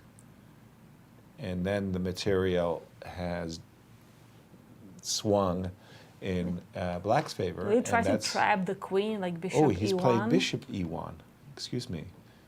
Bishop to e1. So he's tossing away the knight, which is much better than the rook, by the way. Shame on me. Stop. I'm taking the knight, by the way, unless you see something. No, I think more, I agree, because knight d3, just king moves up, and the rook is defending the bishop. There's something to be said for wanting to involve the rook, right? Maybe this move is actually even stronger. Well, the thing is, if you go king c2 now, I have d3, right? And that's very nice, right? That's and he's done it. He said, I would much rather have this position, and I'm involving my rook. And you see, he made a move and he left the board because he did his 40th move, and he's getting extra time so he can take a break. Made time control. Absolutely. What else? Oh, sorry. I was about to ask Cristian what caught his attention. It's a guest. Who's got your attention? Melik, starting the tournament can always be rusty, but starting the tournament against the top seed is never an easy task. Yet you just won against the top seed, Vladimir Akopian. Your initial feelings after this important victory? Actually, I was happy to face him in the first round. I know Vladimir I counted for 45 years. Yeah, we grew up in the same city, so we knew each other since being kids. We played many games against each other. Yeah, but it was very important for me to play, and I was hoping to get white color, and I got it. Yeah. How did you prepare for this game? Well, firstly, it was sort of expected from Vladimir to play Sicilian. I thought he wouldn't play against me like e4, e5, because I thought he's higher player, and he wouldn't play like symmetrical or Lopez or something like that. So it was expected, but I actually mainly prepared against the other lines. So for me, line which Vladimir played, I saw the game he played against Norderbeck, Absadurov, back to 2015. So I thought it's only one single game, and it's not really principal queen c7, because I thought it was supposed to be bishop b4, right? But he didn't play bishop b4, and he never played bishop b4, by the way. He only played queen c7. So okay, I thought the setup which I played is quite known, up to rook e8. It felt like he just wanted to get a longer game and try to get you maybe in time trouble, and then make a push for something. But I mean, I'm familiar with the system, because same system I teach all my students, and we talk about this actually in our Olympian experience. So I knew up to rook e8 moment. Yeah, it was first surprise when he played rook e8. Yeah, because funny, I thought the right move supposed to be like bishop d8, bishop c7, right? So this is like a very common idea, yes. Bishop d8, bishop c7. because I'm actually not making on time typical king h1 move. And why is that? Well, I mean, he played bishop c7. Yes, and let's say you go bishop g1. Right, that's what I thought, bishop g1. And actually, that's what something like this happened with not a big plate. So now he goes d5, or what is the problem? Well, actually, I was thinking I was considered between this line or to play, as I was thinking, like initially, bishop f1, bishop, if you don't play king h1 second, yes, play bishop f1, bishop and c7. then something like this. And then I thought it's not a big deal, I can play, let's say g3 or something like that, yeah. Okay. And it was scenario. I can play g3 and then, it's position. I mean, I kind of play this in some blitz games, something like that. So I thought it's fine. But either this or king h1. But I thought let him think and then let's see what he does. He actually spent some time on knight e5, right? And he played rook e8. Yeah. Yes. When he played rook e8, he gave me like very valuable time. So now I can play bishop f1, knight e5. Yeah, also, I didn't actually expect this. I thought he's going to play something like bishop f8. But I mean, I wasn't sure, like, what's the point of bishop and f8? G6, Yeah, maybe something bishop like that. G7. Like, in Sicilian, like, camp positions. Typical plans, yeah. Yeah. But he played that e5, that a4 here. Yeah, by the way, I missed something. Yeah, right here I missed something, right? This is the critical moment. Go back for a second. Yes. Yeah, I knew there's something wrong with this. And I knew I supposed to take knight b6. Queen takes b6, Not and what is f5. the idea? Knight f5, okay. Yeah, and the 5, queen, whatever goes, I don't care. Queen b7, yeah. Take on e7, take on d6. But I simply chicken out. Okay. Because same sacrifice we have in Sicilian, in Najdorf, whenever you sack on b5, and you do kind of similar thing when you sack for 3 pawns. 3 pawns. Now it's only 2. You might be getting the third one. Yes. Yeah, I was trying to compare. Remember the famous game when Wei was very young and he played against Shirov? I think, and won the World Cups. When You're testing my memory on live TV. Yasser, do you remember that? Oh, absolutely. Yeah, I mean, it's common sacrifice. But honestly, I saw this, but I chickened out. I mean, I thought maybe I'm going to miss something and this and that. Yeah, I'm going to blame myself for this. And then I played that b3, but I thought it's still good enough. But I misjudged the position. I thought this is supposed to be good for me. Yes. Not f5. Initially, I was thinking bishop g3, and that's why I went for this accepted exchange sacrifice. I thought bishop g3, and I'm clearly better. But then I realized after de it's not so better, And then queen g5. Right, king h8. But apparently, computer says here not e3. Which is a very difficult move to see. Yeah. Yeah, very difficult. Yeah, I didn't see it because I spent some time by trying to evaluate queen b2 move. Not queen g5. Yeah. But then I realized on queen b2 he has a bishop c5 check, something like that. It's like annoying. Yeah. Right. And you played bishop to g5. This was a moment where he had an option. But I really like this move, queen to h3. I saw it instantly. Yes. Yeah. Put a lot of pressure on him, on his next decision. Well, it's a tactical position, Cristian. I had to do something because I can't handle this positionally. Because one move late, he's going to be 2 bishops, he's going to kill me. Yeah. So I got to do something. Actually, I believe a5 is a big mistake. We agreed. We spoke briefly with Vladimir. It was expected, which I thought g6 move, and I was thinking to make a check, knight h6, capture bishop e4, and I said whatever. You know what? Let's play this position like whatever it is, queen e3 back, and I think it's roughly equal. Maybe. Sure. Yeah. Dynamically equal. Yeah. I mean, he definitely had compensation. But I mean, when he played a5, I was very happy. I said, okay, I saw queen h3, because I saw this even before a5. I was hoping if you play a5, because I saw queen h3 move, because funny, but the rook is trapped. There is no good square for the rook. Yeah. And everything has to keep contact. Exactly, with the c-pawn, yeah. There's always issue. Bishop b7, bishop b7, rook d7, I thought. But no matter what, any move was better than queen e6. Yes. I think as soon as just losing. Yes, and you spotted it directly. Yeah. The exchange of the queens definitely helps you. After rook to d8. Yeah, this was the win, yeah. Maybe most precise was not to capture an f8, it was like rook d7 initially, but I said, okay, whatever. It doesn't matter as long as it gets the result that you wanted. Congratulations, great game. Thank you, Chris, thank you. To start the game, to start the tournament with. Guys, back to you. Indeed, our congratulations. Always winning against the tournament's highest seed is a very, very, very good feeling. And winning in the first round is also difficult. It's all good. It's all good. Downhill from here. Let's go get into the games because, wow, I mean, just so many games have kind of blown up. One game that is still kind of, well, I don't know. It's confounding. It's the two minor pieces it's the bishop versus e6 the move rook. or knight e6 move. Jumping into that game, and this is the one of Andrew versus Justin.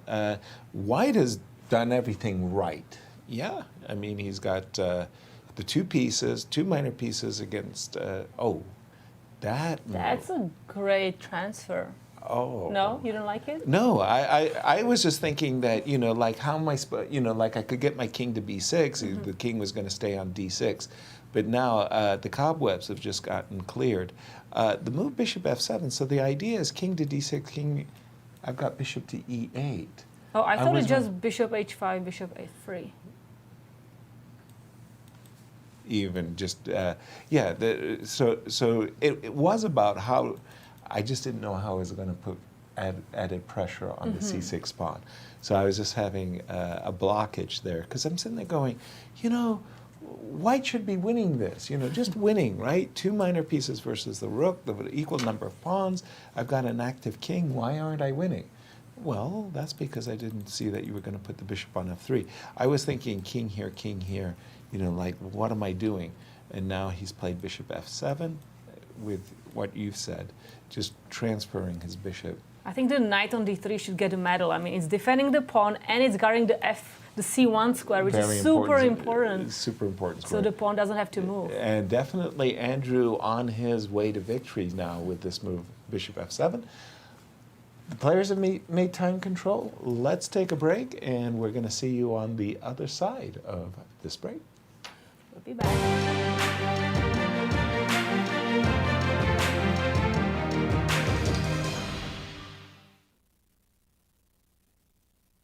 In 2019, the Missouri Bicentennial Commission, along with Governor Mike Parson, approved the building of a life-size chessboard to celebrate the 200th anniversary of the state of Missouri. Dr. Jeannie Sinkfield, a lifelong patron of Scouting and Great Rivers Council Board member, proposed that the project be built as an Eagle Scout project. Jeannie invited 16-year-old Andrew Dowden of Troop 6, Jefferson City, to take on this incredibly important project. My name is Andrew Dowden, and I belong to Troop 6 in Jefferson City, Missouri. So my troop, we were down camping down at the Sinkfields, and Jeannie came down and asked, is anyone close to getting their Eagle or needing a project? She had this idea of the Eagle Scout project chessboard, and she wanted somebody to kind of work with her to see what we could come up with. At the time, I kind of had a project in line, but when she brought up this idea, obviously I wanted to choose it because it was a lot better idea than what I had started. Prior to this project, I did not really know anything about chess. Once I got into this project, I downloaded an app on my phone and started playing chess, and I took the chess merit badge down at Scout Camp. This was a bicentennial chessboard for the Historical Society of Missouri. There were a lot of people that helped me with this project because whenever I got the pictures from the Historical Society to engrave onto the granite, I wasn't very familiar with the technology needed to engrave on there, so I needed some assistance with that and learning how to do it. And after all that, I'm pretty sure I know how to do it now. So to engrave those edge pieces, I went down to the Lake of the Ozarks Scout Reservation, and we used the Epilogue laser, me and Thomas Yang did. I wasn't really expecting it to end out this big, but as me and Jeannie were working, it just kind of got bigger and bigger and bigger, which I didn't have a problem with. I thought, I can take on a little bit more and a little bit more, and it ended out to be a really, really cool project. So we had a ribbon cutting of the chessboard, and there were a whole bunch of people there, including the governor, the St. Louis Chess Club, the World Chess Hall of Fame, the State Historical Society, which all helped out during this entire project. Jeannie was there. I had to give a little speech that I didn't really know I had to do, but that kind of has taught me a little bit about speaking too, so I think that has helped me too. This project, it's made me real proud that everyone is enjoying it. Like every time I go down there, somebody's playing, and then they're taking care of it, which really makes me proud, because me sinking all that time and everyone else that's helped me sinking in all that time, I like to see people use it, but I also like to see people appreciate it. The St. Louis Chess Club is the premier chess facility in the United States. We bring the educational benefits of chess to thousands of students across the St. Louis area. We also promote chess at the highest levels, hosting all levels of the U.S. championships, as well as high-profile tournaments that attract the world's best players. Become a member and enjoy perks such as free classes and lectures, weekly tournaments, and so much more. Visit stlouischessclub.org to claim your membership today. Hello, I'm Women's Grandmaster Bigim Tokhurjanova. I will be doing social media for the US Juniors and Seniors Chess Championships. Follow us in our social media and get more exciting behind-the-scenes action. The World Chess Hall of Fame, located in the heart of St. Louis's historic Central West End. Want to know why chess has intrigued people around the world for nearly 1,500 years? Stop by and learn about the impact of chess from our 3 floors showcasing the art, culture, and history of the game. The World Chess Hall of Fame has something for everyone to enjoy. For more information on current exhibits, please visit worldchesshof.org. St. Louis, the chess capital of the United States. It also plays host to an award-winning shop dedicated to chess merchandise, all-occasion gifts, and plenty more. At Q Boutique, you can shop both in-store and online. From quirky greeting cards to luxury chess sets, there is something for everyone at Q Boutique. Enjoy a shopping experience like no other. Make sure to check out QBoutiqueSTL.com for a wide variety of gifts for everyone to enjoy. The St. Louis Chess Club Scholastic Program brings the educational value of chess to kids in schools across the St. Louis area. Active in over 100 schools throughout the St. Louis City and County, the St. Louis Chess Club has been able to reach over 85,000 students in both in-school and after-school programs. We view chess as a valuable educational tool. Learn more about our scholastic programming by visiting stlouischessclub.org/education. The St. Louis Chess Club is the premier chess facility in the United States and is among the best in the world. Thanks to co-founders Dr. Jeannie Cairns-Sinkfield and Rex Sinkfield, the St. Louis Chess Club is a non-profit organization committed to promoting the game of chess locally and internationally. We bring the educational benefits of chess to thousands of students across the St. Louis area, promoting cognitive development, critical thinking, concentration, and analytical skills. The St. Louis Chess Club welcomes chess lovers of any age and skill level to come and enjoy the game of chess. We also promote chess at the highest levels, hosting all levels of the U.S. Championships and the American Cup, as well as high-profile tournaments that attract the world's best players, including the prestigious Sinkfield Cup, Cairns Cup, and many more. All tournaments can be streamed via our YouTube and Twitch channels that also include over 2,000 chess lectures for anyone to enjoy. Become a member and enjoy perks such as free classes and lectures, weekly tournaments, merchandise discounts, and so much more. Visit stlouischessclub.org to claim your membership today.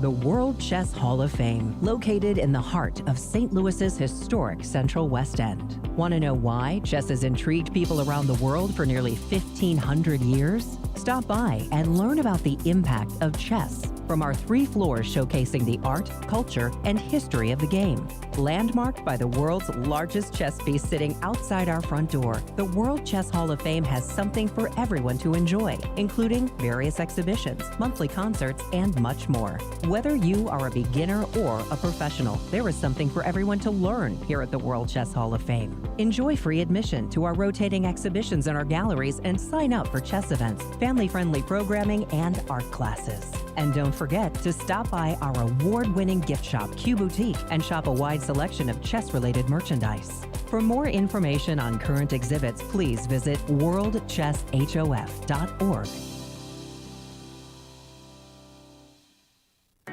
St. Louis, the chess capital of the United States, boasts the world-class St. Louis Chess Club and the World Chess Hall of Fame.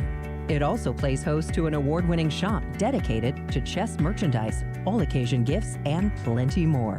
At Q Boutique, you can shop both in-store and online for chess merchandise, autographed collectibles, chess campus souvenirs, and much, much more. From quirky greeting cards to luxury chess sets, there is something for everyone at Q Boutique. And all purchases go right to benefiting new exhibitions and programs at the World Chess Hall of Fame, dedicated to exploring chess and its immense impact on art and culture. Located on the first floor of the World Chess Hall of Fame, enjoy a shopping experience like no other and become everyone's favorite gift giver. If you can shop in store, make sure to check out QBoutiqueSTL.com for a wide variety of gifts for everyone to enjoy.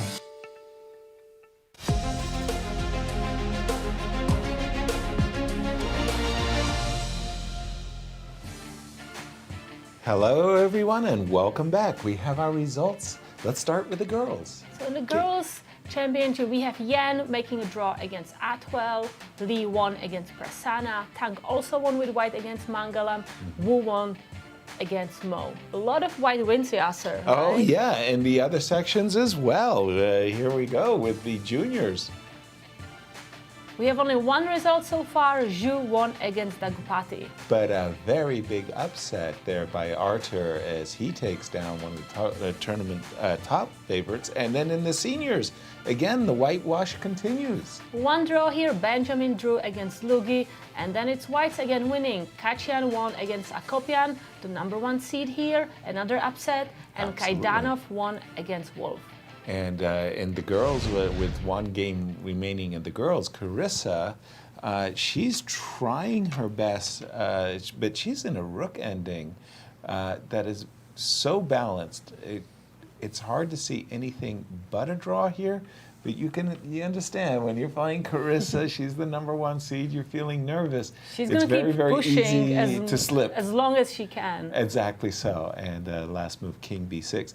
Kind of an intimation that, hey, look, I've got ideas to go. And you start to get nervous, you see ghosts, you start to thinking to yourself, well, if I go back, but then if you go back, you walk into B4. Yes, the computer is going to tell you 0 zeros, and it's going to suggest moves like rook H6, but putting yourself in the hot seat, if you will, with your clock ticking. It's not that easy. It's not that easy. And what has caught your attention, Cristian? Well, I think we might be seeing a result in that Brandon Jacobson game. That was great, yeah. And perhaps maybe we can pan over the bird's eye view, because after rook takes A1, just pick up the rook, keep the knight under siege on G1, and it's just a decisive advantage. There's no perpetual checks coming. That pawn on F6 nicely keeps that G5 score. Extremely important, because if the queen could be going to G5, then that would be problematic. But by the way, that's not the case. Knight B4 check. Oh, that's nice. What a tasty move. That's wow. nice. And he's looking at queen C4 check after King B3. Yes, yes, yes. That's a nice way to finish things off. Force resignation. Because I guess you can go king to B3 and immediately, where's the checkmate? Yeah. Where's the checkmate after king b3? King b3, queen c4 check, king a3. I just take the rook. That's the lazy girl's move. Well, but it's effective. Exactly. You checkmate on very A2. effective. It's extremely effective.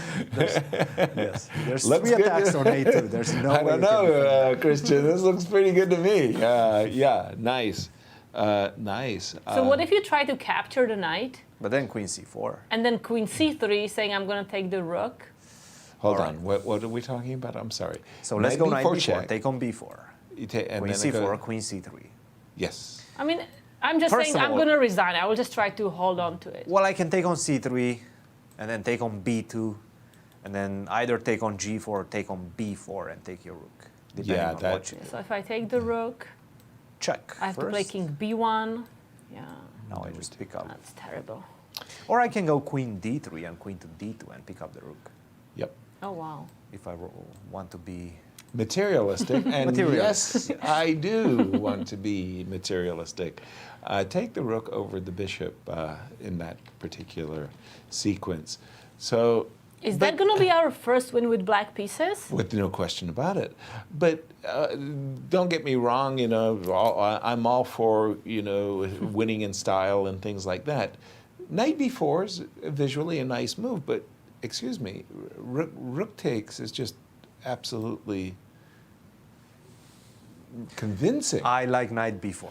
No, I like, approve of this move. Yes. I agree. I like knight b4 too. What's wrong with you people? I mean, I look for efficiency, and by the way, we do have king b3 on the board, and we have queen c4 check. No question about this one. We've got to play king a3. I like your rook takes and b3, I guess, right? Mm-hmm. And then I'm guessing we're just playing queen takes?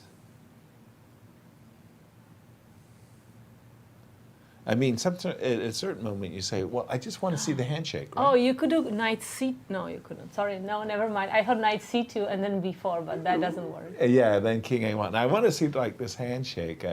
b3 on the board, and we're expecting queen c3. Yes, just exactly. Simple. Simple chess. Simple chess. And after the queen trade, it's a coronation. Not to mention this guy is hanging. Not to mention knight c2 is check, mate in one threat. And yeah, we do have our. Here it is. Our first win with the black pieces. I didn't think it was possible but that you could win with black. Brandon Jacobson, the top seed in the juniors, is showing us how to do it. And by the way, he did it very stylish. This whole pawn sacrifice, h4, and he said, "Go ahead, take the pawn." I refer earlier to this moment earlier in the game where I actually thought, well, h4 and white was taking the initiative right here. Mm-hmm. We have just captured a bishop on g7. Quite probably the move d3, d4 was white's best move at this exact moment. But when you see the move h4, it's very hard not to continue. You've sacrificed a pawn, and then you suddenly like, well, wait a minute. Who's attacking here? Right, like, hold on, I thought I was the one attacking. And from here, Brandon went on to get an attack down the h-file, which was very, very powerful. And he won it in style, Cristian. No, absolutely. But take a look at this moment. Huge moment between Abhimanyu and Arthur Guo, because the very natural move is what? Knight c7? Exactly. Knight to c7. Loses on the spot. No. I take, and now I go f6. And you're caged. You cannot approach this pawn with the king at all. All I have to do is just like get my king to b7. Oh my gosh, bishop d8 takes f6? This is so beautiful. You cannot touch the f6 pawn. Because right. Once you take on f6, I go c7, and there's no stopping the c pawn. Agreed. So this is a huge, huge trap by Abhimanyu. And he didn't fall for it. He played f6, only move in the position to stay in the game, and he found it. Right. He played the move f6, and right now it seems like he's very, very close to a draw. Perhaps getting that equality, establishing the balance. At the same time, is it that easy? Because knight c7 is now the threat. Yes. So I take. I have to take. Right? King takes, yeah. But then how easy is this? To make a draw, yeah. You go, right? You have to defend this pawn. Yes. So you probably get to this position. Yes. I could also play bishop to d4, but yes, I understand what you're saying. Can you go bishop d4? I don't know. I guess you can. Okay. Yeah. I cannot move with my knight because I don't want to allow king to c7. Exactly. This is the perfect position that I can get. But unfortunately, I don't think there's... Okay, I'm going to try to get this h-pawn. And by the we way, do have the trade, just as you've suggested. Yes, and king c4. He has to go king d8. Yeah, right just to stop the king from marching to b7. I'm not so much worried about the pawn, but the king marching to b7. Yeah, and he plays it. He's done it. King d8, king c8, king b8, as we expect. This is not that easy for Abhimanyu. Actually, it might just be a draw. A fortress, yeah, absolutely. By the way, some crazy games going on. I just pulled up this one position. What is that? So many pawns everywhere. Right? Like the players, I don't know because I can't read the players' names. Ghazarian versus Josiah, is that the game? Pawn, there's a black pawn on C2. Okay, and there's a white pawn on A7. They all want to go. Both pawns want to be coronated. And who are the players again? Sorry. That's the Kirk Ghazarian versus Josiah Stearman. Got it. Okay, there we have it on the top board. Trying to read this is not easy. Not so easy what for are we me. going to do here with white pieces? Well, I'm assuming we want to play bishop to Yasser d4. Talking about this pawn on C2. But because this pawn is on C2, we have to bring our king, don't we, to lasso this pawn and stop it from promotion, yeah? King E2. And the thing is, my king on D7 is kind of stuck also. I would love to get it to B7 and capture that A7 pawn. Yeah, so I've got there's a D pawn, there's a passer E6 on pawn. D6, a passer on A7. This guy. Black would probably like to play like bishop D5 and then run with the king to get that pawn on E7, on A7, right? Or get that pawn on B3, that's true. Sorry, so you mean bishop to C6 and the king? For example, or D5, yes. Okay. And then run with the king. We need to protect So, E6. okay, so let's start. I start with king E2. Tell me what you're going to do. Bishop D5. Bishop to D5, and I'll go king to D2. You're welcome to take this pawn. I want to play bishop to D4.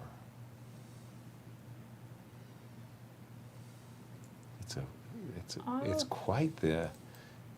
And then if I go knight A8, you go bishop G. Okay, let's take a look. If I take. Oh, I have a check also if I need to. I'm sorry. But if I give check, no, I'm not giving a check. Yes, let's go back with the knight. And then don't you kind of end passive. up like stuck? Yeah, here? no, this is dangerous. Well, might just be lost, right? Because I'm white's got 3 pawns and you've got 2, but and the one's knight blocked. can't go anywhere. And the knight is stuck. Yeah. This looks definitely deadly. And king E2 sure looks like the pathway to victory here. You have another move. You wanted to go king to A7, so something like this. No, but I'm going to just. I need bishop on D5. Okay, but so let's start bishop D5. No, Cristian doesn't approve. What if I go for the ace? Look, I have to take that A7 pawn, right? So knight C8. Knight C8. Immediately, okay. If I lose another tempi, then you will be able to go bishop D4 next. Agreed. After king D2. Agreed. Okay. So let's say yes. King D3 doesn't matter. And then I take on A7, you take on C2, right? Right. How so we bad got is rid this of. position? Well, hold on. I've got 1. Yes, I'm 2 points down. I know. I know how to count. No, but I just wanted to make sure we were on the same page. Okay, as we'll shift to the game of Alex Shabalov. Well, he's just about to finish the job. Is he? Against Douglas Root? What is happening there? It's resignation time. Yeah, it looks like Alex is 2 pawns up and just figuring out which discovered attack to make. How about 3 pawns up? Let's take on D3 as well. Or trade the rooks, rook D6. Nah, let's take another pawn. Don't. Yasser is not going to allow you into. What's into the better club. than being 2 pawns up? Being 3 pawns up. One of the great talents of American chess. Well, something went really badly wrong for Doug because when we left it, he seemed that he had a slight upper hand positionally. He had a decent position right out of the opening. And then suddenly we come back and he's all kinds of pawns down and Shabby is ready to... Don't understand what is Alex thinking about. Just Exactly. grab the pawn, Grab the play pawn. bishop G2, whatever. Choices, Well- choices. Always difficult. I remember I did something like this with Bent Larson. I grabbed the pawn and I instantly took the knight as well. So I was like 4 pawns and a bishop against a rook. And then he had to resign because I took away the knight. You know, he couldn't trick me. There was no tricks after rook takes g3 and rook takes c3. There's no more tricks. And it's just 3 pawns. And there's no stopping them, you know. It was kind of fun. Oh, and we see a handshake. Hearty hand clasp. It wasn't the first 2 that hurt. It was the third extra pawn that made. So we have the another win for black pieces. You see, it's coming. Yeah, it's coming back. It was bad there.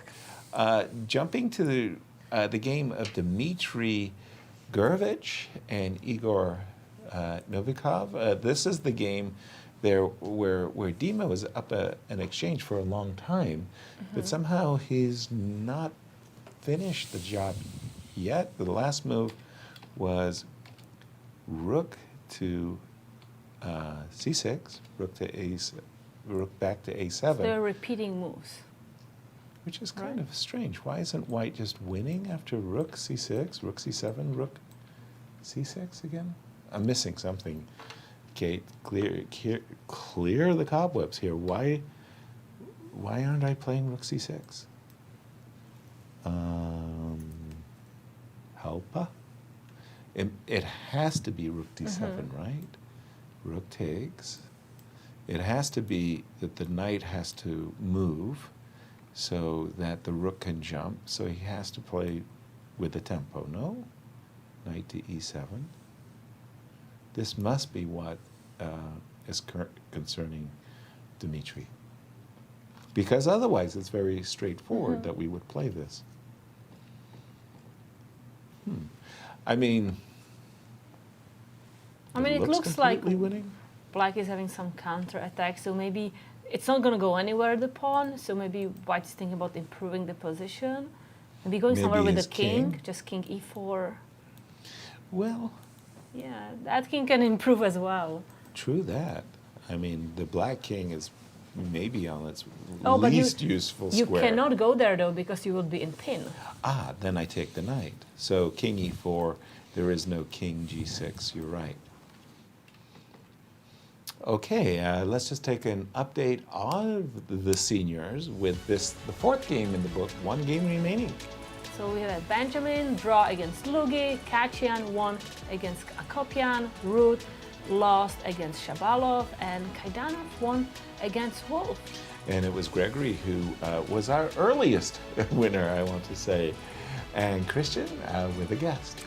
Brandon, with the black piece is definitely a very difficult game, and it felt like you were quite uncomfortable with your position. You were spending a lot of time. The position was quite uncomfortable. Tell us a bit about your experience with this game. Yeah, no, so I figured going into this game, I was just going to try to sleep well, not prepare too much.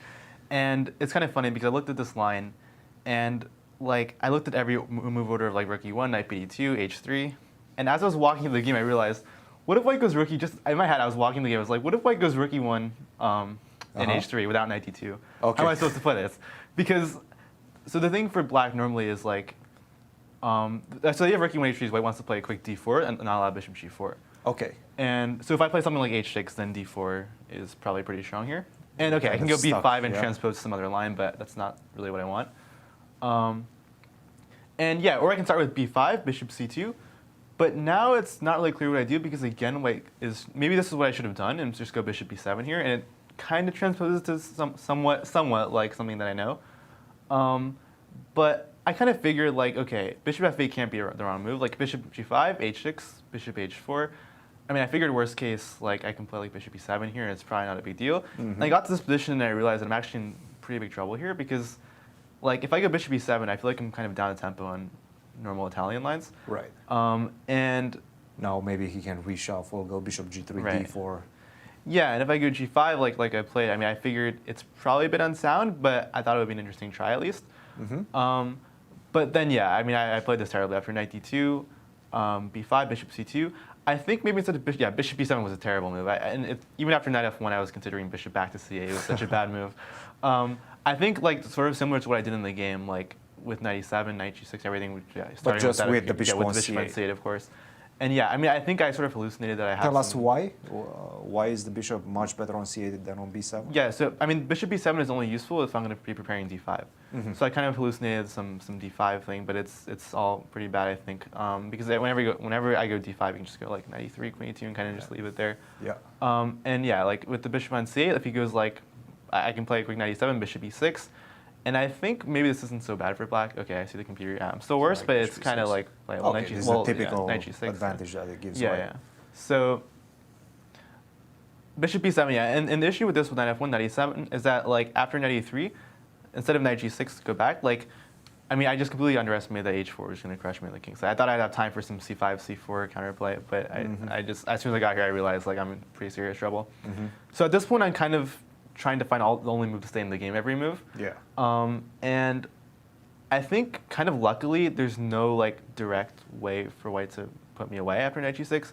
I mean, so yeah, knight f5, exactly. Yeah. So after knight f5, knight e7, I figured like the principled way for white to play is to take the bishop, like you did, take, and then go something like b4 is what I expected. b4. Yeah, just to stop c5 and then go a4. And white should be much better here.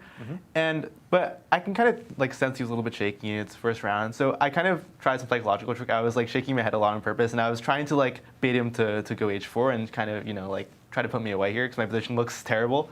Those are experienced moves right there. I mean, I figured it's my. I mean, I spent all my time. I figured it's my only chance because if he goes b4, a4 is something normal. Like I'm. You don't have any trouble. Yeah. Problem. So I tried to bait him to go h4, and he didn't. Like I played knight g6 pretty quickly. Okay, apparently it works, but I was just trying to complicate the game. I had no idea if this was actually any good or not. Yeah.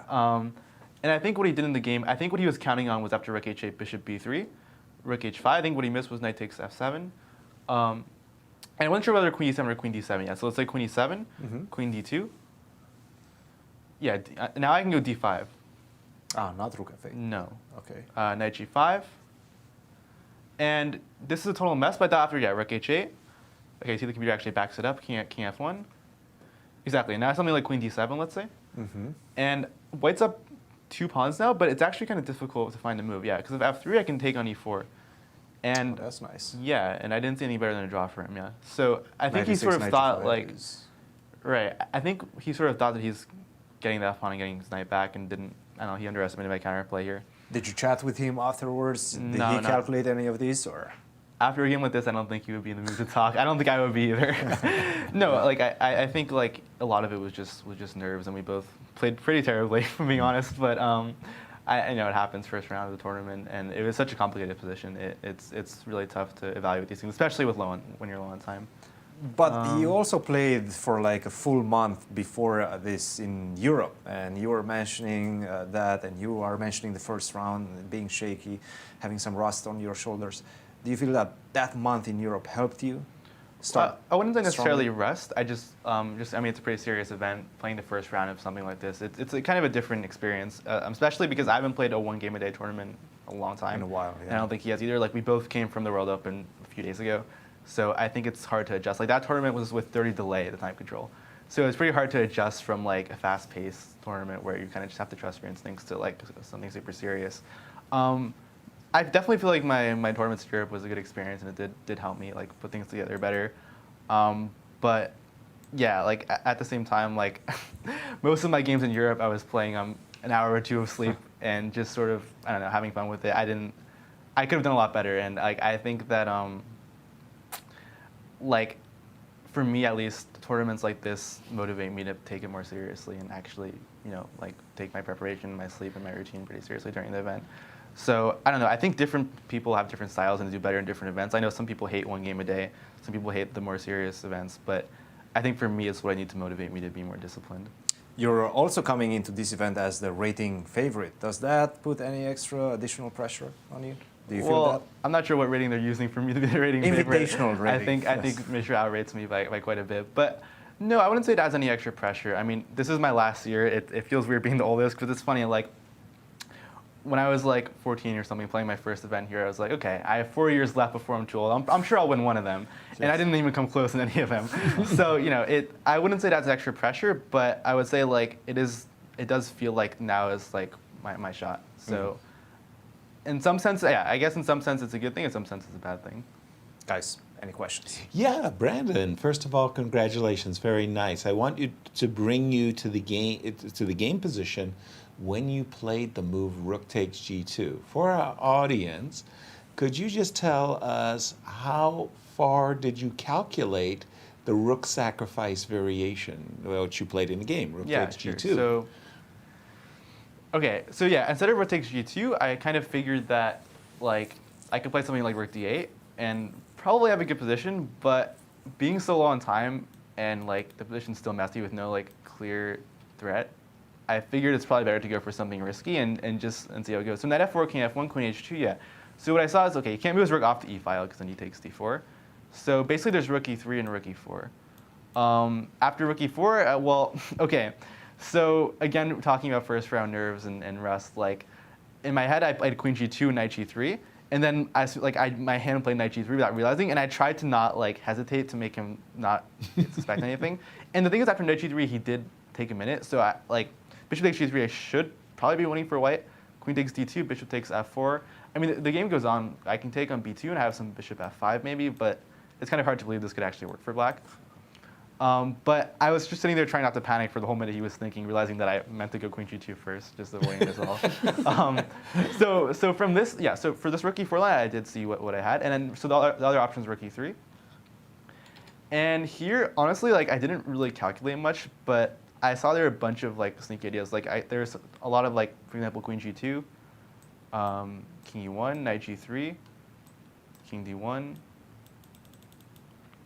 like knight f1, for example. You can go queen e1. And I don't know, like at some point I thought I could play some quiet move. I don't even know what. Maybe just bishop f5. Yeah, bishop f5. And I saw up to here and I figured, you know, we're both low on time. Like if we get here, then it looks like, I don't know, a nightmare to play with white. And I thought it was a good practical decision, and it did work out, but I'm not quite sure what is going on here. Like, my guess is computer would say all zeros or something. That's just always what happens, but probably rook d8 was a better move. And I figured during the game that made more sense, but I don't know. I already went this far with the attack. I may as well try rook takes g2 and see how it goes. And yeah, I think like a big problem for me lately has been not trusting myself, trusting my intuition in a lot of positions where I feel like I want that, like I get a good position and then I'm not trusting myself to find like the breakthrough. And I figured, you know what, we're already here. May as well go for it. This is triple zeros, but really? Not with rook e3, not rook e4, rook e3. Yeah. No, rook e2. e2. Rook e2. Yes. Interesting.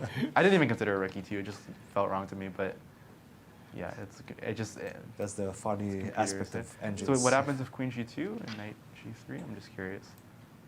Yeah, knight g3, queen e3, only move. Some crazy stuff. Okay, this I didn't see at all. No, it makes sense. It makes sense, but yeah, like it I figured you probably had some defense, but I think with low on time, it's very difficult. It's impossible. Yeah. No, sorry, Brandon. I didn't want to point out that you're completely bluffing. I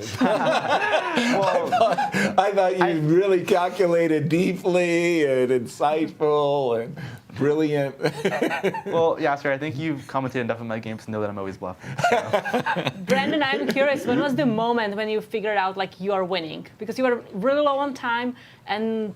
Like the move e takes d4, was that the moment when move 40 you made and you were like, okay, I'm winning, or was it still unclear because it was a crazy game, very complicated game at the end? Well, I mean, when you played rook e4, I was pretty confident I was winning, but besides the scare with knight g3, giving him the extra option, but like once he played king d1, I was pretty confident that I was winning here.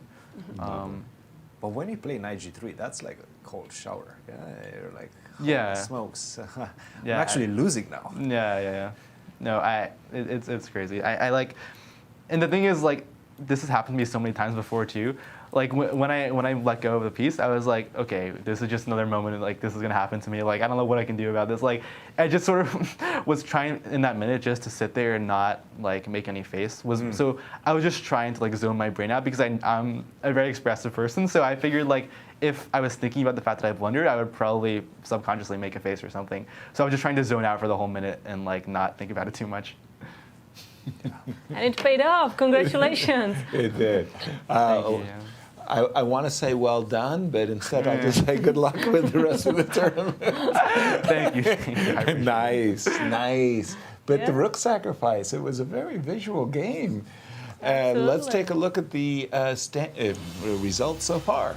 So we have only 2 results in the U.S. Junior Championship. So Liang lost against Jacobson, and Zhu won against Daggupati.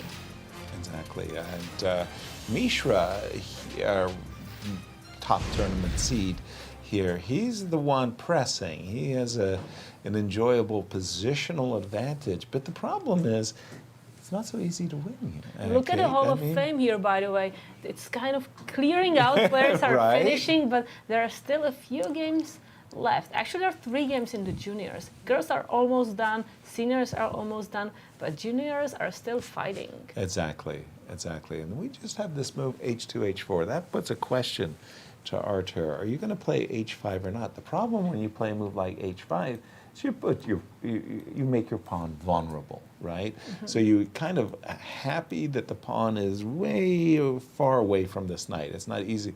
But then you start to think to yourself, and you start to get a little bit worried. Well, wait a minute. If this pawn does manage to creep up the board and you do manage to win the pawn, then you're really close to coronation. So what do you do here for black? Do you want to defend with the pawn on the same color as your bishop, or are you just going to leave the h-pawn all alone? Just move your bishop back and forth.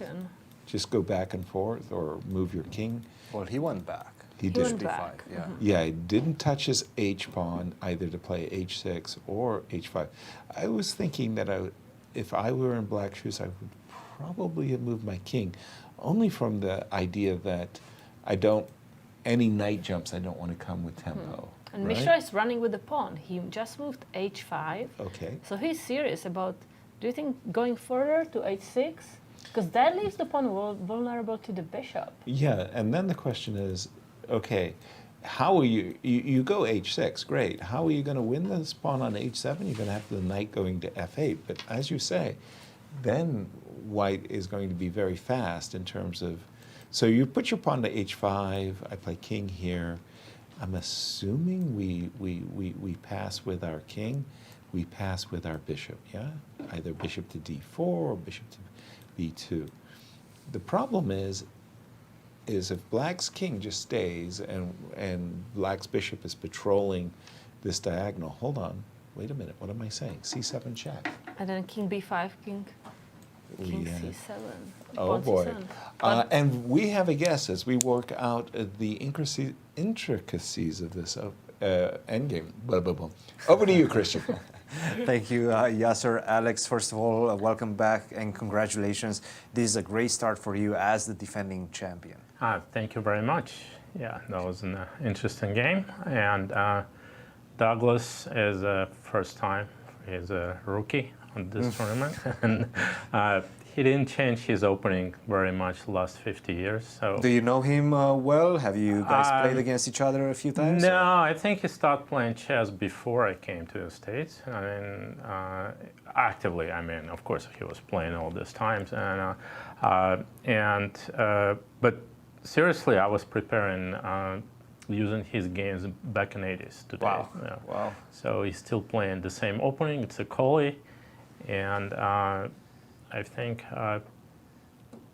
maybe Queen E2 was technically the first move that I like did not look precise. I mean, Queen F3, not here. Okay, here's Queen F3.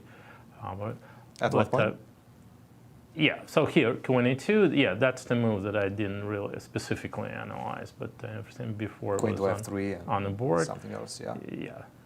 I think in this line, if white wants something, he shouldn't castle too early, because that's and what's the plan behind that's that? a critical loss of tempo. Same he did, like Queen F3 and all the kind of stuff. Basically, just the same thing, but without castle. But don't castle, because now I need to go like. But my knight is not on d7, and it has to be on c6. Perhaps you have some c4 ideas or something like that. Is that why? Right, but it's not a position for my game. Oh yes, yeah. The knight was on c6, so something like that. Yeah, knight needs to go to c6, so he can go to b4 and to e7, and so yeah, sometimes white plays a3, sometimes he doesn't, but at least that's an interesting tab here, yeah. And then at some point, perhaps you will go long castle, or? Nobody did, yes. Like, no, not really, no. But he did short castle, and it does seem like there's quite some games in even Anton Giharo versus Box. So some strong players have played this position before. Yeah. I think it was all interesting, and knight f5 was good. I believe bishop e7 I played too fast. I should have started with rook c7.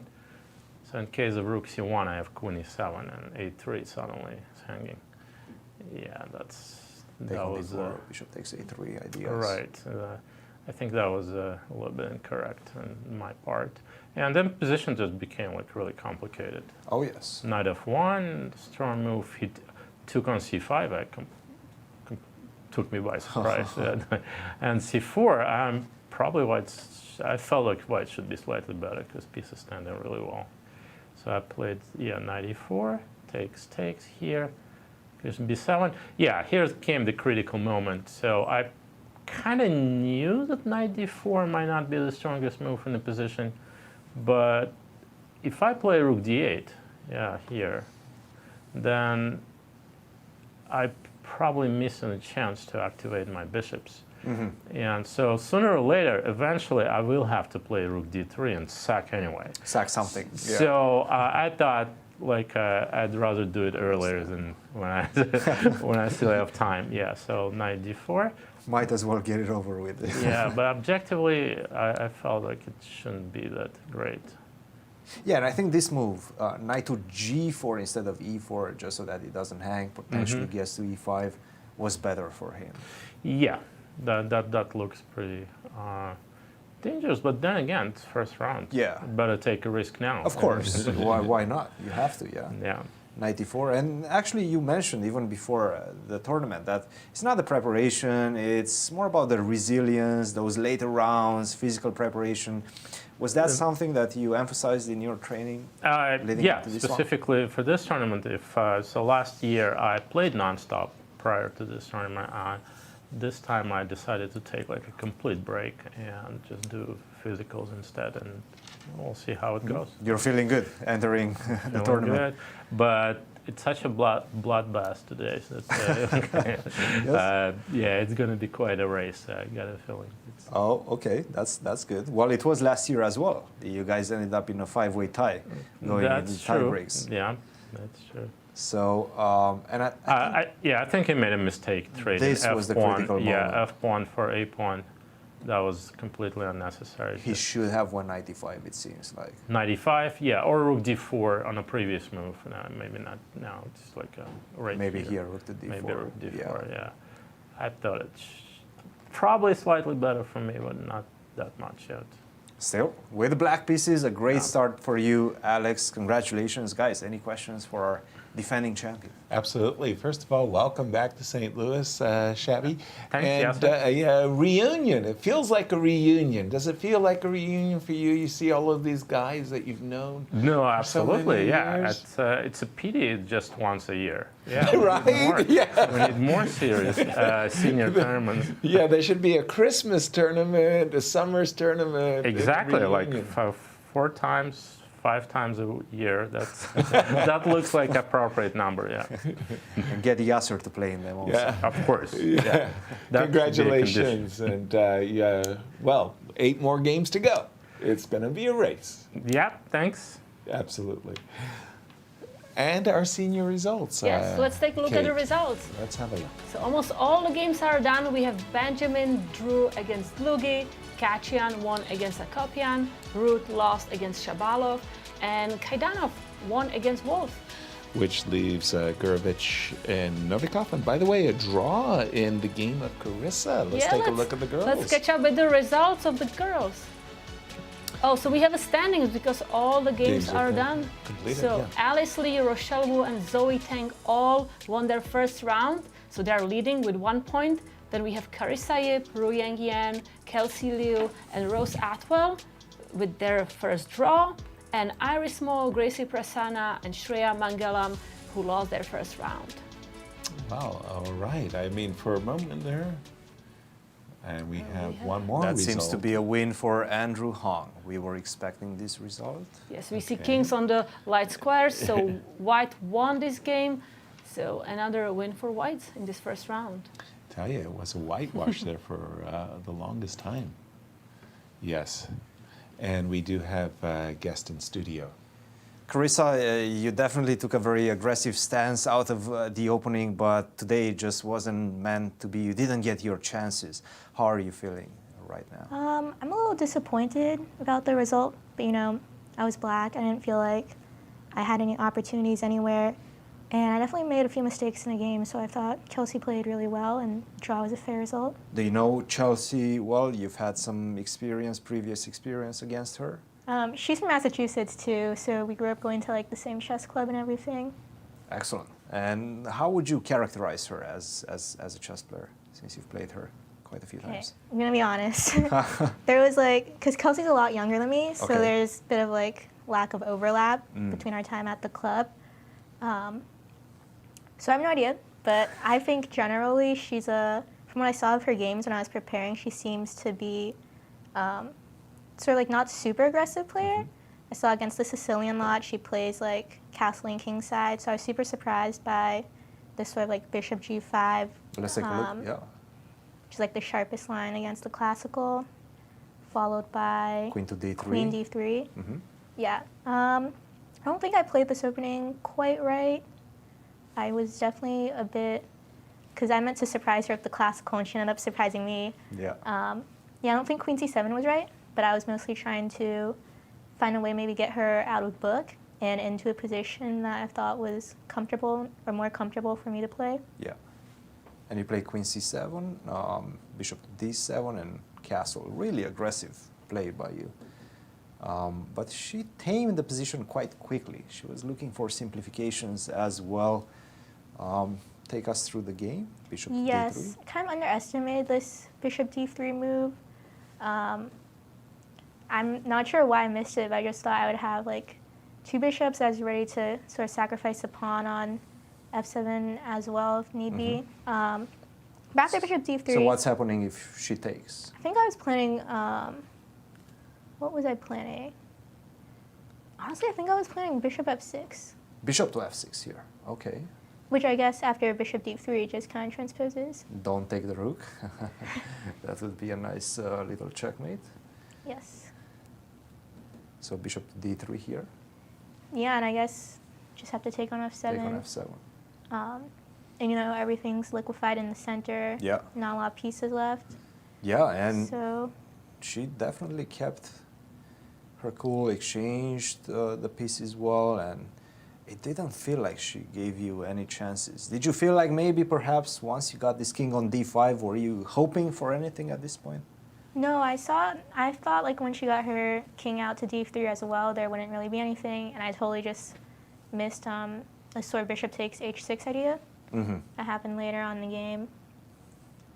Yeah, and this was just a And wash the after rook that. endgame, yeah, want to make her You were work a little trying. bit, work a little bit for the draw, you know. You were trying. But yeah, there wasn't anything.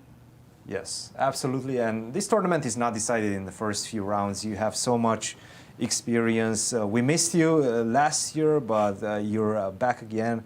Take us a bit about your preparation before this event, if any. I didn't really prepare a ton before this event. I was playing 2 tournaments sort of back to back in the last couple weeks, just because I haven't played since January, and I'm mostly trying to like just shake some rust off. So hopefully, you know, maybe I'm just getting rid of some nerves here, but I'm just kind of looking to take it game by game. Carissa, thank you very much for joining us, and we'll see you in the rest of your games. Thank you. Guys. Quick question for you, Carissa. You went East Coast, West Coast. You're now Stanford. Tell us what the West Coast experience is about. How are you enjoying Stanford? Yeah, I love college a lot. It's been, my first year has been done, so that was a lot of fun. I will say I probably still prefer the East Coast. Sorry, Yasser. It's just something about it. I like the cold weather. when it's too sunny, it makes me uncomfortable, you know. Sleepy. That's not right. There should be seasons. All right. Well, thank you, Carissa. Too sunny. One sorry. more question for you, Carissa. You have experience with like playing the best tournaments here in St. Louis. You played, of course, the U.S. Girls Junior. You won that. You played the boys, the juniors. You played U.S. Women's Championship. That's several invitational. Now, how is it different for you to play the U.S. Women's Championship and the U.S. Girls?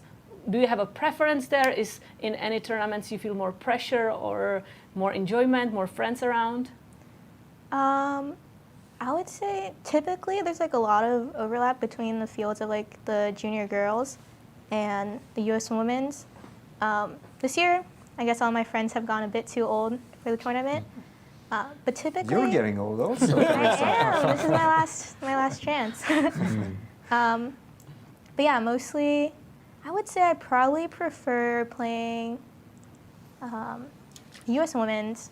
I like sort of like the 11-round structure. I think it's nice to have a bit of a longer tournament, just because you can sort of bounce back more easily, I think, from any sort of loss. Awesome, thank you, and good luck in the rest of the tournament. Thank you. Absolutely. As I'm just going through the games, we have 2 games in the juniors still ongoing. You see, those are the last 2 games in the Hall of Fame. Everything else is cleared out. I was about to say, there's 3 extra pawns in this. Whenever you get the opposite color bishop ending, you do have this feeling that there are chances to draw, but not when there's this many extra pawns for white on the board. White is up a b3 pawn, up a d6 pawn, and up a g6 pawn. It should be I can just run with one of the pawns, right? Exactly. Before, or king before, improve the king. Exactly. Yeah, just as you're saying, it's king c4, b4, b5, and king c5 should be a win for Kirk against Josiah in this game. And Cristian with another guest. Andrew, the difficult opening, you were pressuring, gaining a slight advantage, but then he played this move, bishop to e6, a complete shocker for us. How would you explain this decision by him? I think I had a little pressure here. Knight g3 move was very key. You probably missed this move. With the dual threat of rook e7, knight h5. And, you know, I think here it's quite unpleasant for black. I see what the computer says. It's maybe not so bad, but I think when you see knight h5, rook e7, sometimes, you know, the pressure, sometimes you panic and play bishop e6. Yeah. It's quite an innovative defense, but of course, unfortunately, it doesn't work that well. How did you assess it once he plays this move? Were you happy to see it on the board?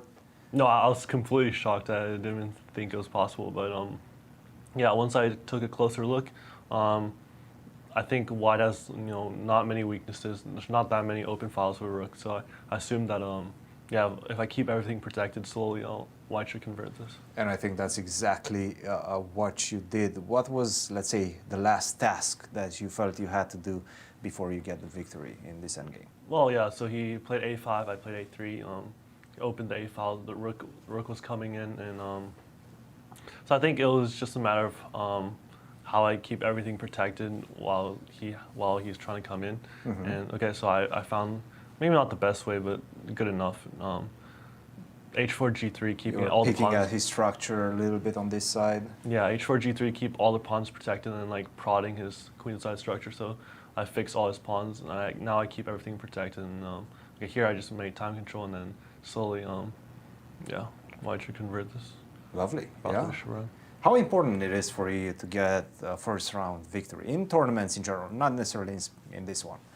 I think it's always nice to start on a good note, but you know, I think everyone probably has like nerves in the first round. It's pretty normal, so it doesn't mean too much. But it's obviously nice. It's a lot better than any other result. Guys, any questions for Andrew? No, just our congratulations indeed, and good luck with the campaign to become the junior champion. Yeah. In these national championships, we've got another result. Yes, here we see 2 players standing up, and Ghazarian won against Josiah Stearman. Exactly, that too many pawns. A case of too many pawns, which means that we're down to 2 remaining games. By the way, is Mishra making a breakthrough in his game? Let's take a look. He played bishop d2. But Bishop knight to c5. d2. I'm getting my king on e6. Isn't that That's a bit dangerous? Yeah, I was about to say, did we have to allow the king that repositioning of the king? Bishop d2, knight to c5. Oh, this is a key moment right now. Because we've got ideas of knight e4 to begin with. That's a nasty hit. You can't play bishop g5. I think you're losing any king and pawn endgames. And I also think I have ideas of blocking your a pawn with knight a6. But is that Knight such c5 a- on the board. Knight c5 on So the bishop c3, right? That's probably Well, this forced. is this is the point that we've got our king kind of now. I need to get guess- the bishop on g5. Otherwise, I get. But now I'm. But now we've got king d8. so- Okay. Somehow, okay, we've maximized, and you're still stubbornly saying, okay, you've maximized, but win the game. How do we do that? And how do you do that? Oh, All right, can we so the do? I question have a is- question. Can we Yes. do c7? Yes. Then I'm gonna check you. Yes. Now I can't take because that is. That's what one I of want. The, yeah. Oh, And I that's will allow you to nice. play That's knight to e6, right? But I still play knight e6. Yeah, but then the question is, just a second. Now I know you want it a pawn, like good for you, right? But I do have suddenly counterplay as well. Nah, I don't believe you, Yasser. No? I don't believe you. Why not? So king d7. King, Actually, sorry? king g6. King I e7. think. No. King e7. So let's say I go check. That's why I wanted to put the king on g7 or g6. Okay, so I am with Christian. Let's King go to G7. g6, just Or because I don't G6. want to Yeah, get to any allow checks. me any funsies. Okay, here, F6. here. No a3 for you. No a3. no. I have my bishop. Boy, did I put my bishop on a bad square. My bishop should at least be here, so I could play a3. But bishop so now back. I go f7. F7. Even though no. You know what? I don't want to go f7. I will take the pawn on h6. Okay. Yeah, my king is in a death King g7 grip now. here. And now I catch your pawn. Knight d4. No. I catch your pawn. Yeah, either way, you just promote with mate. Yes. Yes. Yes. But, okay, so Mishra is going to be able to put his king on g7 and pawn on c7, and then in this moment, let me... That We move have a move C7 on the is board. A5. Oh, sorry, just a second. Let me refresh my board. I apologize. I'll come right back. A7, A5. Why didn't we like this? Oh, because of knight e4, of course. This was the problem, right? We're getting tickled. The bishop and the pawn are forked. I guess we have to move our bishop. Yeah? You take a pawn. We push a pawn. It's all about getting the counterplay in time, right?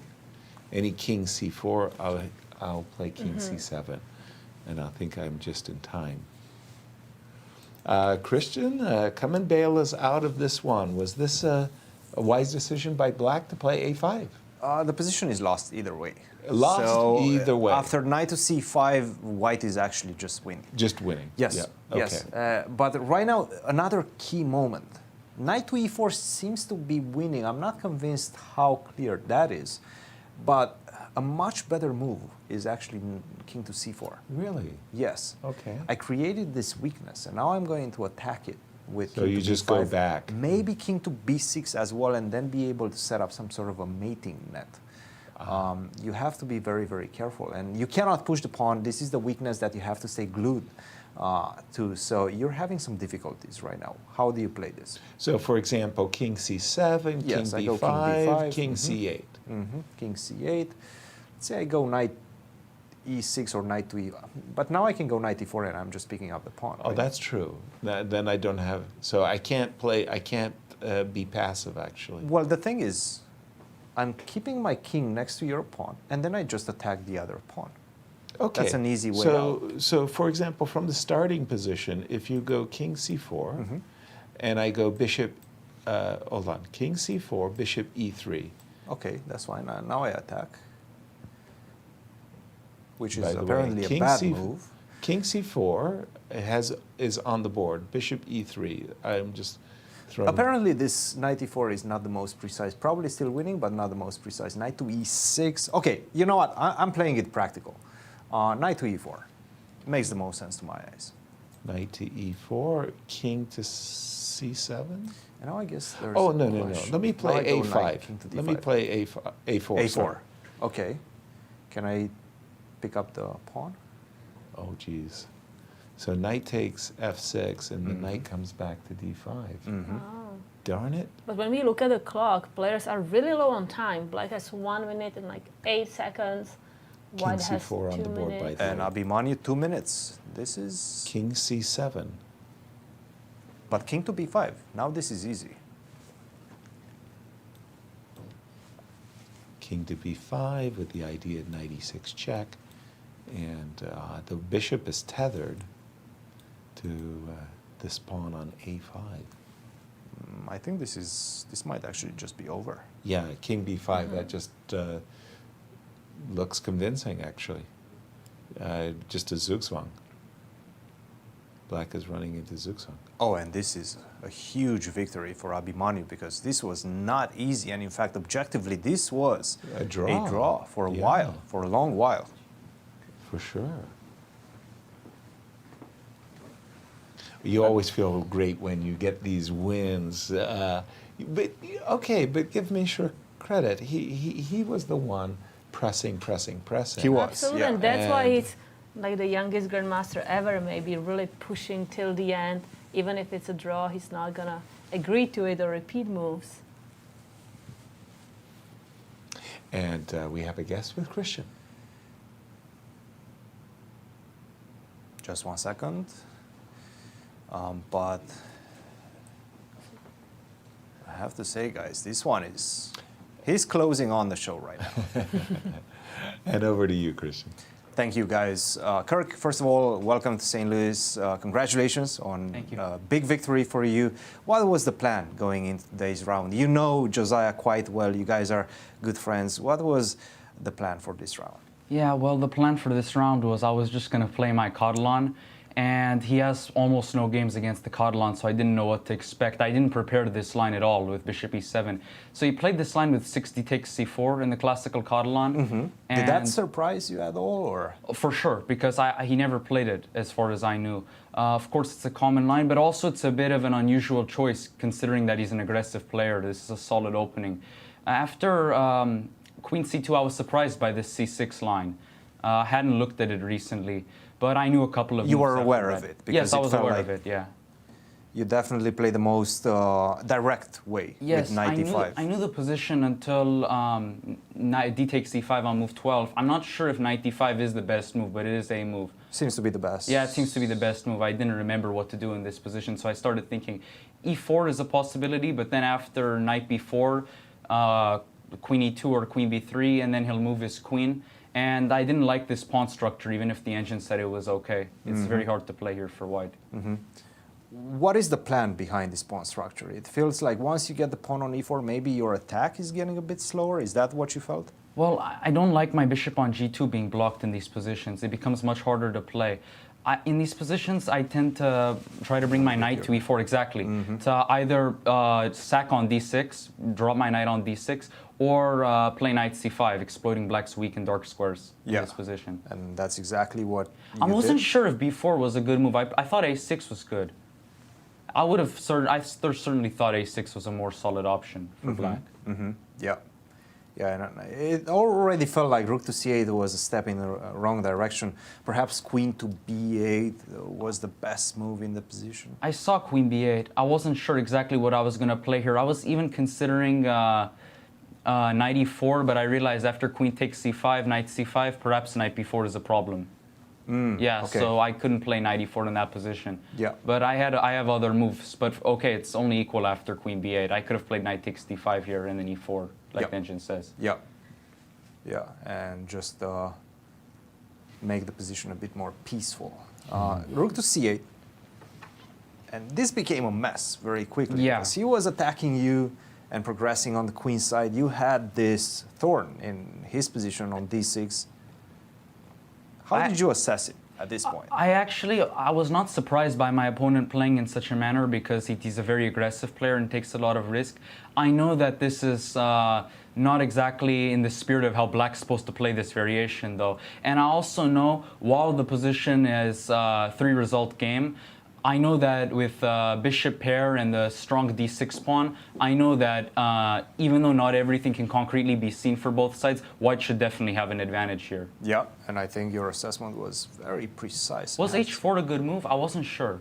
I think perhaps bishop takes f6 is the more precise, but h4 doesn't lose the advantage by any means. Yes, I was just trying to keep tension in the position, but it's interesting to see bishop f6 has such a high evaluation for white. I would say h4, at least from a practical perspective, and don't trust this too much. I mean, if you let it think for a little bit, maybe it's going to get to the same levels. I think it was a good decision practically.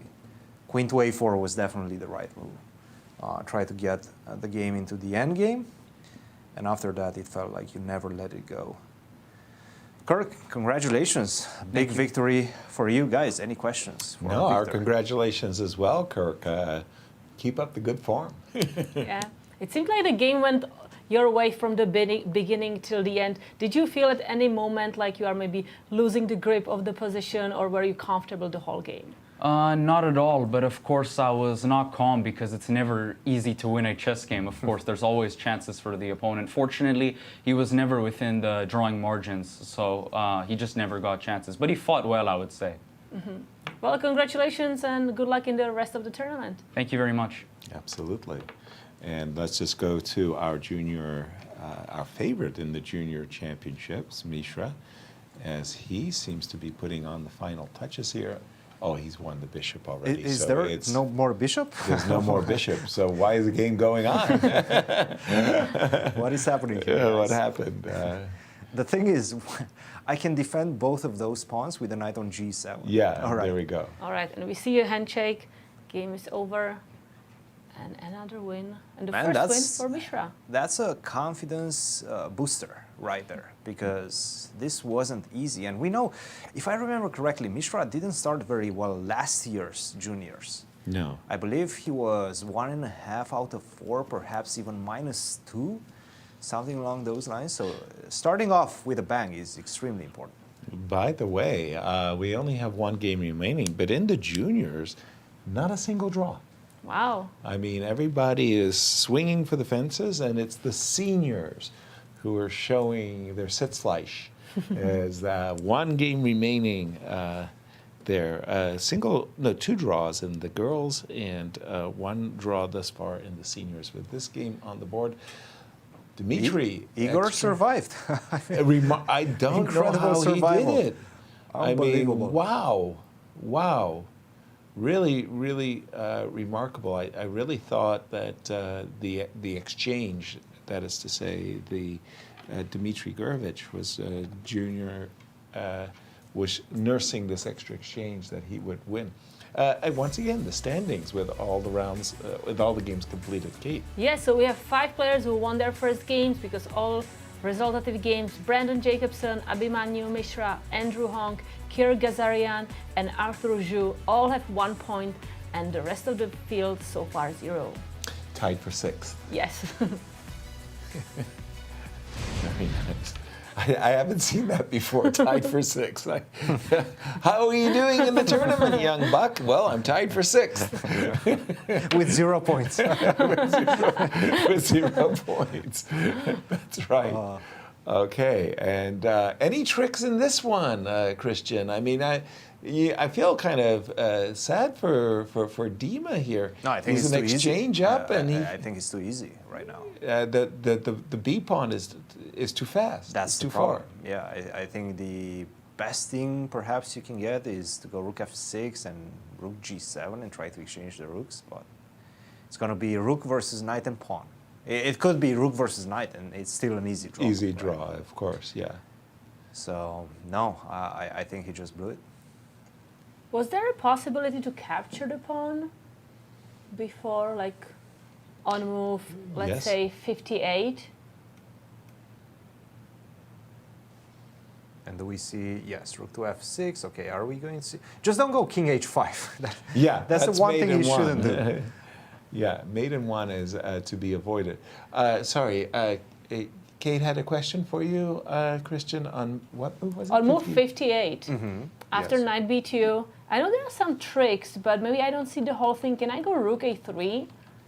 Rook to a3. I know you want to trick me with some like knight c4, knight d6, but I think... So what if I go knight c4? And I take the pawn? Rook a b3, Hold on, knight our d6 viewers check. are not following the analysis. At the moment, all we have is the current position. So the thing with that situation is that, yes, from a practical perspective, probably was the right choice. Okay, go ahead. Show the analysis on my board that you guys have been looking at. I didn't follow it. It was on move 58. Yes, I so think that's the right. Knight to b2 and now So rook to a3. rook a3. Okay. Knight c4. Knight c4, trying to go here for the fork. And Okay. yes, we see that. Yes. But after takes, Yes. here, I move the king somewhere. Yes. And now I take on b7. And we play this. And then I get my knight to e6, and apparently this c5. position is just an easy draw. Knight to c5 to e6 is... Nothing. Maybe knight to f8, get the knight to g6. Okay, and you just have a fortress. Yes, I might just leave the knight on e6. I think it's better to keep the king close to the defense of the pawn on g5. Let's just...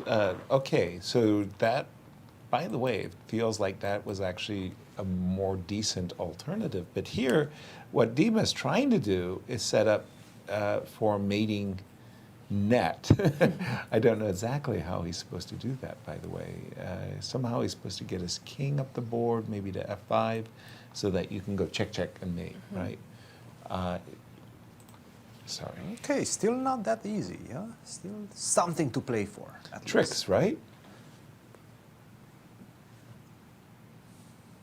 By the way, to remind everybody, our rest day will celebrate the 15th anniversary, a happy anniversary to the St. Louis Chess Club and Scholastic Center. Actually, it's Monday's the actual date of celebration, but the party, I'll put it like that. So if you're anywhere near the Central West End, we're going to have a party from 3 to 8. Bring your books, your clocks, your sets, your t-shirts, your caps, as Grandmasters will be signing autographs and celebrating the 15th anniversary of the club. And bring your Congratulations. friends. There will be so many things to do. We're going to be playing duck chess also with Yasser. That's going to be a lot of fun. What did we do? We opened up a swimming pool for the ducks? How's that There's going going to be to a work? special small pool with all the ducks. That will be even with like the chess club logo or Hall of Fame logo. So you can come here and take your get a duck so you can play duck chess on your own. Exactly, and I understand Cristian's going to be doing the ice bucket challenge as well. So I don't know. It's all good. It's all good. That's you're Don't like worry, 10 years I will too late. be your second. You're I 10 will years be, too late, Yasser. It's a great honor to be your second. There's no ice bucket challenge going on. Forget about it. Your favorite charity. Don't worry. You got $10 going to your favorite charity, Cristian. Well done. Current position, knight f4 check. Any trickies here, Cristian, that Dima can perform? I don't see them. Is it Well, first of magic? all, you have to go to h2, right? Correct. If you go to h4, this is just a draw. I go Yeah. knight g6, knight f4, back, things of that nature. Yeah, so king h2. You're forced to go king h2. Right. Okay. Now what you're going to do, your rook is hanging. So let's force your king to h1. Okay, check and h1. Now, let's say rook c2 or d2 or... So you're not afraid that if I pick up this pawn, your king is going to easily... That's because your king is so far. Exactly. Right? So I can just trade off the rooks if you take on b2. Yep. Go king to g6, pick up the pawn on g5. Makes sense to me. And that's going to be what we already said, rook versus Rook and knight. Yep. which is a draw. Exactly.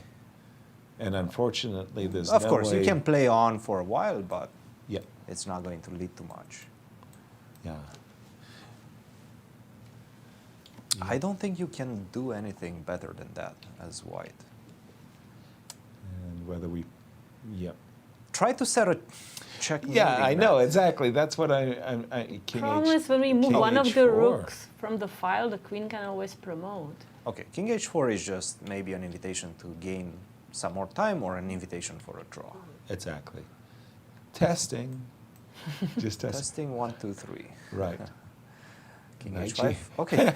I think he just wanted to make sure that he wasn't walking into mate. There. I would never play King H5. I don't know why. I would never play King H5. It just King feels H5. like. I mean, and he just kind of made sure there's no. There's a magic move. You want to play rook on G1 to H4. It's like, what? No. That's dangerous. Sorry, I'm just going to refresh my board. Okay, go back.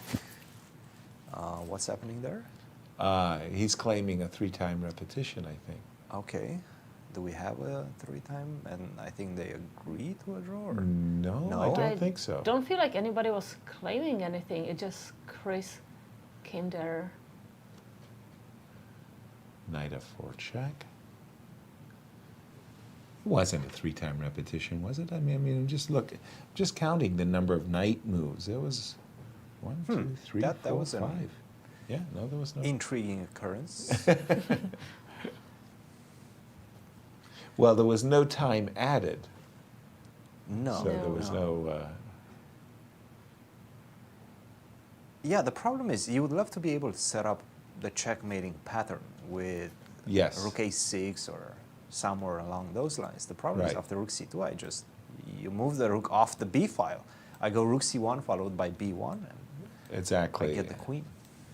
Exactly. Which stops this checkmating pattern at the same time. Exactly. So yeah, rook B7 is kind of one of those 50-50s. If he moves his king, you win. If he takes the rook, you lose. Rook to E2, yes. Yeah. Rook to E2. Let me just. I mean, incredible defense by Igor. Yeah, because he was dead lost out of the opening. Right. Dead lost. He was suffering literally from move 20 onwards. But I mean, these types of draws are victories. Yes. It just feels like you've saved the game, and you feel very, very good after such a game. By the way, just to remind everybody, in the juniors and girls, all the results. This is our final game of the 3 national championships. And just to remind everybody of the current standings, in the first round, we'll start with the girls. Yes, we have Alice Lee, Rochelle Wu, and Zoe Tang all having 1 point. Carissa Yip, the pre-tournament favorite, at least by invitational range, only made a draw, but she had black. Yes, and Ruyang Yan and Kelsey Liu and Rose Atwell also made a draw. And then we have Iris Mo, Gracie Prasanna, and Shreya Mangalam, who lost their first game. And in the juniors, boy, everybody was swinging for the fences. Not a single draw in any of the 5 games. Yeah, we have 5-way tie for the first spot. Brandon Jacobson, Abhimanyu Mishra, Andrew Hong, Kirk Ghazarian, Arthur Guo, all having 1 point. Tied for 6. And tied for 6 is Jason Liang, Balaji Daggupati, Justin Wang, Arthur Guo, and Josiah Stearman. With the seniors, 1 game remaining, we do have 3 winners thus far, and they are. So we have Benjamin Drew against Dlugy, Khachiyan won against Akopian. That was a big upset. The top seed, yeah. Absolutely. Ruth lost against Shabalov, and Kaidanov won against Wolff. With the remaining game between Dima and Igor, exchange more, but unfortunately, there's just not enough material on the board for white. And after this move, rook e2, we do have king g1. Okay, that's intriguing. King to g1. Inviting rook check, huh? Well, first of all, you can just go rook e1 followed by b1 and exactly go more or less into the same endgame. Yeah, I'm looking at rook e1 check, king to f2, queen, forcing the queen, the newly crowned queen, to be captured. I think there rook is takes, rook one takes, trick in knight the position. h3 check. Okay, knight h3 is the very easy way out. And after we capture this, we're in that rook versus knight table base. We know it's a draw, but there are ways of losing. Yes, you can lose. There is the possibility. So the only trick in the position is if you go king g6, right? No, keep going. Oh, sorry. And now you try to approach the pawn with king g6. Yeah, instead of knight h3. Yeah. King g6 immediately? Yes. Okay. Well, this is the only bad move in the position. So now I think I can go king f3, and it's not that easy to keep the pawn, to take the pawn anymore. Knight e6, what? Okay, he's being fancy.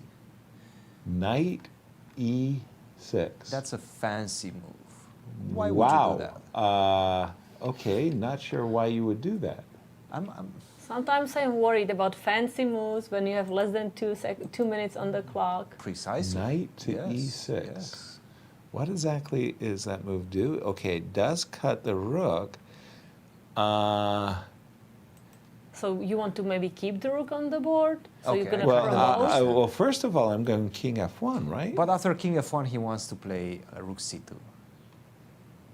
Okay, what? He's being fancy. He's being very fancy. Wow. That king f1, rook c2. Or rook h2. No, but rook c2 actually loses.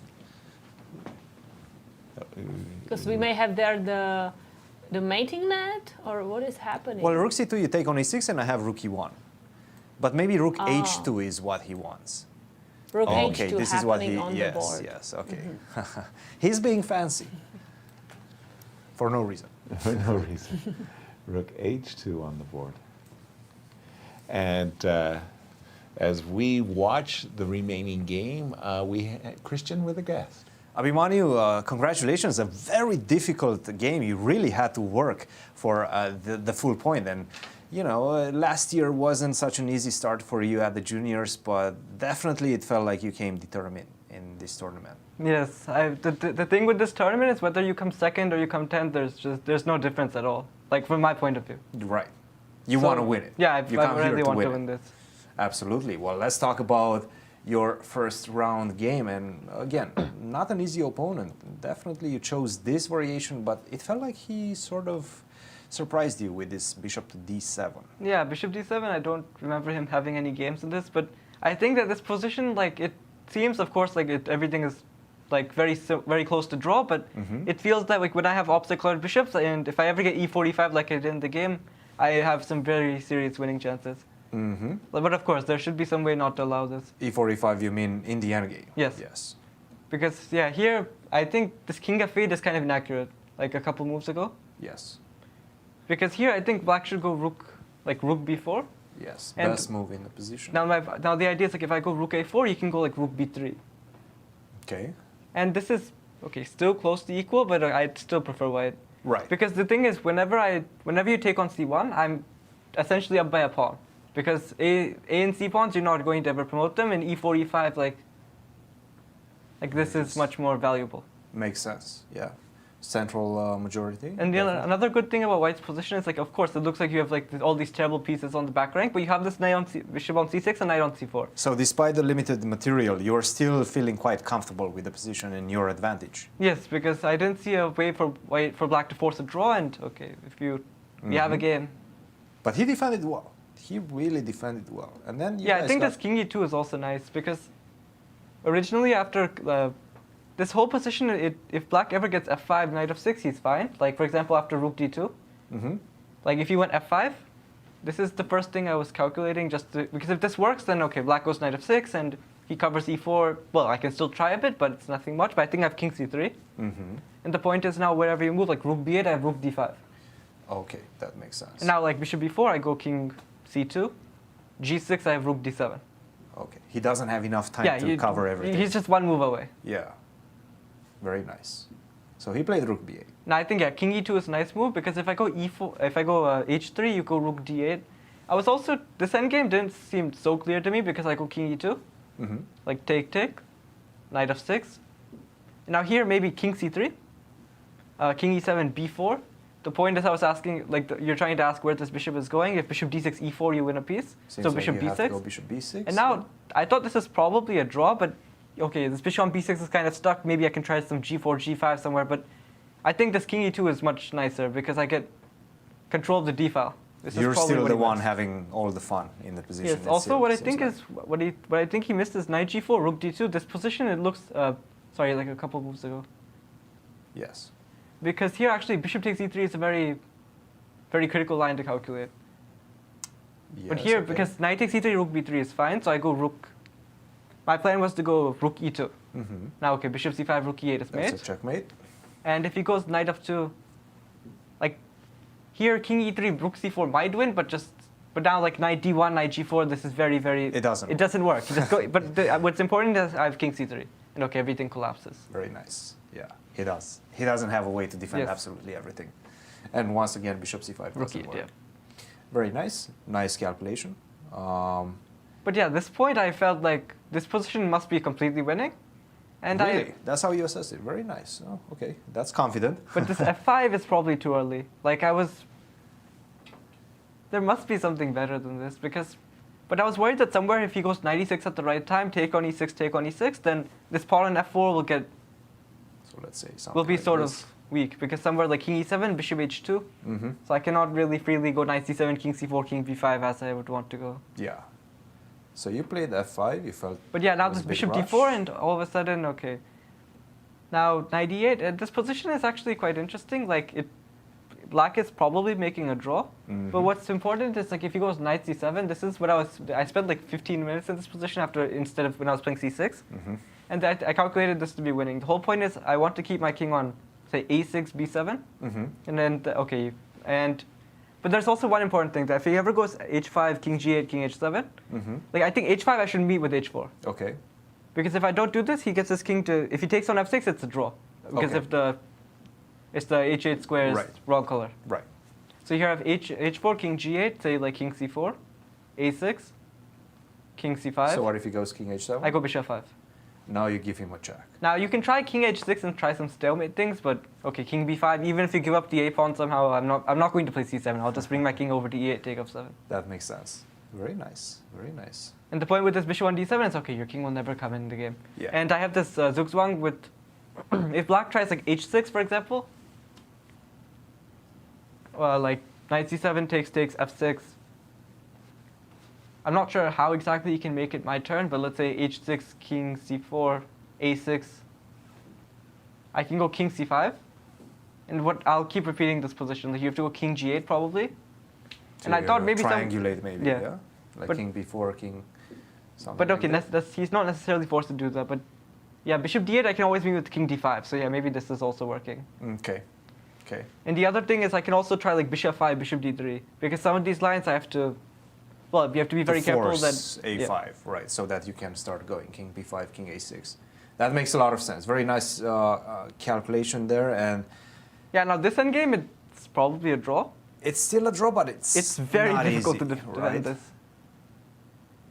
And I think this was the critical mistake. Because the point is I forced him to, like I got this h4 at a very nice moment because h4, because if he went h5 I had knight f4 and Yeah. I think it was working out in my favor. Yeah. And now here, all I need is to bring my king onto e6 and game is over. Like this bishop d2, knight c5, if I get knight to a6, king e6, king f7, it's resignable. Because the issue is, if you keep bishop on this a1 to h8 diagonal, I go king g7, king f7, king g7, take h6. Yeah. If you keep bishop on g5, I can go c7, king d6, king c6. Yeah. Well, not king c6, bishop f4, but I'll play king e7, I can even bring my king to g7, should be lost. And he played bishop d2. After that, you Yes. got the knight c5, king c4. Abhimanyu, congratulations. Big victory for you. Your ambitions are pretty clear for this tournament. We'll see you in the rest of your games. Thank you. Well done, Mishra. Well done indeed. And let's just take a look at all of our final results. Kate, do the honors.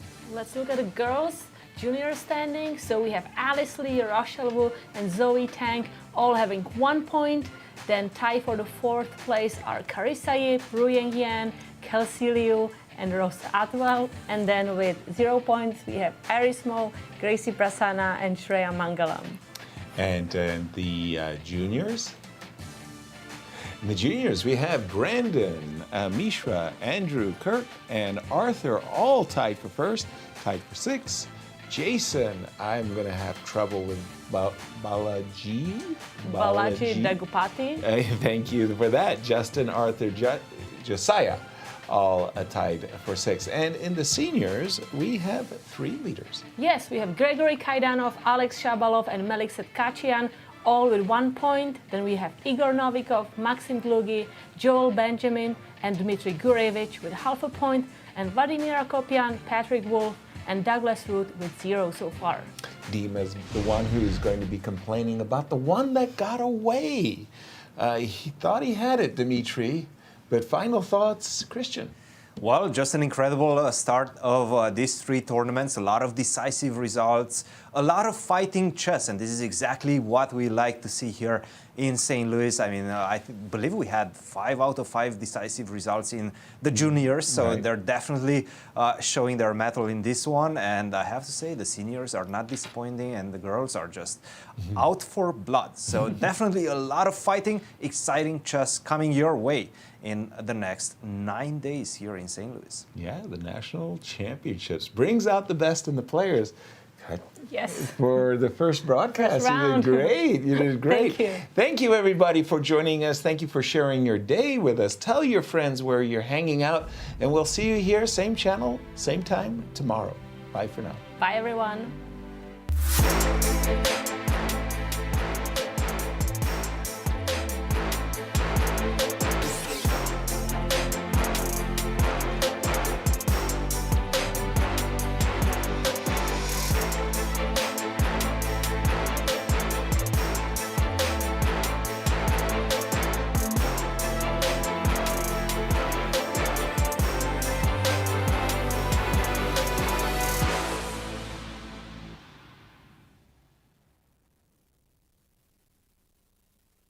This has been a presentation of the St. Louis Chess Club.